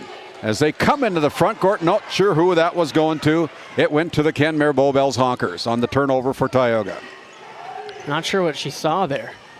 I think she was intending one of the other players were going to move to the ball, and they just stood there. Now it's Mercedes Miller giving the ball up to Offorth. Looking for a backdoor cut. Taya Offorth now looking for some trouble. Backdoor to her sister. Little head nod, and there's the 2-point field goal for Kylie. Up front, here's Kiever. Kiever left all alone at the buzzer, and Kiever puts it down. Wow, what a play. Good eyes by Cheryl Hayes. You got to get back on defense. You can't go trading baskets. 14-13 as the first quarter comes to an end. The Pirates with the 1-point lead in this heavyweight championship bout. We'll be back with second quarter action after this timeout. Tioga has a lot to experience. From food to fun food. There's so much to take in. Brush up on your history. Grab dinner and drinks. Then catch the latest movie in a historic theater. With many great places to stay, Tioga makes for a fun and easy getaway. Come experience Tioga and see why those that live here love it here. This Game Day Media broadcast is brought to you by Napa Tioga Parts Supply, located at 105 North Main Street in Tioga. Visit napaonline.com. Hungry? Head to the Food Barn in Powers Lake. Open Monday through Saturday with daily lunch specials, a full breakfast menu, and don't miss Taco Tuesday on the last Tuesday of every month. Try Michael's Alfredo Pasta. It's a local favorite. Come on down to the Food Barn, where good food meets great company. 14-13 as we come out of the Northwest Therapy Services start of our second quarter. Northwest Therapy with offices in Williston and Ray, North Dakota, providing speech and language therapy services. Heidi Barman and her team. Go to nwtherapyservices.com, and we're going to have another trip foul called against the Kenmare Bowbells Honkers. And that's the first team foul here in the quarter as a foul was whistled against Kylie Offorth. Right in front of the Kenmare bench, Cheryl Hayes going to look back door, finds Miller, or Travis, excuse me. Oh, man, the block, and then I'll help you up. Here's McKenna Mao going over to Anna Peterson. Peterson gives it up to Mao. Deep three-pointer. That's no good. Miller with the long rebound out to Kylie. Kylie rattles in and out, no good. And there is going to be another foul called against the Kenmare Bowbells Honkers, and another rebound by Thea Johnson. Yeah, I was just going to say that Thea Johnson having an amazing first quarter into the second quarter, just rebounding the ball, being strong, that time drawing the foul as she came down. First foul call against Mercedes Miller. Second team foul here in the quarter for the Honkers as the Pirates come into the front court. Cheryl Hayes slows it down, goes over to Wallene. She lines up a three-pointer, missed everything. And now the ball is out of bounds as the Honkers hit the end line. It'll go back over to the Tioga Pirates. Thea Johnson some credit there, quickly going to her teammate and tell her, stay in it. We believe in you. We know you can hit those shots. Couple misses here early for Wallene. Here comes the 8th grader, Natasha Breckus, with 11 District 5 tournament points on the tournament so far. Down low, Cheryl Hayes goes up high. Backdoor cut to Thea Johnson. What an assist by Cheryl Hayes. On the RTC Network's instant replay, Hayes feels the double team. Quick left-handed pass down. Oh my goodness, that's a freshman, folks. Going up there with a up and under. Man, we're trading blows here right now. And here is Kylie Offworth with the point, and here's Wallene trying to drill one, and there it is. See, Randy, that's what happens when you're a good teammate. You keep your teammates uplifted, and that time Wallene delivers. The leading three-point shot deliverer for Tioga in girls basketball history. Hits another one, and now here's a steal by Keever. She's going to probably slow things down. She wanted to go 1 on 3, and now she decides to go to the basket and one. Holy moly! Kesley Keever with the and one. Look at the way she slow plays. It takes the contact, floats it up and in, hoop and the harm. Wow, 21-15, a 6-point advantage, the biggest lead of the night for Tioga. As Keever, the 8th grader, puts it up and missed the rim. She's probably exhausted, and Pat Albert sees that. He's going to call a timeout. Everybody's going to catch their breath, including us. Yep. We'll be back after this Nesset timeout. How it's always been done isn't good enough. When it comes to your farm, your family, and your future, you deserve better. At Howland Insurance Services, we specialize in how insurance should be done. We creatively customize farm and ranch insurance to meet your marketing goals and minimize risk, providing the protection that you need. We help lessen your dependence on the bank and set you up for long-term success. Contact us today to build a brighter, more secure tomorrow. Here, when we come back, we'll give you guys a wave, so turn your camera, Jack. Hey, Tioga Pirates Booster Club. Here we are. Let's give them a wave. There you are, Ed. Noah Fredericks and Randy Peterson. It's, what's your name, Mr. Producer? James Myers running our producer tonight. Our cameraman tonight, Jack Evans, and Colton Lenzen here for our championship night. But it's been a real privilege. The Tioga Pirates Booster Club, a third-year sponsor here on Game Day Media. And we couldn't do it without our great sponsors, and we got a lot of them, folks. And we just appreciate wholeheartedly the support that we received throughout the first 3 years of our existence, and it seems like we're getting bigger and bigger and bigger, Noah. I believe so, and better and better and better. Thank you for that, because guys like you coming on board and helping us out. 21-15 with 6:15 remaining here in the first half. Taya Offworth has a hand in her face again, and now out on the left wing. Offworth gets it back as she drives. Tries to clear herself, puts her shoulder down, and now it's Mao giving it up to Anna Peterson. Anna for 3, no good. Long rebound comes out to Mao, and they give it up to Offworth. Taya with the drive, goes off of her foot, not a bounds. Turnover by the Kenmare Bowbells Honkers. Thea Johnson is an absolute menace on the defensive side. I wouldn't want to play against her. No. My goodness. I don't know if you'd get a shot off, Freddie. Might get blocked into the stands. Thea Johnson doing a great job here. Now she picks up her dribble in the backcourt. They got to hurry as Wallene comes into the front court. Now gets the ball back to Hayes as resets the offense for the Pirates. Thea Johnson going over to Travis. Down low pass intended for Cheryl Hayes, and then it's going to be McKenna Mao stepping out of bounds. And the Pirates almost threw it back as Kesley Keever comes out of the game as Cambridge Johnson will check back in. Johnson playing with 2 personal fouls with 5:29 remaining here in the opening half. And Thea Johnson throws it up again. My goodness, Thea. Sometimes it's just your night. Yeah, last night you had a tough time, but boy, when you hit that first one, things seem to go your way. Here is Thea Offworth. She was looking at the 3-point shot. Now picks up her dribble, and they're going to entice her to do so. But if they don't put a hand in McKenna Mao's face, she might pull the trigger as Natasha Breckus, gives the ball up. And it's getting down to crunch time. Offworth pulls the trigger. That's no good. Rebound there by Kylie Offworth, and now back out on top to Mao. Over to Offworth. Taya, that is, the senior. Taya drives in, goes in, and she's going to go to the Souris Valley Dental Group free throw line as the foul called against Tioga. Just a nice jab step, got Thea Johnson off balance, and Tioga Pirates help side had to come foul. That's going to go against Ava Wallin, her second foul, only the first foul here in the second quarter for Tioga as Taya puts in her 5th point of the night, all of them coming from the Souris Valley Dental Group free throw line. Souris Valley Dental Group located in Minot, North Dakota. Your next appointment can be found at sourisvalley.com. Second one by Taya, and she likes it at the free throw line here at the well. Apparently, 6 for 6. As we're going to have a substitution, quick one for Taya Offworth. She comes out of the game, get a little bit of a breather. I bet she comes back in 30 seconds. Get a swig of water. Hayes comes into the front court in a hurry.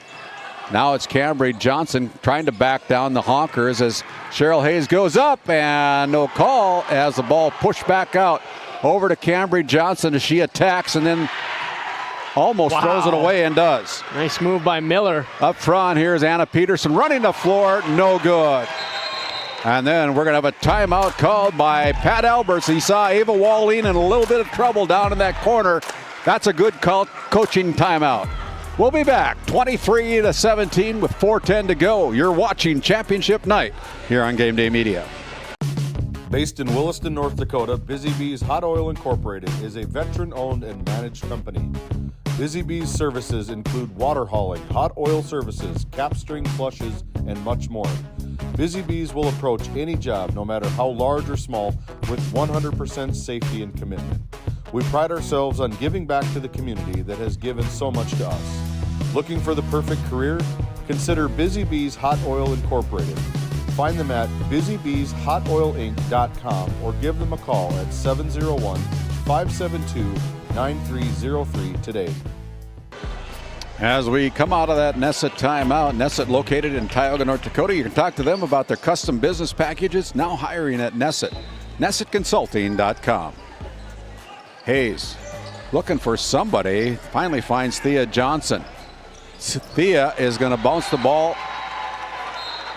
Oh, they say it goes off of Ken Merritt. Really? I thought it might have been off of Thea's foot. The way Thea reacted. We don't have the reacted, greatest vantage point at this angle. Yeah, the way Thea reacted, I thought maybe she thought it was going to go off of her, but... Oh! That was a collision. Yeah. Thea Johnson goes over to Cambridge Johnson, now gives it up to Ava. Wallin with the dribble, guarded by Anna Peterson. Now out to Travis. Ball's at the ankles on some of these passes. Out to Thea Johnson. Thea Johnson drives in, over to a Travis, wide open, put back by Cheryl Hayes.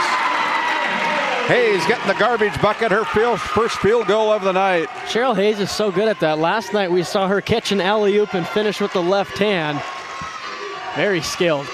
Makaya Jensen puts in the three-pointer. Makaya with her 13th point of the tournament. Her first 3 points of this championship game. Yeah, 25-20. Eighth player off the bench, hitting big-time threes. Out to Ava Wallin. Tioga with the lead, now almost thrown away. This sticky defense by the Honkers are giving in some trouble, and there's a turnover by the Pirates on the poor pass. Out to McKenna Mao. Mao with the dribble, goes to the paint, and we're going to have a shooting foul called against the Tioga Pirates. And I think it's going to go against number 14, Ava Wallin, and that's Wallin's third personal foul, and they didn't get Keever in time as she's sitting over there in front of the check-in desk. And most likely she'll come in for Ava Wallin. And if you're Ava Wallin, that's one where you just got to trust Thea Johnson as a one-on-one defender, that she's going to be able to recover and get that. Mark that down at 2:50 of the first half. McKenna Mao just puts in her first point.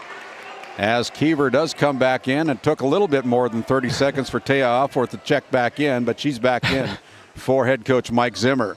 Second one rolls, rattles, and falls through. You know, Randy, maybe people forgot my prediction and you didn't have to remind them that I was wrong. Sorry about that, partner. Over to Keever, backdoor cut, and another one for Kesley Keever. She's got 11 points on the night so far. She's just so sneaky. How many of her points in her career are just like that, sneaking behind the defense? And there's a travel by Taya Offworth. With the 5-point lead, the Tioga Pirates are going to come up against some full court pressure.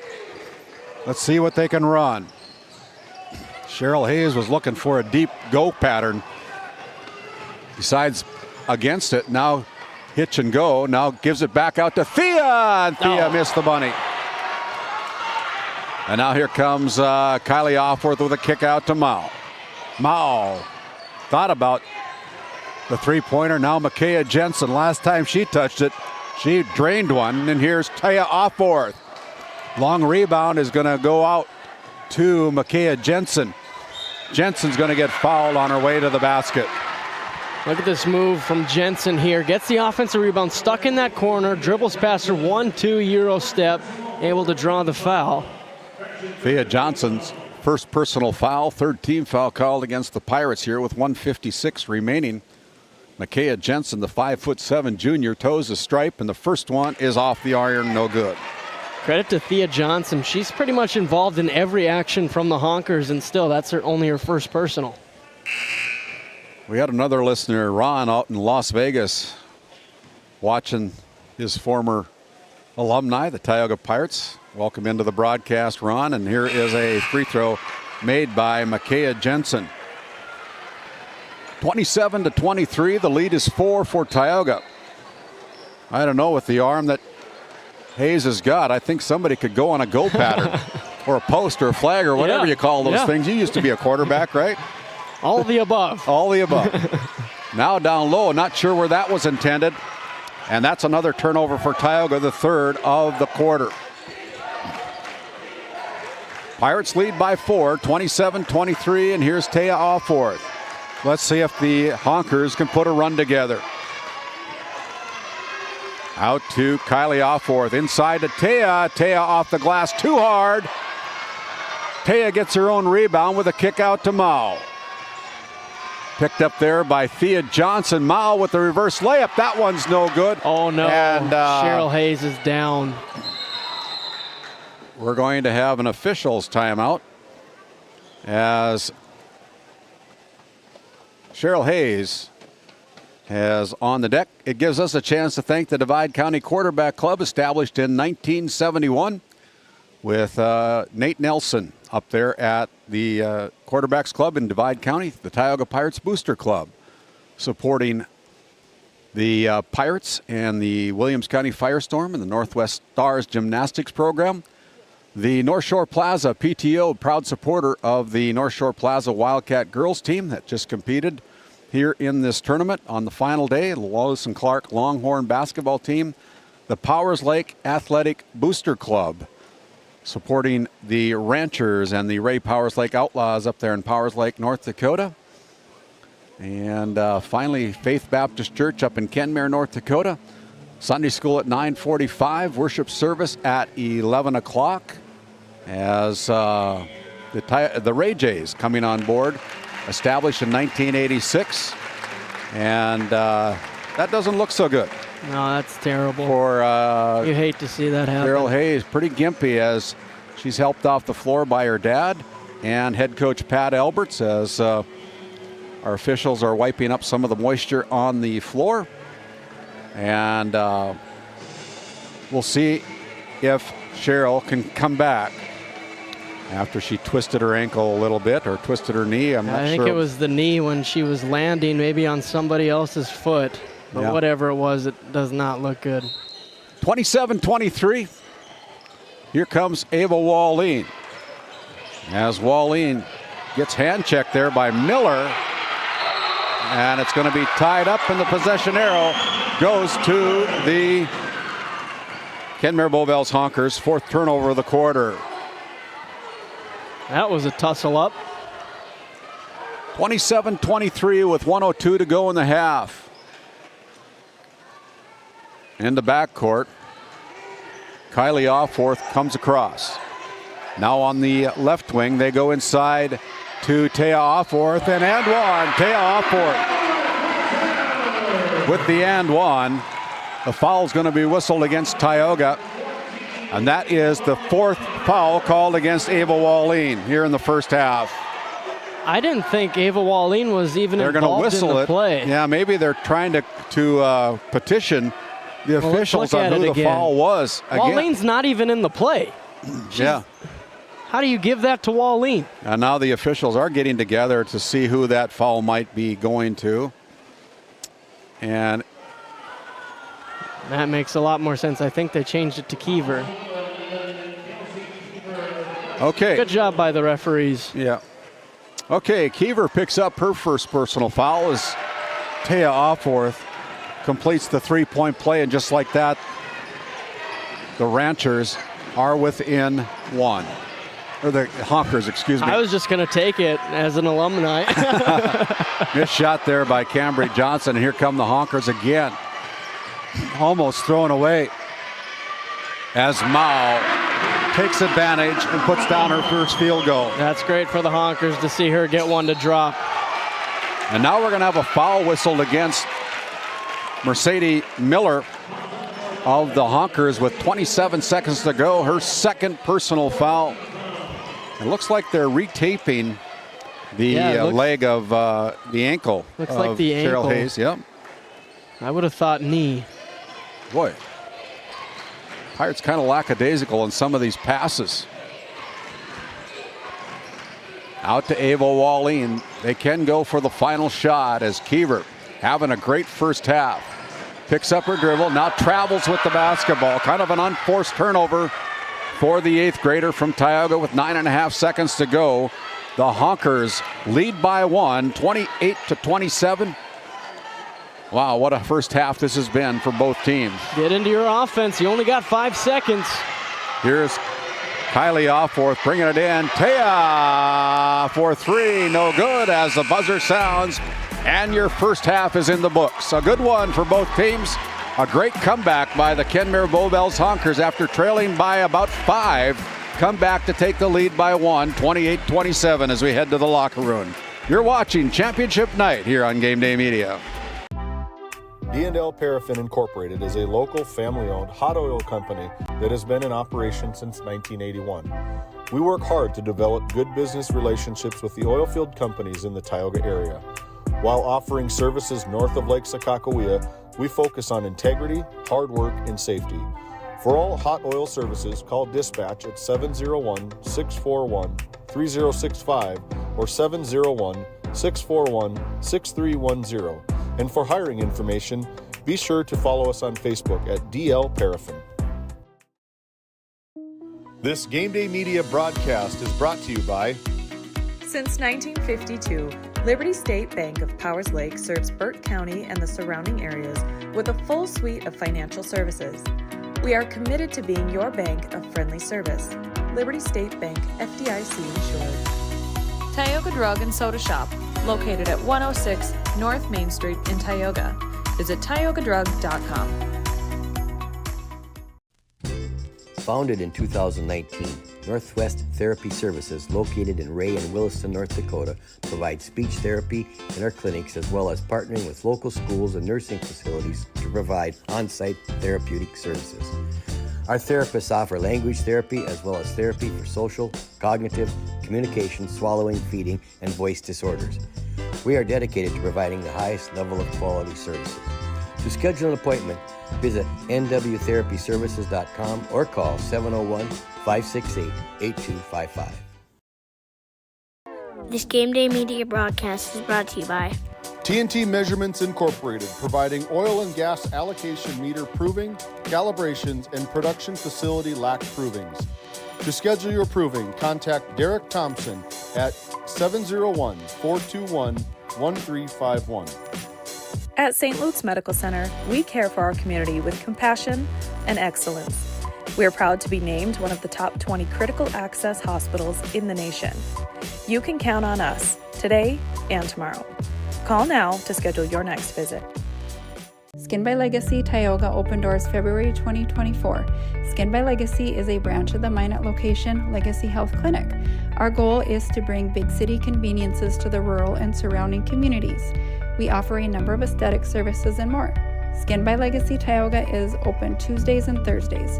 You can find our link to book by Googling Skin by Legacy, by Facebook or Instagram, where you could book at either location. A healthier you starts here. Now accepting new patients.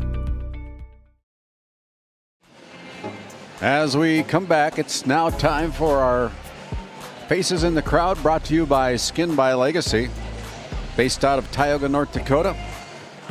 Visit legacyhealthclinic.org/Tioga to schedule an appointment or consult with Sarah in the Tioga office. She serves the Tioga office on Tuesdays and Thursdays, heads over to Stanley on the Wednesdays.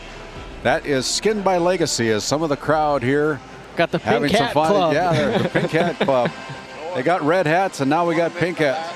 And as we continue on with our Bank of Tioga halftime report, the Pirates held a 1-point lead at the end of the first quarter.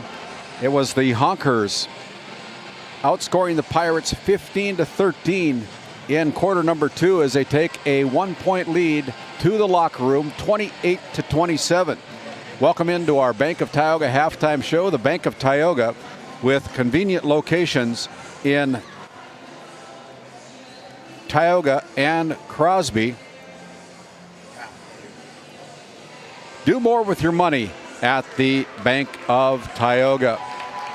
As we take a look at the numbers for the Kenmare Bowbells Honkers, they were 8 out of 17 from the field, 11 out of 13 from the free throw line. Very good shooting percentage, only missing 2.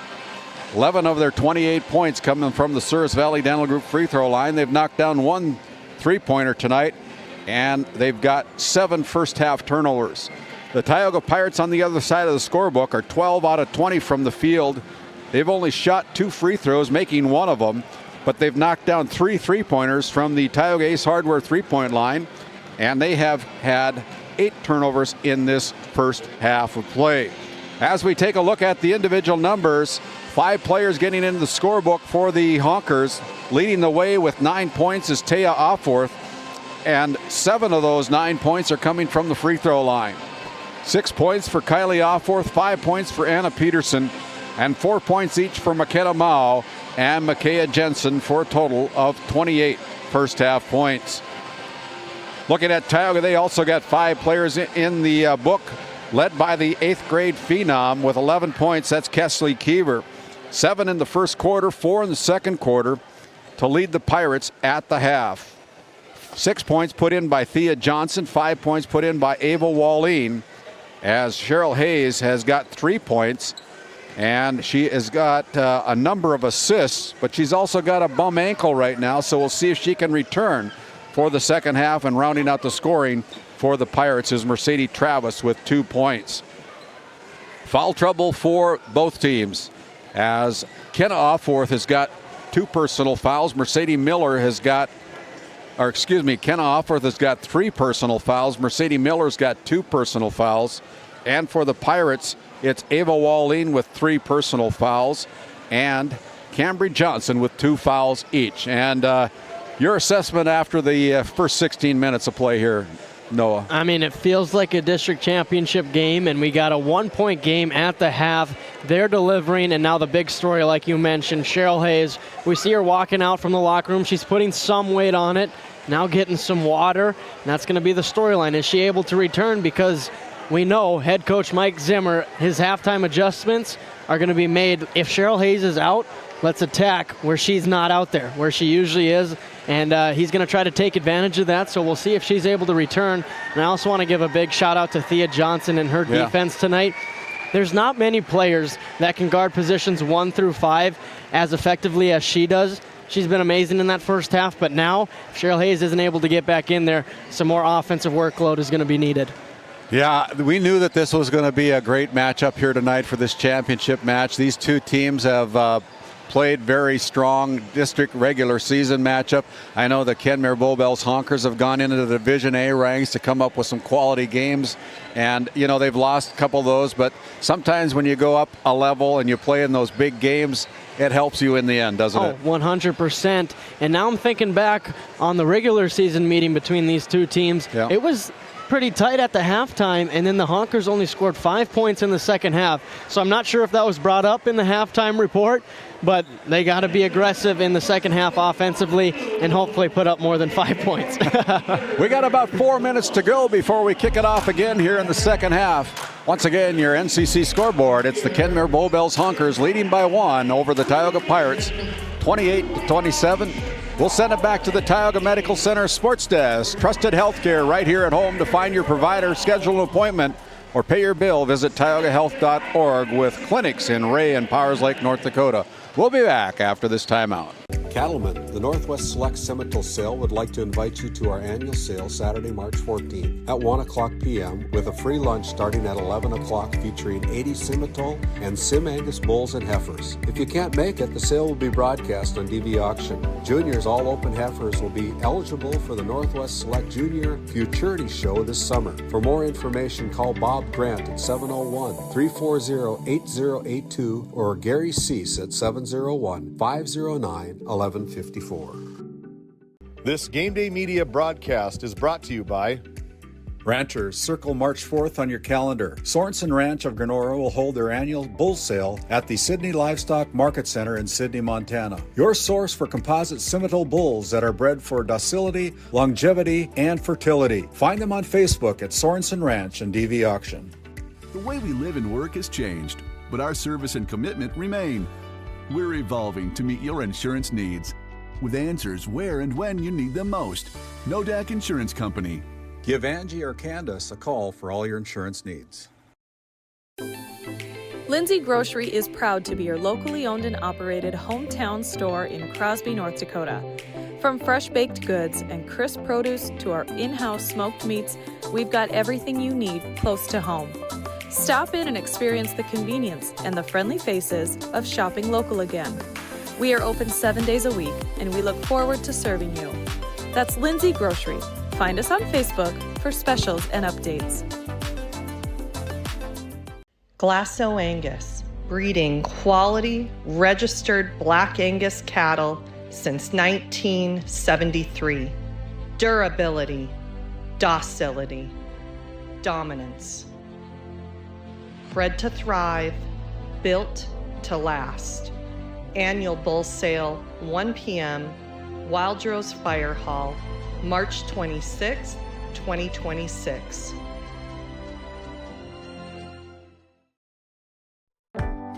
Located in Crosby, North Dakota, Brad Johnson Insurance has been helping clients find insurance coverage since 1986. Our team is passionate about serving the community in which we live and pride ourselves on getting to know our clients to best serve their needs. Our staff is active in the public and strives to better our community through participation, involvement, and by supporting area events and youth programs. For a quote, visit bradjohnsoninsurance.com or call 701-965-4200 today. Well, partner, 28-27. What do you think the coaches were saying in the locker room? Man, this is what it's all This is for. fun. This is, you got to come out in the second half, and it looks like Cheryl Hayes is on the court, going to start off and see how that ankle holds up. But man, it's a game of inches, and every possession matters, every effort play matters, and it's all going to come down to one more half, maybe overtime. We'll see. Yeah, if you can keep it limbered up, we'll see how she responds to it here. She'll take the ball out of bounds as we begin our Northwest Therapy Services start of our second half. Here's Wallin. No doubt other players for the Pirates are going to have to step up. And here is Cambry Johnson getting a look from the corner. No good. And the ball is going to go out of bounds. Last touch by the Pirates, Mercedes Travis. We'll see if the adrenaline starts to take over, but man, Cheryl Hayes is struggling to move anywhere on the court right now. Yeah, she's a fighter. So we'll see how that affects the teamwork here tonight for the Pirates. Somebody, no doubt, going to have to step up their game a little bit. Here's McKenna Mao. McKenna Mao goes over to Kenna Offworth. That one short as Cambry Johnson comes down with the rebound. Now here comes Cheryl Hayes. She gives up the ball as she hobbles into the front court. But I mean, also at the same time, Coach Zimmer talked about it. We're playing in the regional tournament already. Do you want to risk further injury with Cheryl Hayes here? Yeah, and there's a turnover by Tioga. Here comes Anna Peterson. She's out racing everybody. I know she's a cross-country runner, very successful. But if you don't put a hand in her face, Kylie Offworth is going to make you pay. Yeah, Anna Peterson just starting it off. One extra pass and then one more for a great shot, and they capitalize. Cheryl Hayes gets the ball at the top of the key near the midcourt stripe. They go down low to Thea Johnson. It goes off the arms of the Kenmare Bowbells Honkers. 31-27 with 6:40 remaining here in the third quarter as Keever is going to check into the game.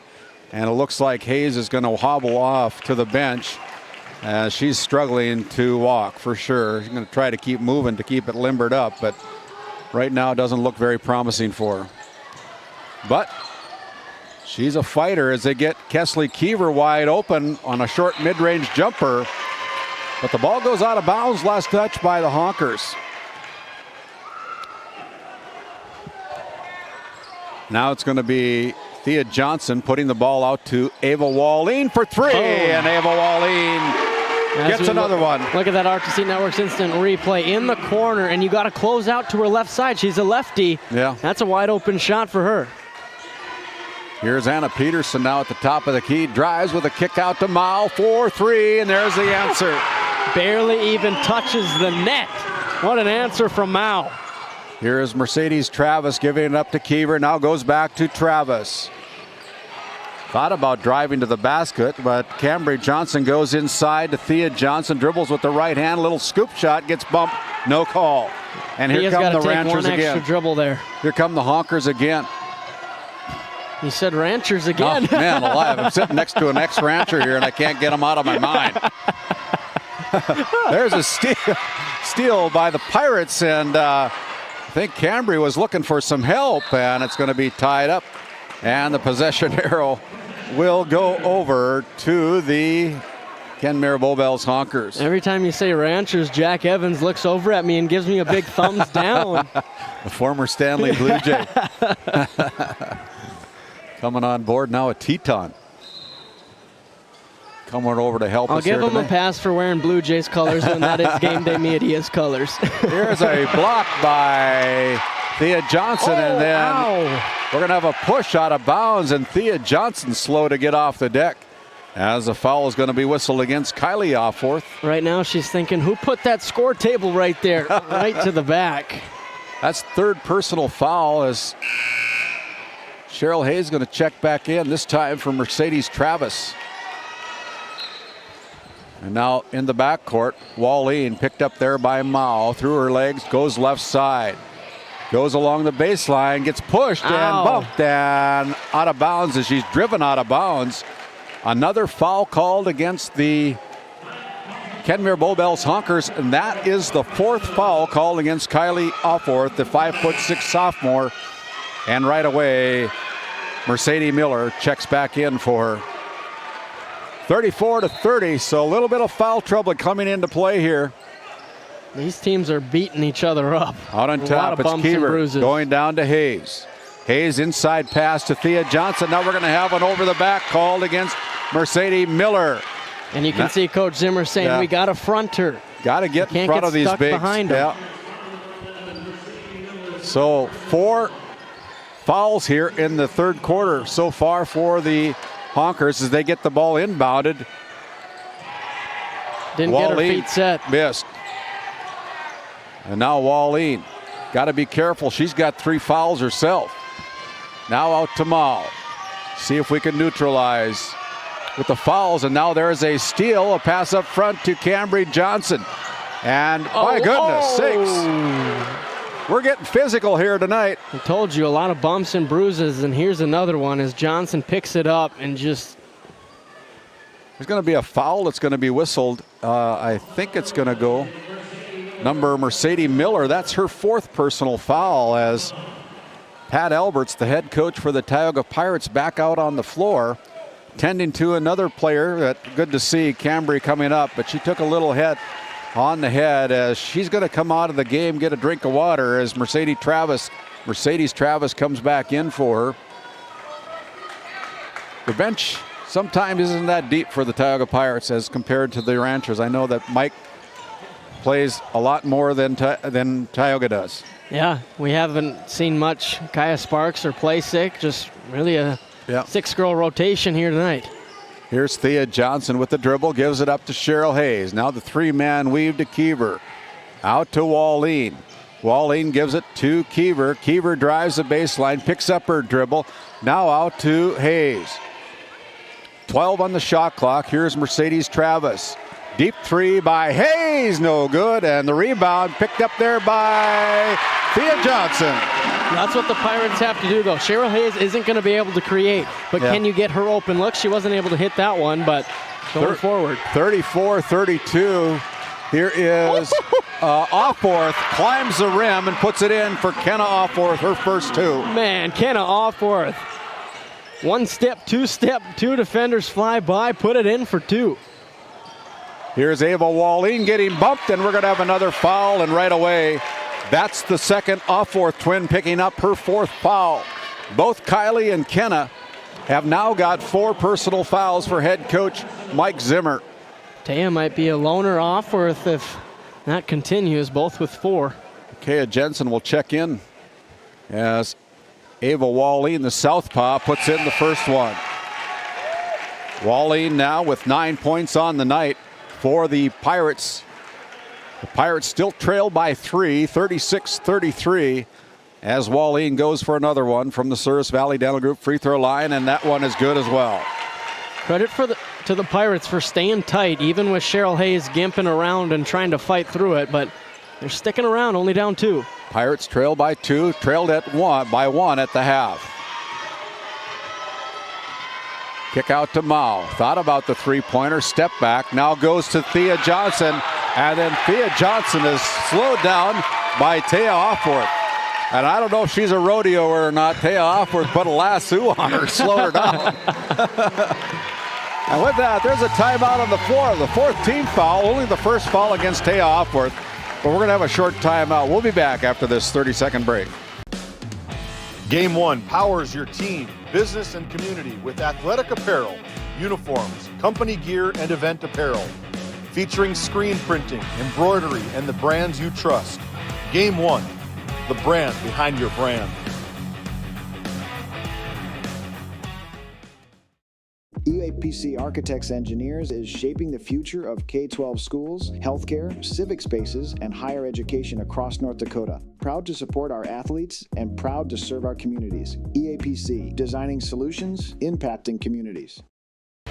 As we come out of that Nessa timeout, it'll be Thea Johnson.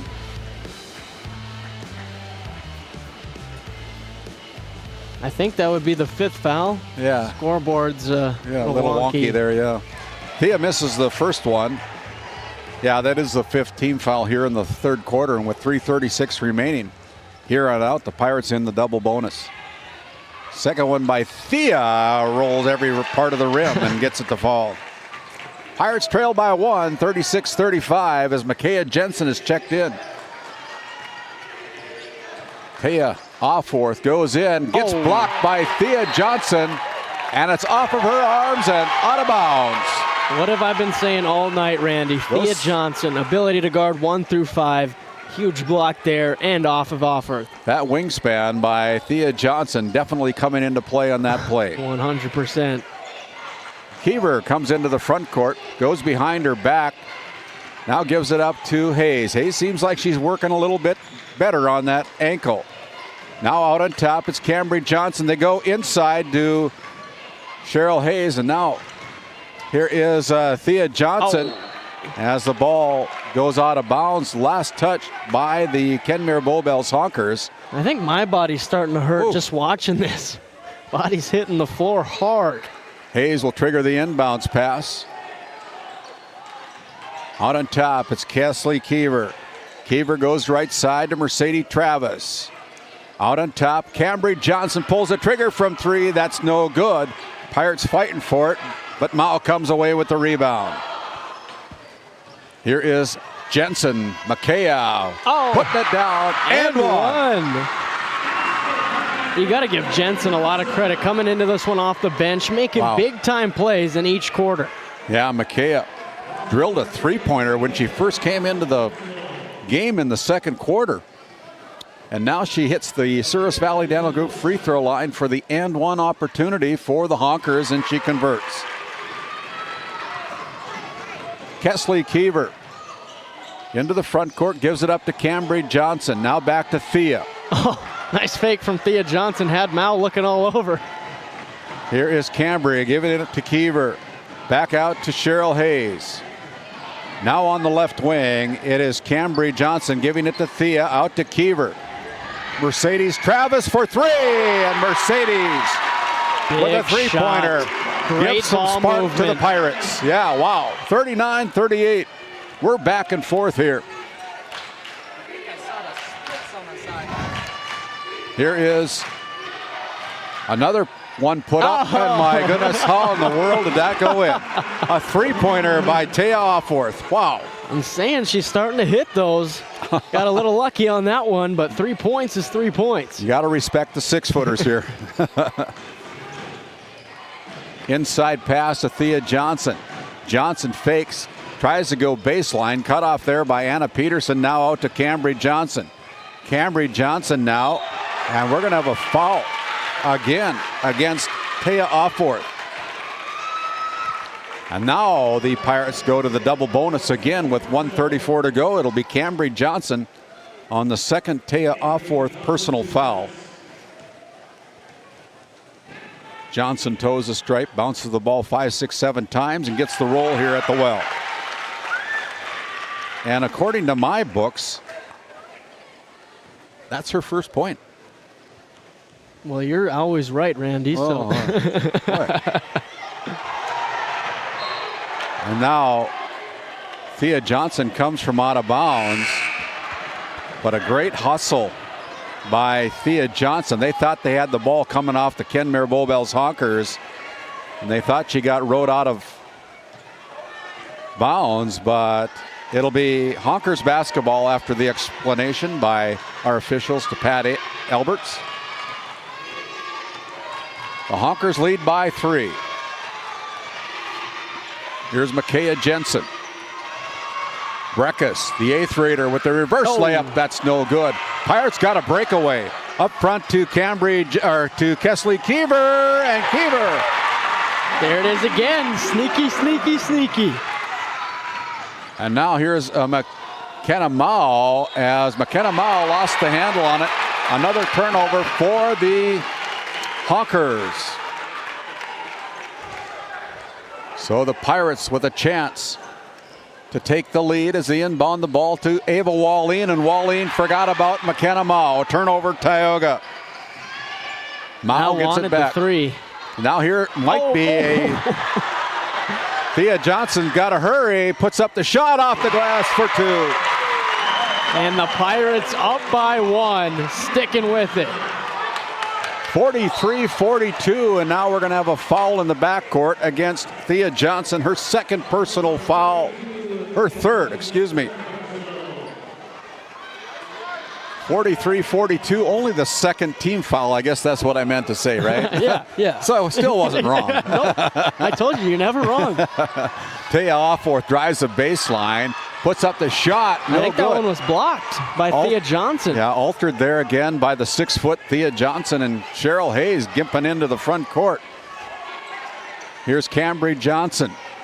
Out on top to Thea. Now over to Wallin. Got to make sure you have the last opportunity here. Cheryl Hayes gets bumped with a kick out to Mercedes Travis. Mercedes misses the three-point attempt as Mao will go in the front court. Can she beat the clock? No. As the buzzer sounds to end third quarter. Wow, what a good one. We're still fighting. 1 point differentiating between the Tioga Pirates and the Kenmare Bowbell Sonkers. We'll come back for this heavyweight championship bout. After this timeout, we go to the fourth. Farmers Union Oil of Kenmare has it all. The Cenex C-Store Plus Automotive Service and quality Napa parts. They deliver bulk fuel and propane. Now is the time to contract your rate and save on fall and winter propane. Find complete agronomy services with chemical, seed, and dry fertilizer, along with custom application services available from their fleet. And our Green Ag location in Mohall handles Forgo implements. That's Farmers Union Oil of Kenmare. This Game Day Media broadcast is brought to you by... With 40 years of service to Northwest North Dakota, Jan Costin CPA in Kenmare provides trusted accounting and tax services for individuals, corporations, estates, and partnerships. Call 385-4263 today. Your numbers are in good hands with Costin CPA. The Northwest Sportsmen's Association of Tioga, a proud supporter of youth and outdoor recreation in our local community. We're aiming high, keeping it local, and building the future for outdoor events. Join us in making a difference. The Northwest Sports... As we come back, here is Ava Wallin going to the basket. What a block by the Honkers. As Offworth is back in, both of them, Kenna and Kylie. And then we're going to have a foul from behind. I think it's going to go against Ava Wallin, and that is her fourth personal foul. And just like that, Pat Alberts has got up Kesley Keever in front of the desk. As Kenna Offworth puts down her first free throw on the night, gives her 3 points. 43-43, the second one is off the mark. We're all tied up here. The Pirates coming into the front court. Ball given up to Cheryl Hayes. Hayes goes over. Now it's going to be Keever with it.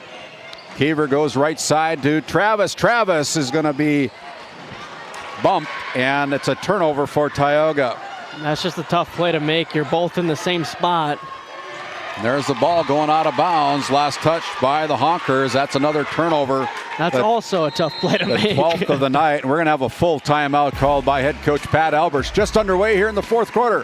My name's Randy Peterson alongside my partner tonight, Noah Fredrickson. We'll be back after this short timeout. Growing family? The City of Ray has shovel-ready lots available, 12,000 to 20,000 square feet.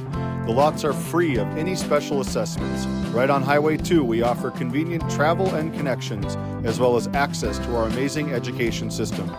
Your family's future is important to us. Let us help you with that first big step. Contact Rhonda at 701-568-2204 or stop by City Hall at 101 Main Street in Ray. Think of Ray when planning your future. Invest in a community that invests in you. This Game Day Media broadcast is brought to you by... Welcome to the 23rd Annual Hoiby Simmental Ranch Production Sale on Saturday, February 21st at 1 o'clock p.m. at our ranch 5 miles southeast of McGregor, North Dakota. Contact Lyndon Hoiby at 701-641-1083. Life is busy. Your vacation shouldn't be. Skip the stress of planning. Wild Air Travel designs personalized trips, cruises, and getaways. Handled start to finish by real travel advisors. You dream it, we handle the details. Wild Air Travel. As we come back here, all knotted up at 43. Haymaker after haymaker here at the well. Pirates in possession. As we come back here, trying to get things figured out for the after the game. Who knows? There might be yourself, we're getting ahead of ourselves. We're still tied up here. We start now the way we started. Over to Travis. She gets a wide open look. That one's short. And the ball is on the deck picked up there by the Honkers. And now a kick out to Anna Peterson. Anna's been kind of quiet since the first quarter. Here's Mao. Didn't take the three-pointer, kind of left wide open, and there's a knock out of bounds by Thea Johnson. 43-43 with 6:34 remaining here in this fourth quarter. This has been a good one, partner. It really has. It's delivering up to the expectations for a district championship. Over to Anna Peterson. She drives along, takes advantage of the gimpy leg by Hayes as she heads to the free throw line, and Cheryl just couldn't keep up with the very quick Peterson. That's a smart move by Peterson. Force the help side to come over late and foul you. Cambry Johnson just picked up her third personal foul. Anna Peterson on the free throw, gets the roll, hits the front of the lip of the rim and falls through. According to Indy's score feed, Glenburn is up by 8 over Berthold, 19-11 at the end of the first half. Low scoring over there in District 6. Good defense. Now Kiever loses it, but it's going to be Johnson picking it up again. And now we're in all kinds of trouble here, as Taya Offworth just landed with her back on her arm. If that was my arm, my shoulder would be dislocated. That's a turnover for the Pirates, as they were struggling to get the ball in the front court because of some heavy pressure put on by the Honkers. The Honkers now lead by 2, 45-43. Here's Anna Peterson again driving in with a kick out to Kylie Offworth. Anna gets it back, goes inside to Taya Offworth. Taya misses it, and it's going to be picked up there by the Honkers as Thea couldn't control the rebound. Now here's Anna Peterson again going in with the left-hand scoop shot. That's no good. She was gliding like a gazelle, just not able to get the lefty layup to go. They're going to have to go into the front court, and there is another turnover. And it's going to be turned back over to Tioga as the Pirates got numbers 4 on 2. Down low, Cambry Johnson in for 2. Took some chaos, but now we're all knotted up again. 45-45. On your NCC scoreboard, Anna Peterson. Ava Wallin waits in the wings to check back in. Here's a shot, no good, as Hayes pulls up the rebound. Now up to Thea Johnson off the glass for 2 more. Almost a steal from Travis. And forcing now the timeout. A timeout by Mike Zimmer as the Pirates answer 47-45. We'll be back. Wow, what a game. This Game Day media broadcast is brought to you in part by Brian and Eric Johnson with Investors Advisor Group at LPL Financial are here to ensure the success of our clients. We can help you meet your financial goals. Give us a call at 572-3246 to arrange an appointment today. Jorgensen Lumber and Minn Kota Windows are proud supporters of Game Day Media and our area athletics. For all of your building needs, both agricultural and residential, contact Jorgensen Lumber in Powers Lake at 701-464-5504. Hey, if you're just joining us, you're missing a good one here. Tell your friends and family to tune into Game Day Media ND. Pick up the remaining 5 minutes and 2 seconds of this fourth quarter heavyweight bout. And if you just joined us, the Divide County Maroons and the Powers Lake Burke Central Ranchers have punched their ticket to the Region 3B tournament. That'll be played down in Minot. These two teams have already gained a spot. It just depends on who gives in as number 1 or number 2. Yeah, it's all seeding, and like I said in the Border Plains Equipment pregame show, it's about pride. You want to be the district champ. Yeah. And we got 5 minutes to decide who. It's been a long time that Tioga's ever had that crown. I know the Kenmore Honkers probably got to build some more trophy cases to put all their trophies in for it. Backdoor cut to Mao, and Mao gets behind the defense and puts it in for her 9th point of the night. Left-handed pass to Mao and into the left-handed layup. Mercedes Travis gives it up to Kesley Kiever. 47-47 as Wallin now goes to Travis again. Out to Kiever. Down low as Thea Johnson almost gets run out of bounds. And now it's going to be Cambry pulling the trigger. Oh. Bingo! That is beautiful basketball from the Pirates. One pass, make the extra for a great shot, and knock it down, Cambry Johnson. She was scoreless in the first half. She's got 6 now, none bigger than that three-pointer she just dropped. Great players make big-time plays. Here's Anna Peterson. Out on top to Taya Offworth. Guarded there by... There is a block by Kesley Keever. Man, she has had a sneaky good game off the bench tonight. Wallin will come into the front court, contested by Miller. Now out to Thea Johnson as Mike Zimmer's asking his team to come out here, and there's a turnover for Tioga. Almost stolen away. McKenna Mao rings the bell from 2. That's the game of basketball. It was so close to a steal, and then boom, jumper. They got to attack. Here we go. And just like that. Hey, there's Coach Peterson for you. How did Wallin end up with the ball? I don't know. It was a mosh pit and then 2 points for the Pirates. 52-49. Hey, I'm not a coach. I'll tell you that right now. As Taya Offworth made a bid for the 3-point play, but comes up just a little bit short. But she'll head to the Service Valley Dental Group free throw line, and that's the first foul called against Mercedes Travis. I saw great footwork from Jace Becker earlier today. Now I'm seeing the same from Taya Offworth. And that one's too hard by the 6-foot senior, Taya Offworth. I think she plans to go to Bismarck State University or college next year, if I'm not mistaken. BSc, degree in radiology. Try to take some human pictures. 52-49. As the second one is also off the mark as Thea Johnson goes. And it's going to be almost swiped away. As the Pirates need to come into the front court. Long high pass goes backdoor to Travis. Give and go. Missed the bunny. That was a beautiful pass. Threw it exactly where it needed to be. Travis just got elbowed in the forehead.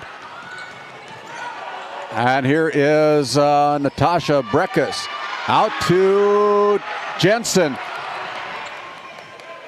As the ball is going to go out of bounds. Last touch by the Honkers. Almost said Ranchers again. 52-49 with 2:37 to go. The Pirates with a 3-point lead. Now Cambry Johnson goes over to Wallin, picked up there by Miller, who comes into the front court. Wallin attacks the basket off the glass, gets bumped, no call. Just didn't have enough control going to the hoop. Up front, out to Mao, get a hand in her face if you're a Tioga Pirate. Now out, there's a steal by Tioga's Cambry Johnson. You got to give credit to Keever on that closeout. Boy, they're letting them play right now. Here is Ava Wallin. It's felt like that all game. Pat Elbers wants to talk it over. Man. 2:07 to go, 52-49. Haymaker after haymaker. We're having fun here tonight on Game Day Media. Looking for top quality groceries and ready to go meals? Visit The Depot, owned by Julie and Josh Bummer in Crosby, North Dakota. This specialty grocery store offers a wide selection of premium meats, including 100% ranch-sourced beef from the Nelson Livestock Company, essential grocery items, and delicious pre-made meals perfect for any occasion. If you're planning family dinner, need something fast, or need a special order for an upcoming event, The Depot has you covered. Support local and shop The Depot in Crosby today. Find us on Facebook at The Depot LLC. Play your cards right and shop the savings and selection at Prairie Home Furnishings in Stanley. Browse a wide selection of furnishings for every room in your home. The latest styles and trends and comfortable quality furniture. And it's all at reasonable prices. Plus, they have a great selection of flooring and bedding as well. High quality and reasonable prices make Prairie Home Furnishings the place to make your house a home. Make sure to shop at Prairie Home Furnishings. We deliver everything your home deserves. Well, if you think about it, we take a look. The Honkers only have no fouls here in the fourth quarter. The Pirates have got 3 fouls. The Pirates hold a 3-point lead. Here's Wallin having the ball poke checked out by Mercedes Miller with 2:03 to go. I don't think any time came off the clock.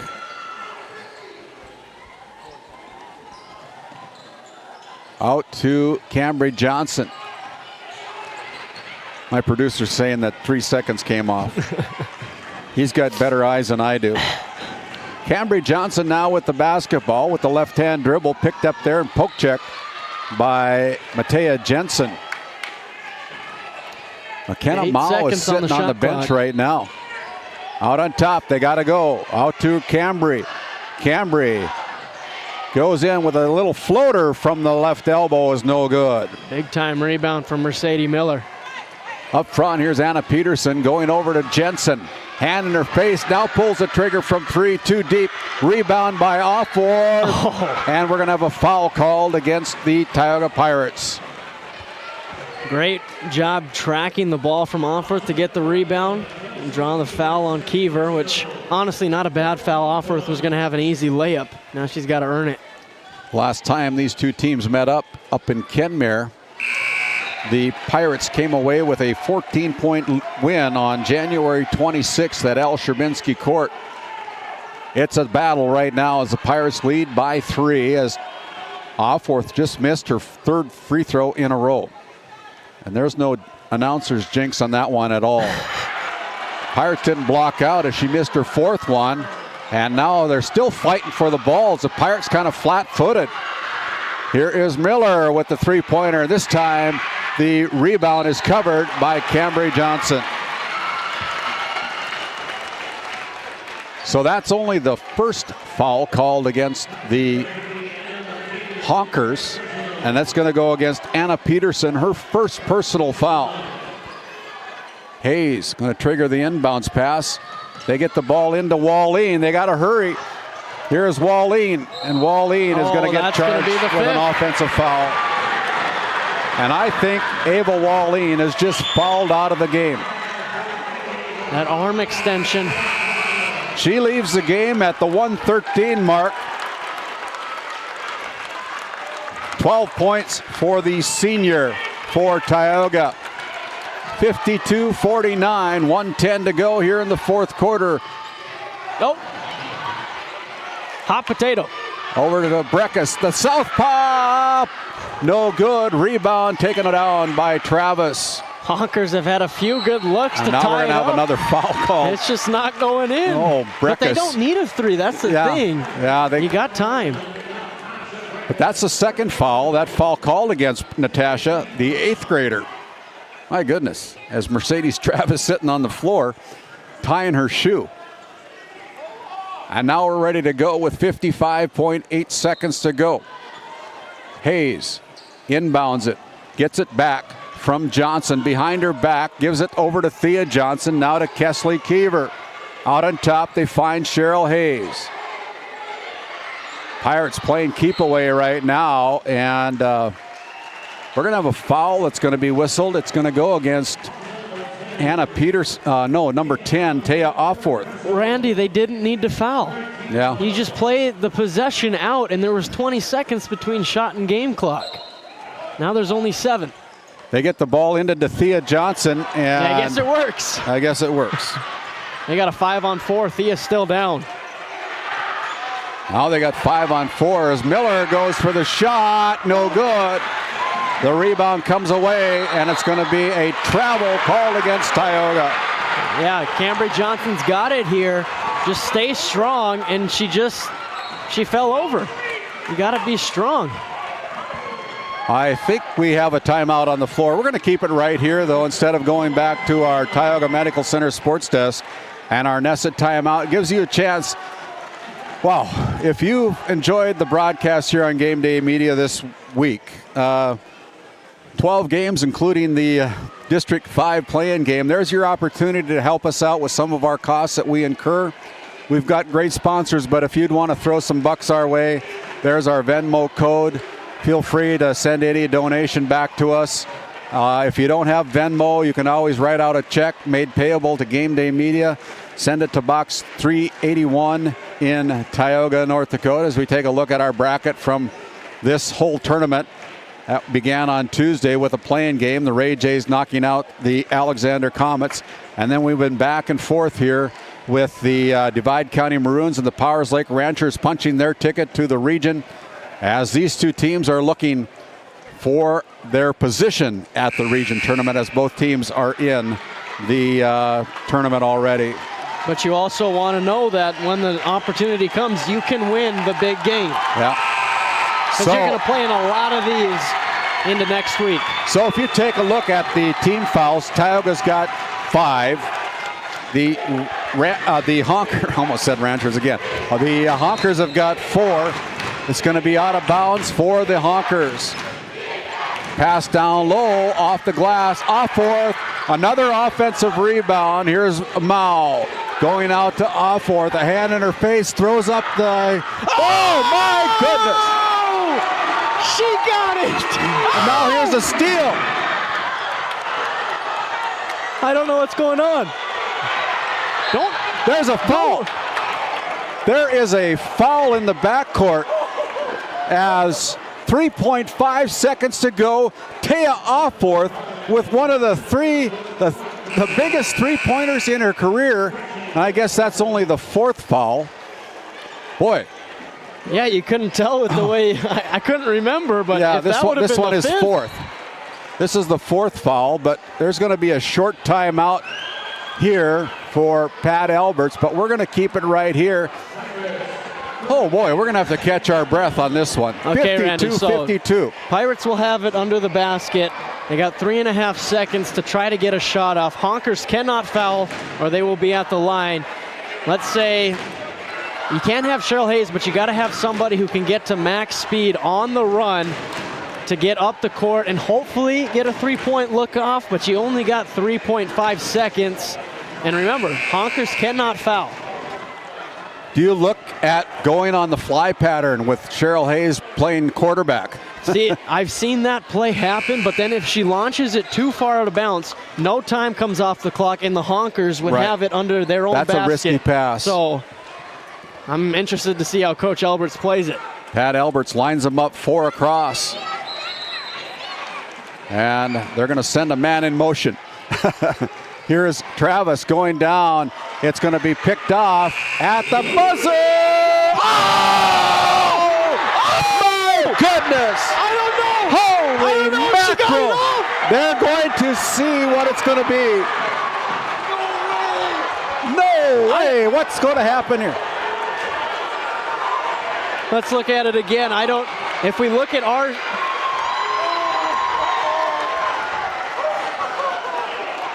There was no light that came on the backboard. They're going to deny the point. Holy mackerel! And is there going to be some time put back out on the clock? We're going to see here. Overtime. It looks like they've put 4 minutes on the clock for overtime. My goodness! Oh my. We're going to take a timeout. We're going to head back to the Tioga Medical Center sports desk. We got to catch our breath as both teams have fought to a 52-52. DeBach Harvesting has been in business for more than 20 years. We are a family-run operation that operates 2 gleaner combines with all the supporting equipment needed to take your crop off efficiently. This year, we will be offering in-field bagging to help with the efficiency and storage if needed. In addition, we are offering trucking in the wintertime to help get your crop to market. We would love to have your business. Look us up on Facebook or call us at 405-612-7990. Oh my. 52-52 as we head to overtime. Pirates escape as a tip controlled by Tioga. Here's Cambry Johnson picked up, gets bumped, no call, and we're going to have another foul called. This time it's going to go against Taya Offorth. That's her 4th personal foul. And that should send the Pirates to the Souris Valley Dental Group free throw line for the double bonus. 52-52. Thea Johnson with 13 points on the night. Big free throws coming up, rims in and out, no good. Sorry, Randy, I'm still just speechless. Trying to get my bearings straight here. Second one by Thea is also off the mark. Wow. Up front, here's Miller, and it's in and out of her hands. Turnover, number 15 against the Kenmare Bowbells Honkers. 3:47 to go, and Cheryl Hayes is still in there, playing with 1.5 feet right now. You know, Randy, I think we're boosting our views here tonight with everybody going back to look at that last shot. Well, there's a throwaway by the Pirates into the front court. Here comes Anna Peterson with a kick out to Miller. Now on top, it's Taya, giving the ball up to McKenna Mao. Anna Peterson goes in as that one is put down, and it's an and one for Mercedes Miller. That is a grown woman move there. The freshman playing like a senior. Her first points of the night coming in overtime with 3:24 remaining. That foul whistled against Cheryl Hayes, her second. 54-52 as Miller misses the free throw. Being fought for it, lands in the hands of the Honkers, and there's another one. Bingo! Mercedes Miller. She's got 5 points, and it's a 5-point lead for the Kenmare Bowbells Honkers. Crunch time here for Tioga. Here is Thea Johnson going in. She missed it, and it's going to be missed, and it'll be Honkers basketball. Both of these coaches are coaching their backsides off. Deep three by Miller, no good. That was a heat check. Up front, here is Travis. Got an answer for Tioga. Here is Kesley Keever putting it in for two. Man, they needed that just to see one go in, bring it back to a one-possession game. Still 2.5 remaining. Anna Peterson, who almost was the hero. I think it was Anna that threw up that shot, right? One-handed, just nothing but net. Here's McKenna Mao. Oh, stop. She didn't realize how open she was. My. And now a steal. Bounce pass. And there's a shot that's missed by the Honkers as Hayes thought about throwing it deep. And here is Hayes coming into the front court. Cross check over. Now it's going to be Travis with the basketball over to Keever. Keever drives. Looks inside for Thea Johnson. 1:45 to go. Pirates trail by 5. Out on top, here is Thea Johnson with the shot from the base, no good. And it'll be a foul on the floor. But because of the 5 personal fouls, Cambry Johnson's going to go for the double bonus. And who's that one on? Taya Offworth. She just picked up her 5th personal foul.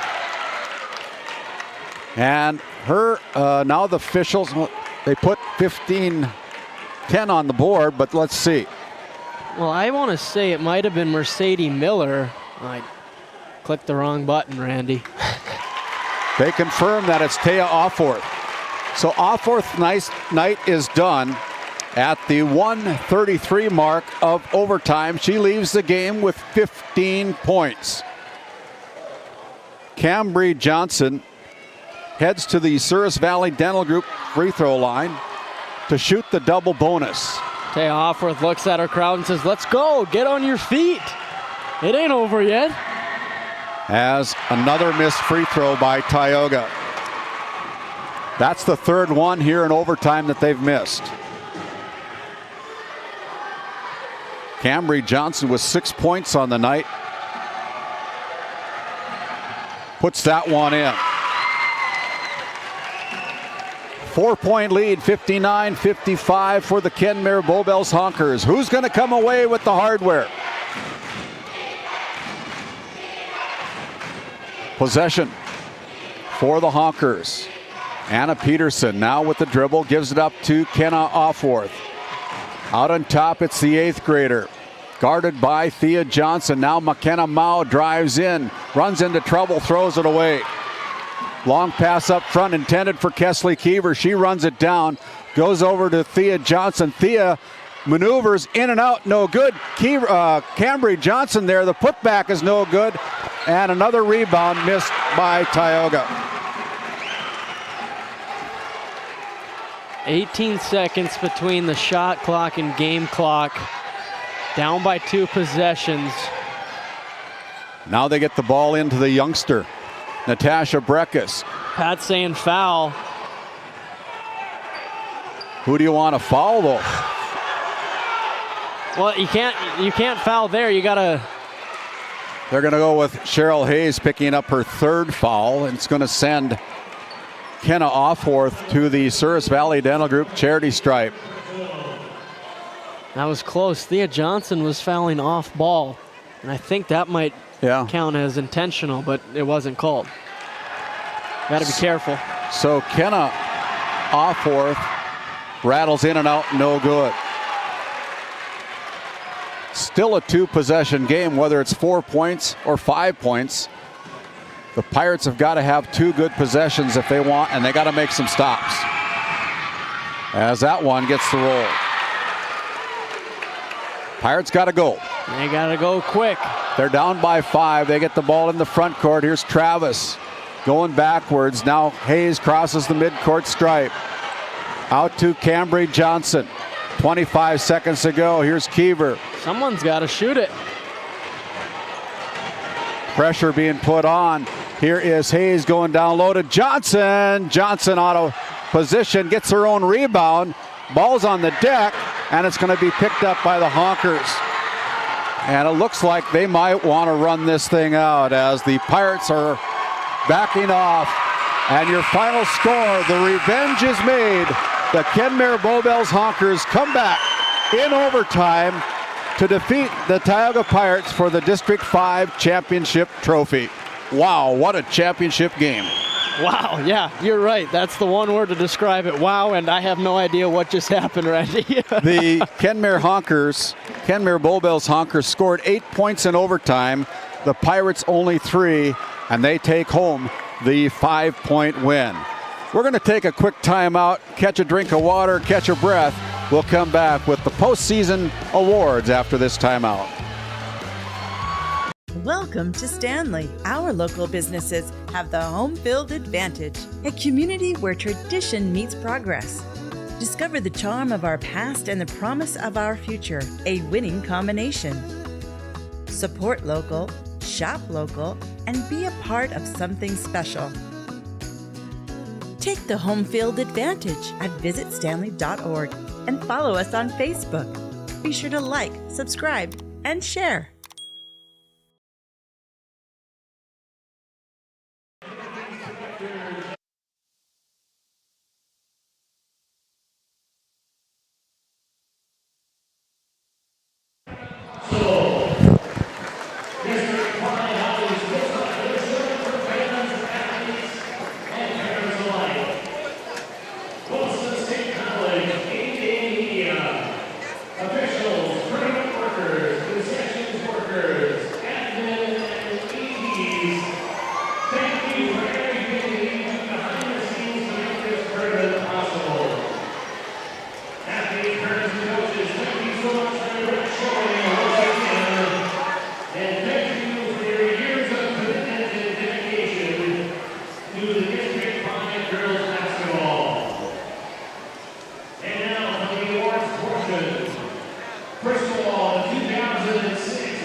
From Divide County, Journey Werman.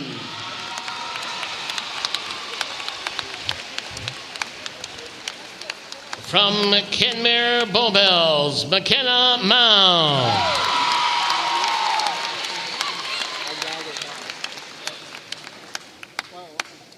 From Tioga, Cambry Johnson.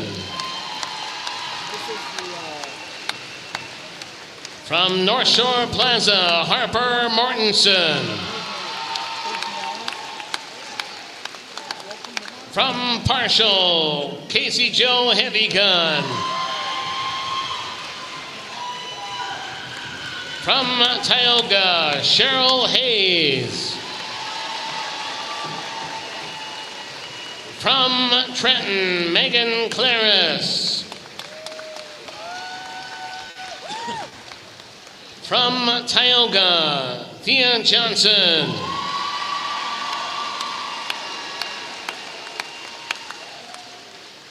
From Kenmare Bowbells, Taya Offord.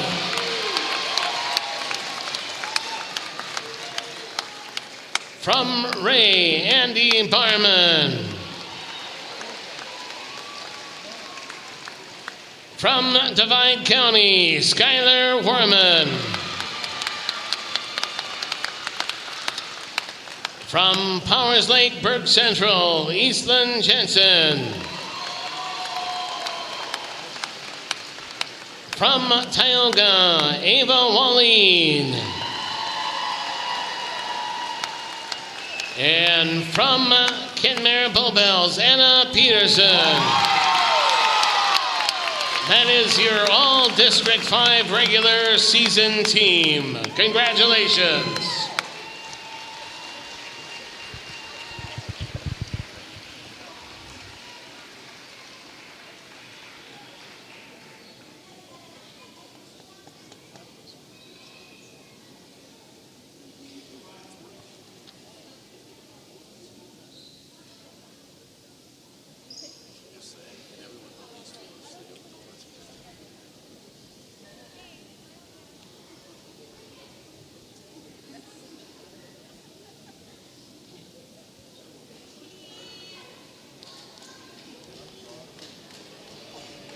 The next awards are the District 5 All-Tournament Team. These athletes were chosen by a committee based on each athlete's play throughout the District 5 girls basketball tournament. As I announce your name, please come forward, accept your award, face the GameDay media cameras, and they'll take a picture after all the athletes have been called. These are in no particular order. From Divide County, Journey Werman. From Tioga, Cheryl Hayes. From Kenmare Bowbells, McKenna Mao. From Powers Lake, Burke Central, Isla Bredding.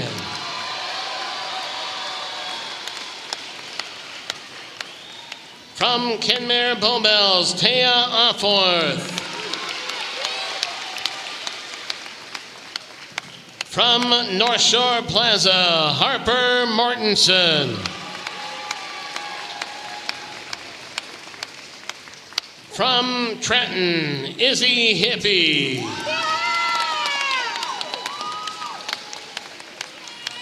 From Tioga, Thea Johnson.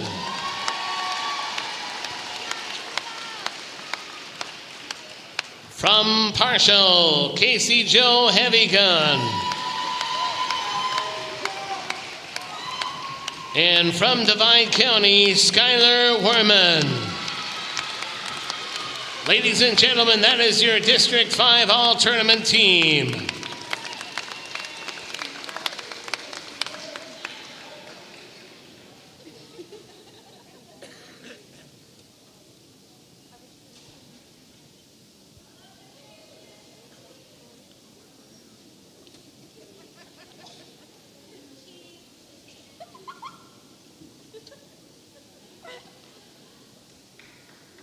The next award is the Spirit Award. This award is selected by the committee and based on spirit and sportsmanship of the fans throughout the tournament. This year's winner, Powers Lake Burke Central High Schools.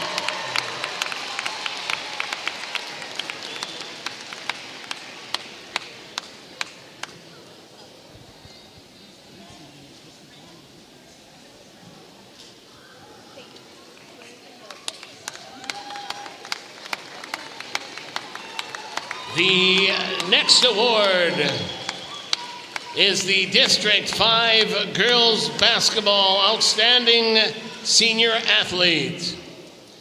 This award is voted on by the District 5 head coaches.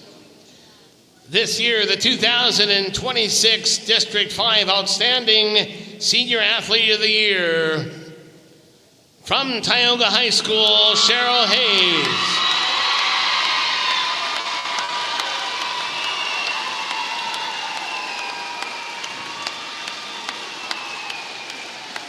The next award is given to the 2026 District 5 Coach of the Year.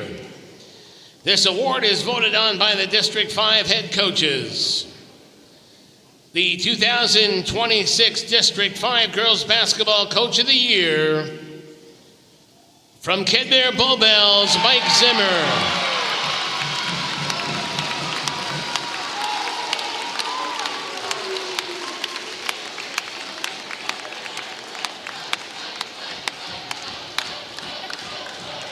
The next award is the District 5 Athletic Director of the Year.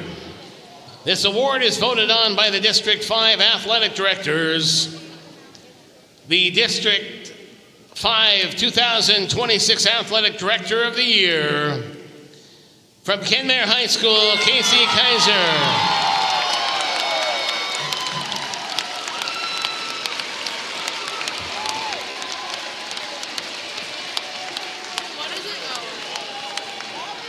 Now, here are the team awards. The fourth place trophy goes to the Powers Lake Burke Central Ranchers. They will play District 6 number 1 seed, the Glenburn Panthers, or Lewis and Clark Berthold Bombers.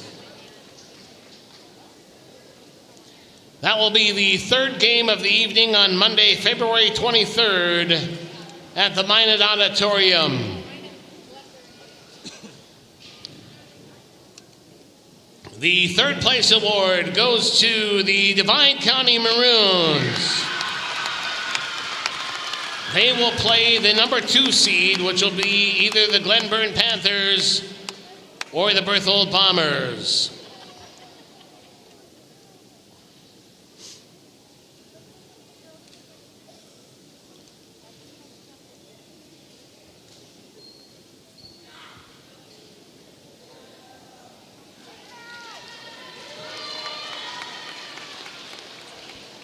Second place, the Tioga Pirates.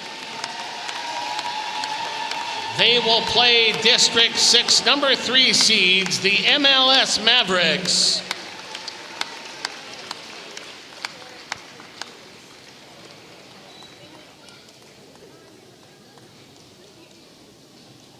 And your District 5 girls basketball champions, the Kenmare Bowbells Hunkers.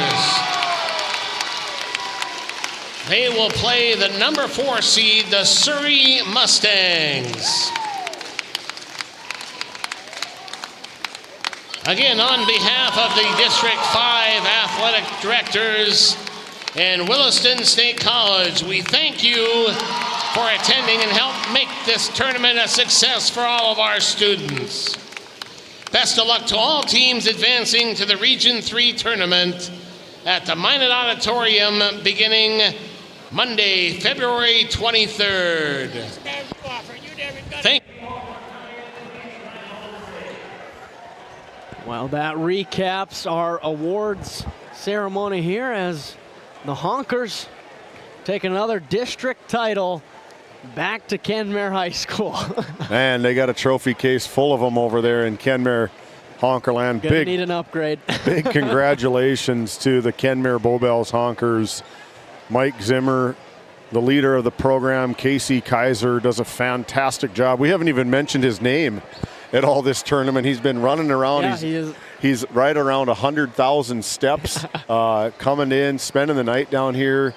Runs another successful, fantastic tournament here, District 5, and had us set up with quite the hospitality room. Oh man, yeah, what a game though. You know, I was watching as a fan tonight. It was so much fun. You know, that shot that almost counted after the buzzer, gutsy play till zero's on the clock. Anna Peterson buries it from about 75 feet away. Matt Cavernum, you can see in a video that we have, waving it off, the absolute right call, and then coming to play. Oh my goodness, what a heartbreak for the Pirates. Injuries. Mercedes Miller with 5 points Oh right off man, the bat. what a fantastic, no spoiler here, but I wonder who our Brad Johnson Insurance Player of the Game is going to be. Yeah, we sent Randy down into the swarm. Hopefully he makes it out all right. And we've got Randy down courtside. I'm ready there to go, guys. With Mike Zimmer. Take it away.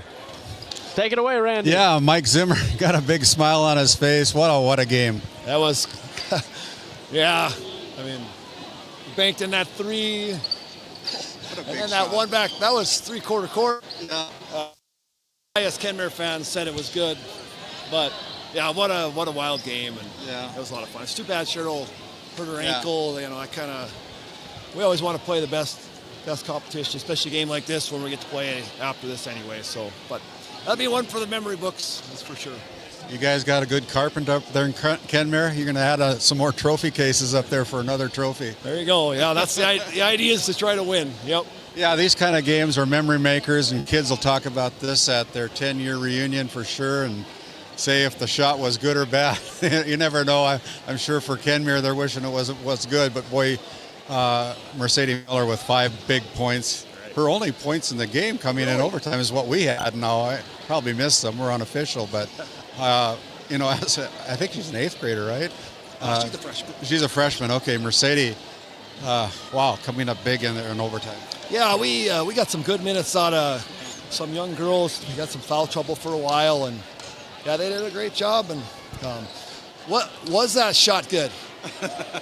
No good. Ask Randy to see the text. Say it was 0.3 left when they left his hand, Randy, so, show Mike the picture. Unbiased the opinion. The NCC scoreboard is delayed. Yeah, well, it's going to be talked about for a long time. Either way, you guys come home with the District 5 championship trophy. Get the #1 seed going into from District 5 going into that tournament.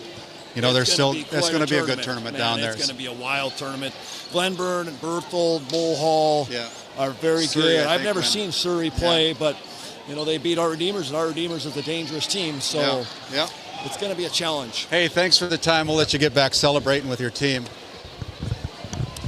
As we're going to take a minute here, we'll try to get a video up. It's not a very good video. It's on my personal cell phone here, so we'll get it up there. Everybody's going to be looking at the NCC scoreboard, but it's delayed. Yes, so when it says 0.3, it's actually at zeros. Our scoreboard, everything we do is 100% unofficial.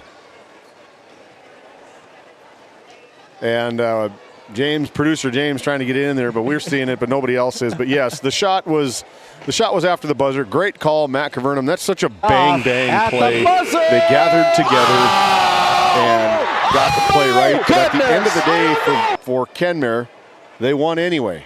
Yeah. They won off the back of Miss Miller coming up big time. 5 huge points in that fourth quarter, in that overtime. They're probably saying a little bit of ball don't lie as they get to win in overtime, but maybe so. But yeah, as soon as Randy's ready, go here. As soon as Randy is ready, we're going to take Miss Miller. She's getting her picture taken here. You can see the backside. But yeah, phenomenal basketball game by. And, you know, for the Pirates, you can breathe a little easier that it wasn't an elimination game. And what really sucked the life out of them just a little bit was that Hayes injury. She just was never the same. And now we just hope she can get healthy by the time Region 3 tournament rolls around. Okay, Randy, we'll send it down to you.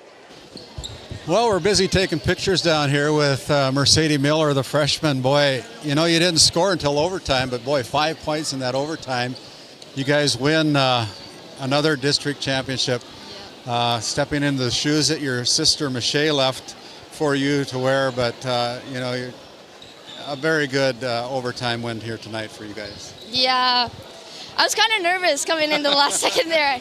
I thought Anna's last second half court was going to be in. We wouldn't have to go to overtime, but it's okay. It's kind of fun. Well, you guys prevailed in that overtime, but what a game. You know, the fans came and got a great championship match. We knew it was going to be more or less a, you know, quote, a heavyweight fight as you're throwing haymaker after haymaker. The big shot by Taya Offorth, banking it off the backboard for that three. But congratulations to you as our Brad Johnson Insurance Player of the Game. We're going to let you go back and celebrate with your team. Good job, Mercedes. The freshman, Mercedes Miller of the Kenmare Bowbells Honkers. Thank you. Thank you, Randy. As we continue on, both fans still there out on the court, taking in the memories, some good, some bad. But as we bring up our official bracket, James Myers on the call, doing all the pressure work here from the well. He's just put on a clinic. He's just such a great producer. Just trying to see if I can make him smile. But thank you to James Myers, Jack Evans, Colton Lenzen, just grinding it out today. I know David, myself, and Colton booked it right over here after the Ray game. And David, I'd say it was worth it. Yeah, it was worth a 30-minute drive from over in Ray. Fantastic basketball tournament as Randy's trying to plead his case over there with head coach Mike Zimmer. And, fans, go back, watch this game. I mean, it's archived on our system for as long as YouTube will be around. So, yeah, super excited. We got a couple more games here as the brackets showed up there. The number one team falls to the Kenmare Bowbells Honkers. Kenmare Bowbells Honkers basketball is different come postseason time. I don't know what it is, but it's different basketball. And if I remember correctly, that Mike Zimmer said in the pregame show of this is 8 in a row to be in the district championship. Probably need to do a little bit of homework to see how many consecutive district championships, because it was all the way back to District 16 prior to that. So, I mean, I can't remember a time where I was watching the girls' district championship and not seeing Kenmare over there, but yeah, they've done quite the job with this program. And, yeah, it just seems like you watch them throughout the regular season, very talented, a very good ball club, and then they just get a ×10 boost when they get to the Well or the Four Bears Event Center. And, man, they are so fun to watch. And, you know, Casey Kaiser, the athletic director, a lot of credit to him as well for him and Mike teaming up and getting games against Benson County. Or not mid-season, maybe toward the tail end of the season. Games against Turtle Mountain, games against South Prairie, games against Glenburn. You know, just the teams and talent that they play leading up to these very moments, to where I remember being up in Turtle Mountain, or in Kenmare against Turtle Mountain, and Mike not pulling any of those freshman kids, saying, you guys got to figure it out. This is your game to win. He just kind of sat back and watched it, and Mercedes Miller was hitting free throws at the end of that game. And here she is, our Brad Johnson Insurance Player of the Game. Somewhat full picture for Mercedes Miller and this Kenmare Bowbells team. But what a shot from Taya Offorth to even get it to go. Fadeaway banker from 30 feet out. I watched her face, and she was an absolute stunned along with everybody else. And I had just been talking about how you don't need a 3 right now. You can get a quick 2 and play the foul game. Launches it up, banks it in. Yeah, a unbelievable District 5 tournament. One for the record books for sure. You got some scores over there from the championship. Glenburn's up 10 with 2 minutes left. So let's say the Panthers hold on. It'll be the Ranchers taking on the Glenburn Panthers, 4 versus 1. It'll be Divide County taking on the Berthold Bombers, 3 versus 2. And then Tioga, the losers of this district championship, taking on the MLS Mavericks in the 2 versus 3 matchup. That will be a fun one to watch. Seth Wistoff and I called that one over in Tioga a couple weekends ago, and that was another game where it was just haymaker after haymaker. Yeah, it's going to be an excellent region tournament. We're going to be there providing audio-only coverage. We'll just leave it at that. Audio-only coverage. We would love to be there providing video quality, but do some exclusive rights and a silly bidding process. That's the way the cookie goes. So, yeah, an incredible game. You know, big congratulations to Cheryl Hayes. One of the gutsiest performances you'll probably ever see. Most kids don't come back. Yeah, I slowed the replay down on my phone and watched that ankle injury happen, and that is a tough. I didn't even want to replay it. I could tell by the reaction, and just for her to come back in that second half, and you could see the adrenaline start to take over. Yeah. She got a little more nimble as it went on, but the heart. Yeah. When you can hear, the heart of an absolute lion. I mean,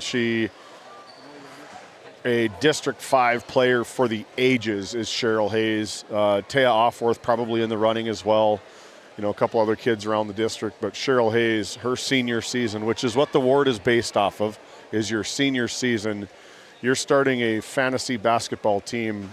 I think most everybody in this area would pick her most likely as the number one pick. You got to have someone who can just do it all, and that's what Cheryl Hayes does. Yeah. 15 points per game, 7 rebounds, 6 assists, probably 5 steals. Yeah, she does it all. You know, she's been doing it for a very long time.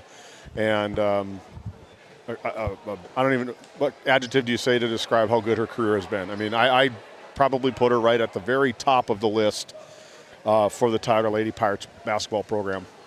Her career has been splendid. Yes. My mom told me to use that word and see how it sounded on the air, so we're going with it, and we'll see how it sounds. We'll welcome Randy back up to the booth here. I'm going to start tearing stuff down. You guys can take it away. Yeah, thank you, David, and thank you, everybody, for coming on board here.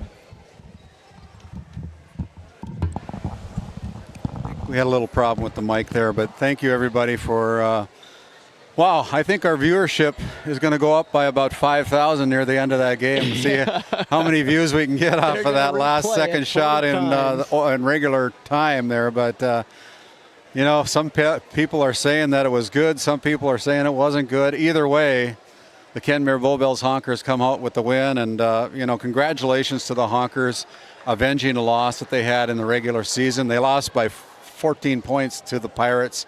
You know, unfortunate for Tioga, they had with their star player get bummed up with an ankle. She competed gritty, did her best, and she wasn't the same Cheryl Hayes with the injury she had, but boy, she's a leader on this team. And, you know, congratulations to the Kenmare Bullbells Honkers. You got to tip your hat sometimes. Yeah, they came out to play. They took advantage of their opportunities. And now for the Pirates, Cheryl Hayes, can she get healthy for the regional tournament? Because, it's a different team when she's able to facilitate. And with a bum ankle, she wasn't able to do what her role was. Well, I know there's a lot of chiropractors out there that can kind of put bones in place or things in place. I got firsthand experience with my own son having a sprained ankle and went up to a chiropractor up here, and he was able to play the next night. And, you know, I didn't think that would ever happen. So, you know, modern medicine these days, we'll see what happens. But a great job. Congratulations to the Kenmare Bullbells Honkers. Congratulations to the Tioga Pirates. Also, congratulations to the Divide County Maroons and the Powers Lake Brook Central Ranchers. For the last time, on behalf of all of our team here for the last week, want to thank Noah Fredrickson, James Myers, Jack Evans, Colton Lenzen, Titus Stenberg, David Peterson, Dylan Loper, Owen Miller, Aaron Griffin. My name's Randy Peterson. Good night, everybody, and we'll see you down the road, possibly at the we're going to be at the District 5. We're going to head down there. Yeah, we got to do more District 5 basketball. Yeah, 100%. Good night, everybody. Tonight's Game Day Media broadcast was brought to you by NCC, Tioga Medical Center, The Country Store, St. Luke's Medical Center, Both the Own Boutique, Souris Valley Dental Group of Minot, Hougland Insurance Services, D&L Paraffin, Brad Johnson Insurance, Bravera Bank, Continental Resources, Northwest Therapy Services, Nesset, Tioga Ace Hardware, DA Land LLC, Border Plains Equipment of Stanley, the Bank of Tioga, Tioga Parts Supply, Tegan's Interiors, Tioga Drug and Soda Shop, Prairie Home Furnishings, Farmers Union Insurance, Larson Vossen Agency,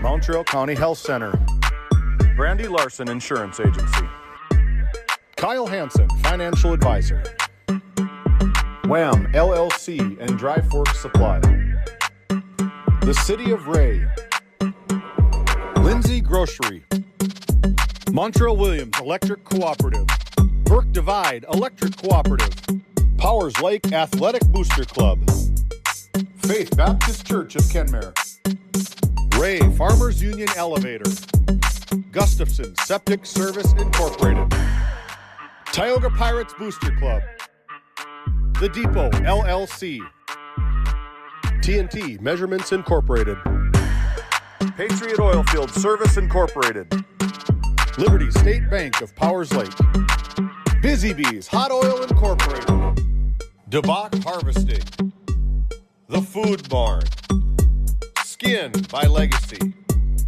Western Education Regional Co-op, North Shore Plaza PTO, Divide County Quarterback Club, Farmers Union Oil Company of Kenmare, Red Rock Chevrolet and GMC of Williston, Investment Center Advisor Group, LPL Financial, Jorgensen Lumber, Fisher Family Chiropractic, Stanley Commercial Club, EAPC Architects, Engineers, Game 1, Modern Dental, Tioga EDC and Chamber of Commerce, Jan A. Costa, PC, Northwest Sportsmen's Association, Best Angus and Quarter Horses of Watford City, Sorensen Ranch, Nodak Insurance Company, Williston, Angie Pelton, Hoiby Simmental Ranch,